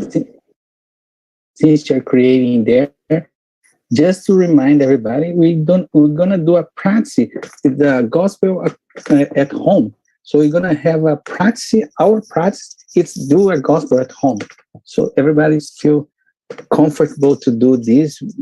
People that don't do yet, is gonna see it's very easy, and everybody's welcome. We have almost done there. The Yes. rooms. Okay, so I'm gonna open up it, please. I don't know if it's gonna send everybody automatically, but let's see. Okay. Yes. Okay. Oh no.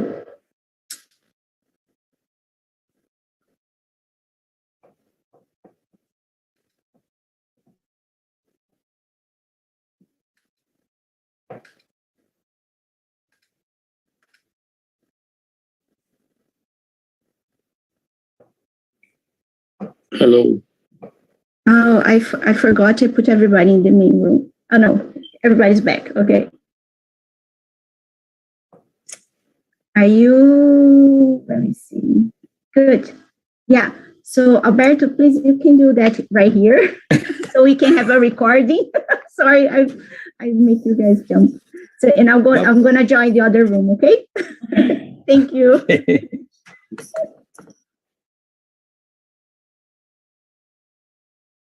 So should we start? Recording stopped. Yes, please. Okay, so are we going to sing? I don't know any music in English. Huh? You guys want to sing? Publio knows. Yeah. Okay. I can sing a song here. Yeah, you'll be the only room that not have the musician. We have a song. Okay. So a small song for us to prepare.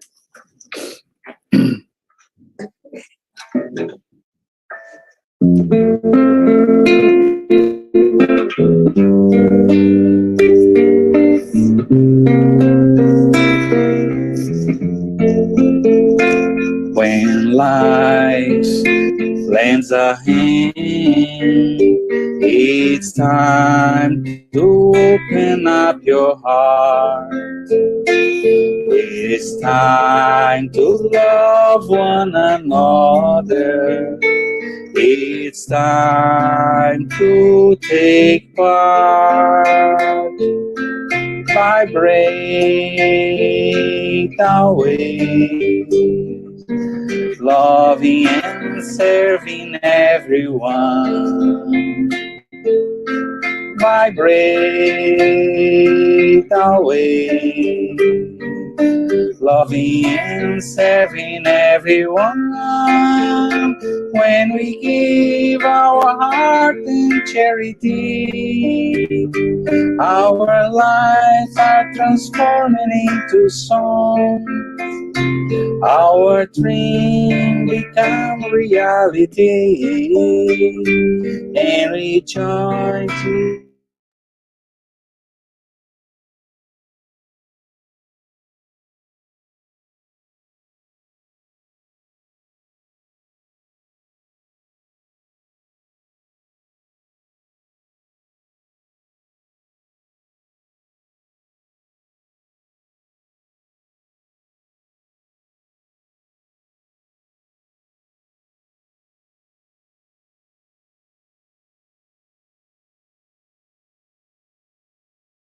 our lives are transforming into songs.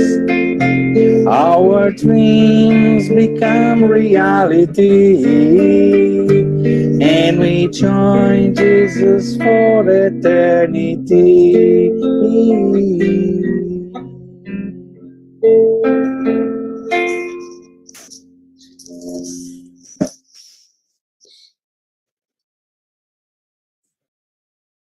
What I usually do when we are at home, I would like if somebody is inspired to do the prayer.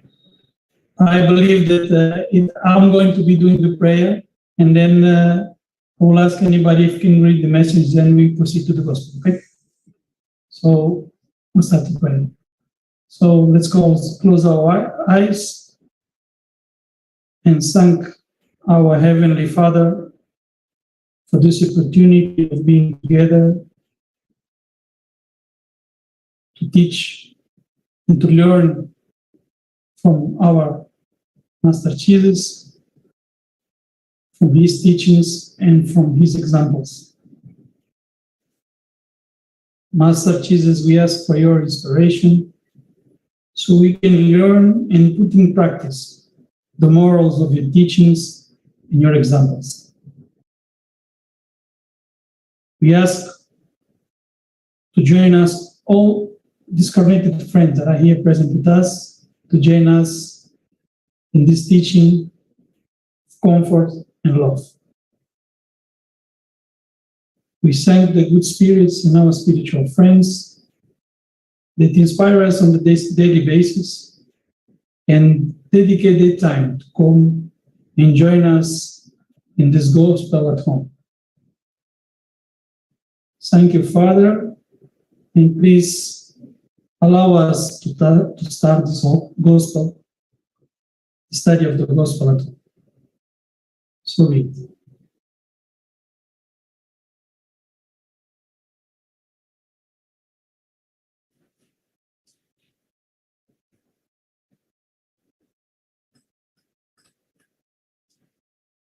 Who has the message? I have the chapter.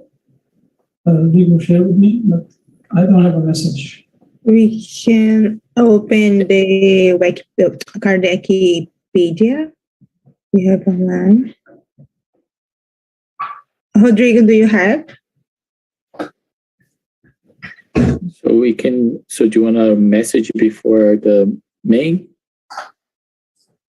For just a second.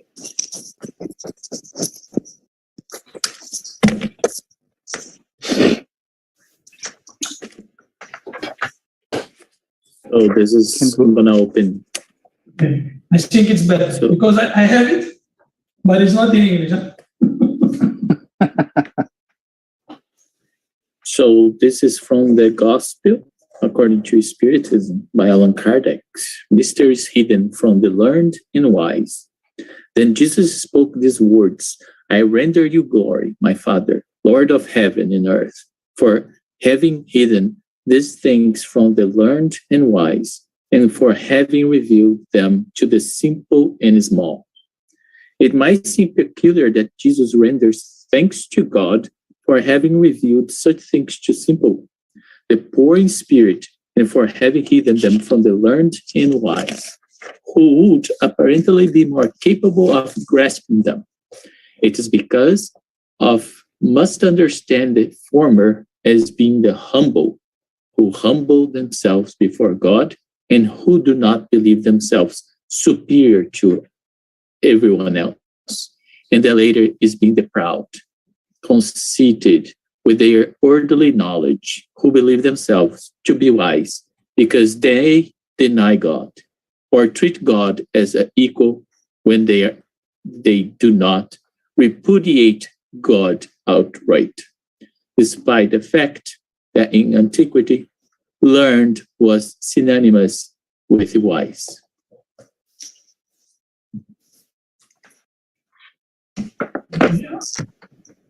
Feel inspiring words, especially because the moment. Oh, here we have the. Okay, so now the gospel can be done by starting from the beginning sequentially or opening randomly. Okay, what we have done initially done sequentially, and with the time we start to do it randomly. But then we start again sequentially. But it depends. Really, okay, if it's the first time, I would advise sequentially the first time, then you can do randomly, okay?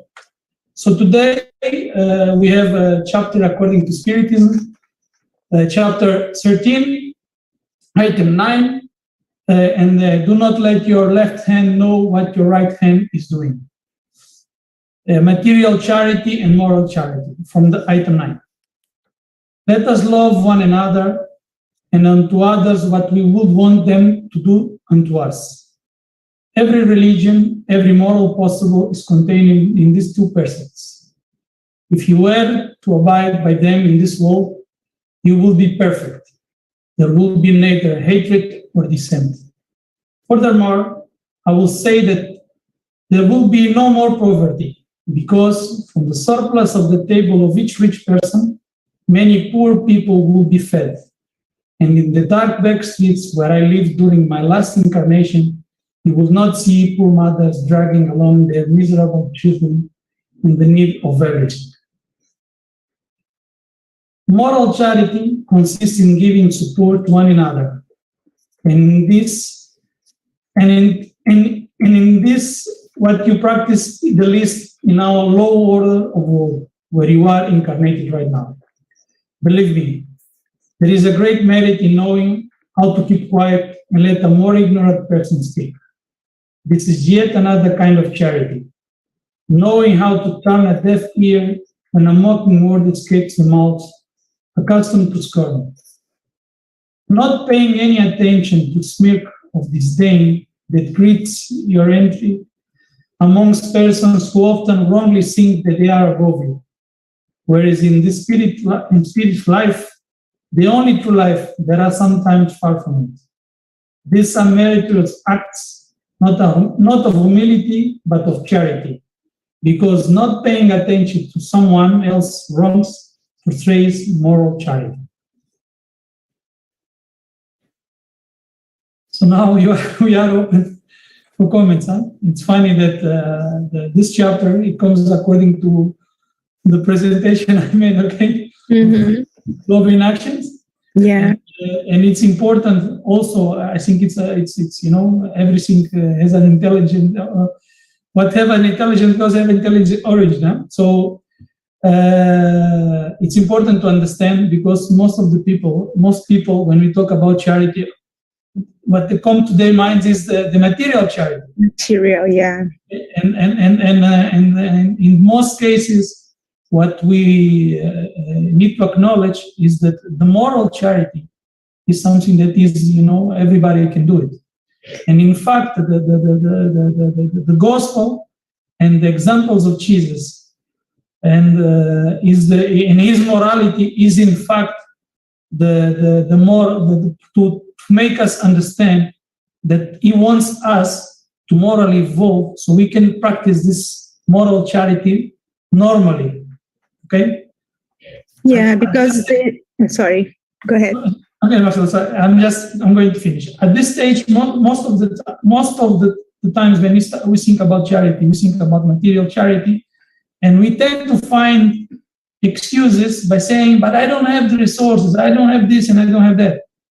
But as God created us, he wanted us to evolve. So he gave us the free will to choose what we do with our life, okay? And each incarnation serves for us to evolve. So the moral charity is in fact donating ourselves, okay?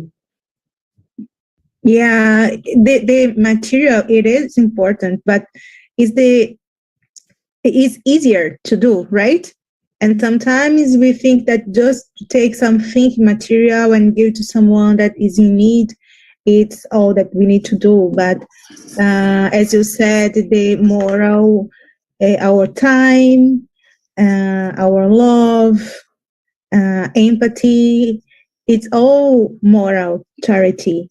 And I think it's most important to do, right? Because it's not so easy to, someone is calling and you are busy and you say, no, I'm so sorry, I cannot hear you now because I need to do something, and maybe someone is in depression or whatever. And we take our time to listen our friends or people who needs to be listened. I think it is really important, right? Yeah. Since the morning when Vanessa started, Anna talked, and all of you guys talk, the experience you have is showing these, like Marcel said, the material charity is the easiest one. I can put my hand in my pocket and give the money and go. But when you give your understanding, like Pupa said, when we understand, is harder because I say, okay, I have to give my patience. So this is a real charity. It's a moral charity. I have to give my ear because the person, he doesn't know. So I have to give my shoulder for him to cry. So it takes more than the easiest way. You know what I mean? So it's very important. And wasn't a coincidence that we choose this chapter to talk today. When we are preparing the meeting, I said, you know what? That's the special part in the gospel that is related to our, but you can say, but charity in the depression, what's the connection? And we saw during the meeting, everything is connected. The gospel according Jesus Christ is connected to our happiness, our good relationship in the world, and connect with the new world too. So it's very, very important. I think we are living, no, I think I'm 100% sure we are living a special moment in our planet, in our lives as a spirit incarnated, that is going to really mark on us. Rodrigo, want to say something? Our time is almost up. Oh. So then one important thing that we need to remember, God is so fair that give us all humankind 24 hours a day with the same opportunity every single second. And Pupa is correct, is our free will. Yeah, they are calling us. We are in the same, oh, they are coming. We are in the main room and they are come back to here. Yeah. Welcome back, people. We're very happy.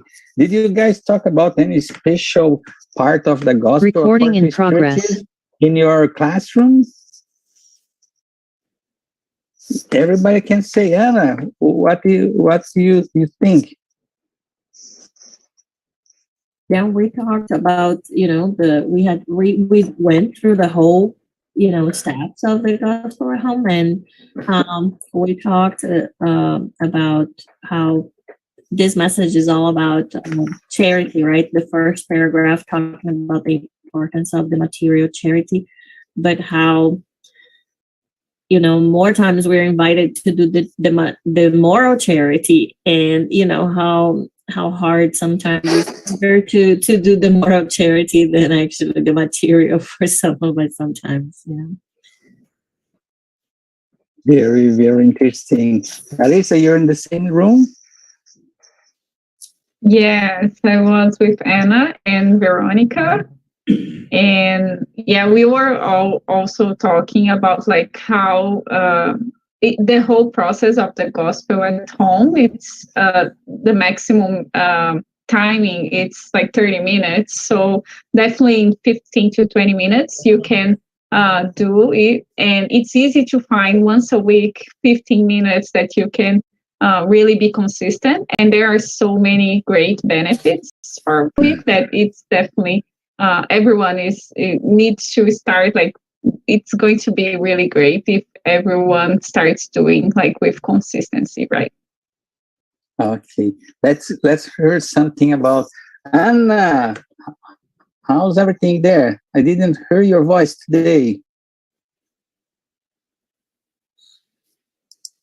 Are you talking to me? Yeah. It was like, if you didn't hear my voice, it has to be me, because Ana Oliveira gave an amazing reflection about depression, right? It was fabulous. It was fabulous. And we had Tiago was in charge of the group, and also Eduardo Mesquita, whom I share the same name, and a person that I'm so happy to have here. We met, I don't know if he remembers me, but we met 20 years ago in Brazil, right? In one of those concafras, right?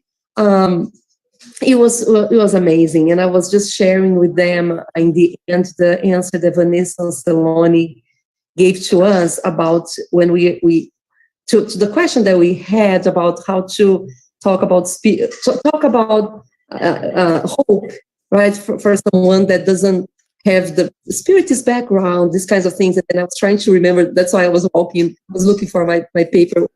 I took some notes and I found the paper. So I wanted to mention to them and to all of you, the name of the book that she mentioned to us, it's called Learned Optimism, right? So I was super curious about this book, but she was talking about our own behavior, right? How we act in front of all these things, because people will always be observing our actions, our words of hope and joy, right? In the opposite of being complaining about the world and being pessimistic. So I think it was a great to remember these. And so we were talking about this in the end. It was a great experience in the breakout room. Thank you. Tiago, you're the coordinator of the room. Yeah, I think Anna said everything, right? It was a really nice moment, to practice doing the gospel and having the discussions and share experiences. I think this is what the gospel also is about, right? When we do the reading, and then when we share our opinions, right? And how many times we have an opportunity to correlate something that we read with something that we live, right, in our day to day, right, and as Eduardo was sharing like his experience, right, coming into Canada, and exactly to this point of that Anna was bringing up, and you know, and also how, you know, we come into realization of the moral charity when we were doing the activities on Saturday, right, on our activities on charity here as well, how many opportunities we have to actually practice that moral charity, right, in our day-to-day lives, right, which is so much important. And if and otherwise not doing those activities, you sometimes you don't have, you know, opportunities, or maybe you do have opportunities, but you don't realize that you're having those opportunities and not taking advantage to learn and to grow and to do your inner reformation, right, which is the biggest objective. So it was amazing. Thanks a lot for the opportunity. Anybody else? Eduardo. Who is Eduardo? Is that new incoming here in Canada? Who is this person? Eduardo. It's me. Oh. What? Share with us your experience. Eduardo just moved into Canada not too long ago, and he thinks it's just a temporary situation. But I told him, he put his feet here, forget it, never coming back. Eduardo, welcome. Tell us your experience. Thank you, Publio. You're amazing. I put it in God's hand. My destination is in God's hand.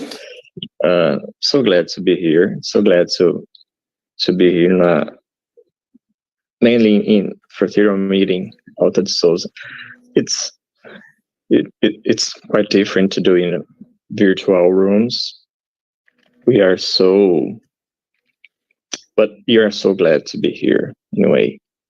And my experience, it's really a simple things. It's, as Thiago stated, it's opportunities that we have in our day-to-day lives to, you know, to do something different with our, maybe with words, maybe with little acts. You know, it's quite different opportunities we have here than we used to have in Brazil.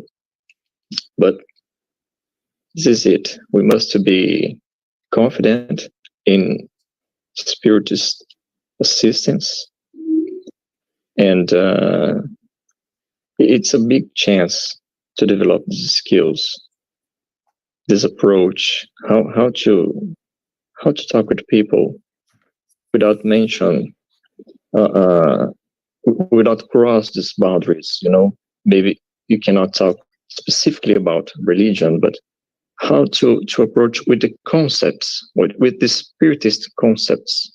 That I think that's the point. And gospel teach us how to do it. But that's it. Thank you.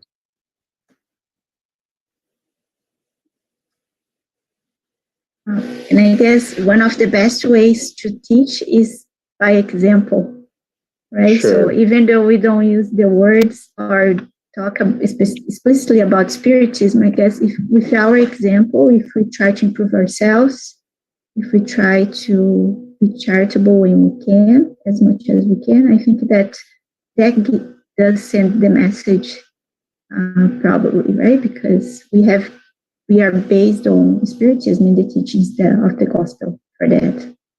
Absolutely, that's the point. Yeah, and one step at a time, right? Okay, I think we have to move on now, because we are near the end of our meeting. It's almost 1:30, and I would like to, I'm delighted with so much teachings, and I probably have to go back to the recordings to capture everything we learned, everything that was so inspirational, with the examples of activities. And we hope that whoever is watching this even now or later can feel inspired as well to make their small contribution, right? I think that's the key message, right? To do a small thing. Yeah, I would like to call Rodrigo to say a few words.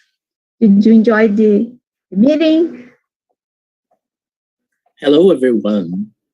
I'm Rodrigo from Winnipeg, Manitoba. So I'd like to thank you, everyone, for your participation. And I'm very happy and felt quite emotional sometimes during great talks from Vanessa, Ana, Lucia, Oliveira, so from Alberto, from Rafael and Thiago. Thank you very much. I just want to remind you that our event objectives were to expand our friendship, to strengthen ties of legitimate kinship through the work for good, the study of Spiritism teachings, and the practice of charity as taught by Jesus. If you want to know more about Spiritism, I have an invitation for you, especially if you want to know more about, please join us to study the book Get to Know Spiritism. So the classes are free, online, and the course will start on February 5th, 4:15 Central and 5:15 Eastern Time. So in the chat, you're gonna have the link to do your registration. So Veronica, what else you have? Well, I think I have, on behalf of Spiritism Canada, I would like to thank everyone who came to help us. And it was a great pleasure to have everyone here, everyone who is watching, who participated with questions, with emojis. It was great to have and feel this energy in our house. Because it feels like everybody's here, right? And we can share this good energy. And we were talking the chat, the admin chat here, because we were trying to figure out all the technicalities of this transmission. But then Marcela mentioned, right, how good it was to be together and share experience and the emotion of it, because that's really. This is really a booster, right? For us to keep going. Because sometimes we feel alone. Sometimes we feel our contribution is so small that it's not even meaningful. But if we put all pieces together, we can have something big, right? And God only wants us to do what we can do, right? God doesn't ask us for more than what we are able to manage.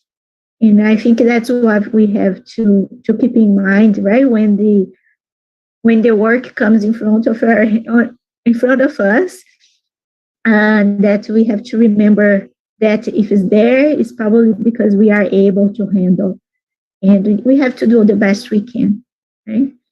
So I would like to thank everyone for this great day. I hope we can be together again soon, and then I think I have to invite, right? I have to ask for Rodrigo for our final prayer.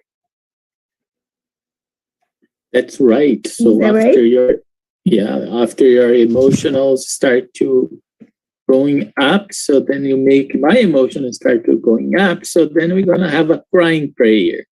So let's see a crying prayer. So then the problem that you'll be online forever, for the rest of my life, you'll be registered. You cry during the final prayer.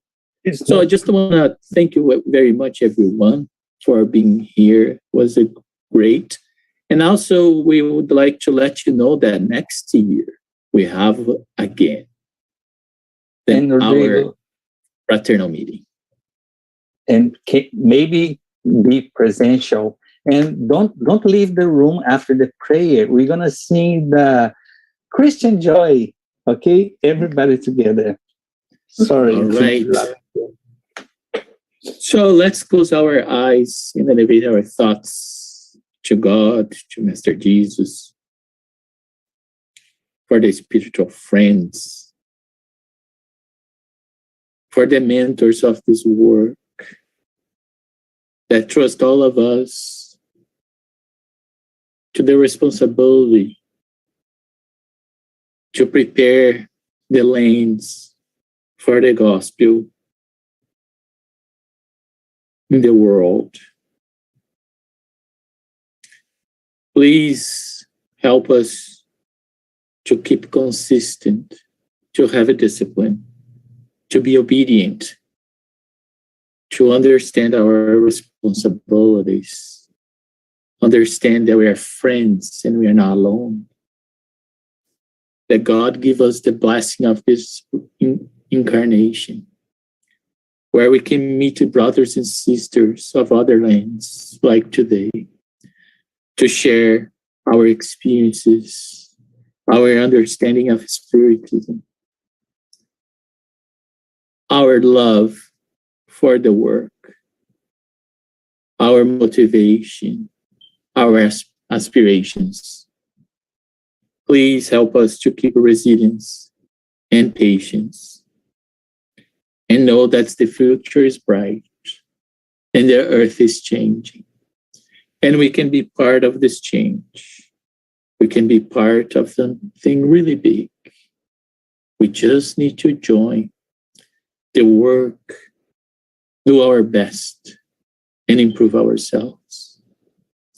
In that way, you'll be stepping forward towards the teaching of our Master, close to understand God and His mercy and love for us, guiding the humankind to evolve towards purity, towards the beauty and perfection. Thank you very much for this meeting. Thank you very much for the opportunity. Even in our online environment, we can see so many faces, hear so many voices of our beautiful friends and brothers and sisters, united to work, to move this to another level. Thank you very much, spiritual friends that are here today, for supporting us, for helping us to guide all the activities, to bless all the speakers today, all the activities. And now we ask the permission to close this program. Thank you very much. God bless us all today and always. So be it. What a beautiful prayer, Rodrigo. Emotional too. But anyway, we're gonna sing a song in all the Auta de Souza Fraternal meeting or Auta de Souza campaign. We used to sing this song. So we're gonna sing together. We're gonna share the lyric here with everybody, so you can sing with us. Okay. Before singing, Publio, I think we should also thank Tavares, who is in the background doing the transmission in Facebook. And he never showed his face here, but he's been sitting there since 8 a.m. this morning. Yeah, so, Tavares, show you up. He can't show, I think, because of his sharing the screen, right? Good job, Tavares. But he's there taking care of the transmission. And so I just want to point that out. Thank you. The slide is missing a little, but maybe it's only my computer. It's showing the presenter's view, Rodrigo. Okay, good. Yeah, he's gonna reshare. Maybe I missed one piece.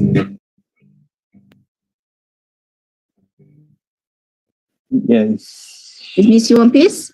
Yes, like left hand side. Oh, let me see. Well, you can get going. I'll fix that. Okay.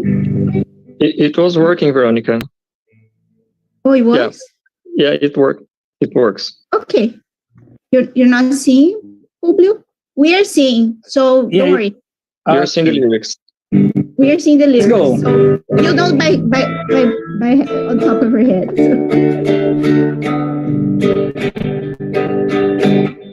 We are good friends. Maybe we're brothers. I don't hear anybody singing. Please open your microphone. You'll be weird. It's gonna be messy. Yeah, Because of the lag in the in the internet. I really don't think it's a good idea, Julio. Yeah, it's gonna be a mess. Nobody's gonna be able to hear you because I cannot see the whole lyric here. I need help, so I need to hear you guys. Sing it. You don't want me singing, brother. Me neither. Let's go again.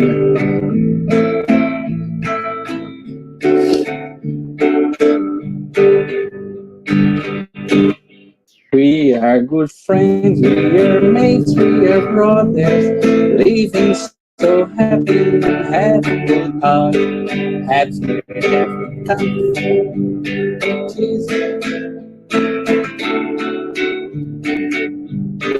Our joy comes from the gospel,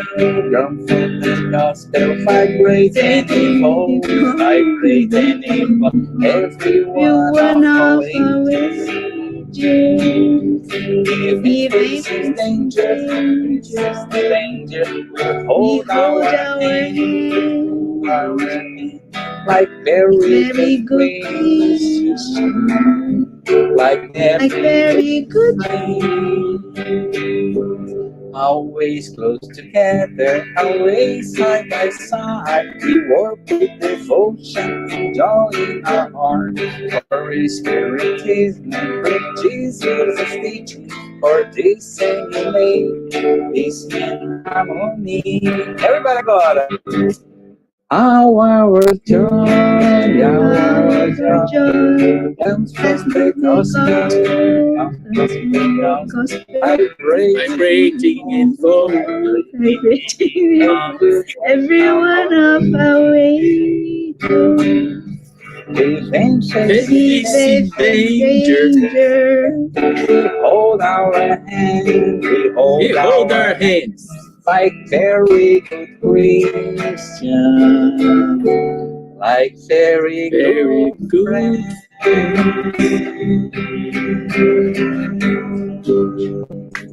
Yay! Thank you, everybody. It was very emotional. You know, a few years ago, I went to a fraternal meeting in United States, in Boston, and I promised Mr. Ninfo one day that and we're going to bring this to Canada. So we did the first encounter with 4 incarnated. The second one was a little bit bigger. The third one was in London, and now we have one in the entire Canada and the world. It's a very big progress. Thank you, everybody.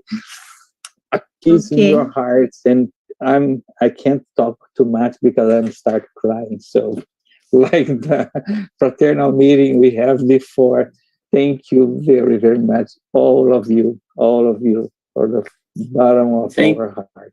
Thank you very much, everyone. And this is the end of our transmission. Have a good day, and God bless you all. Thank you so much, everyone.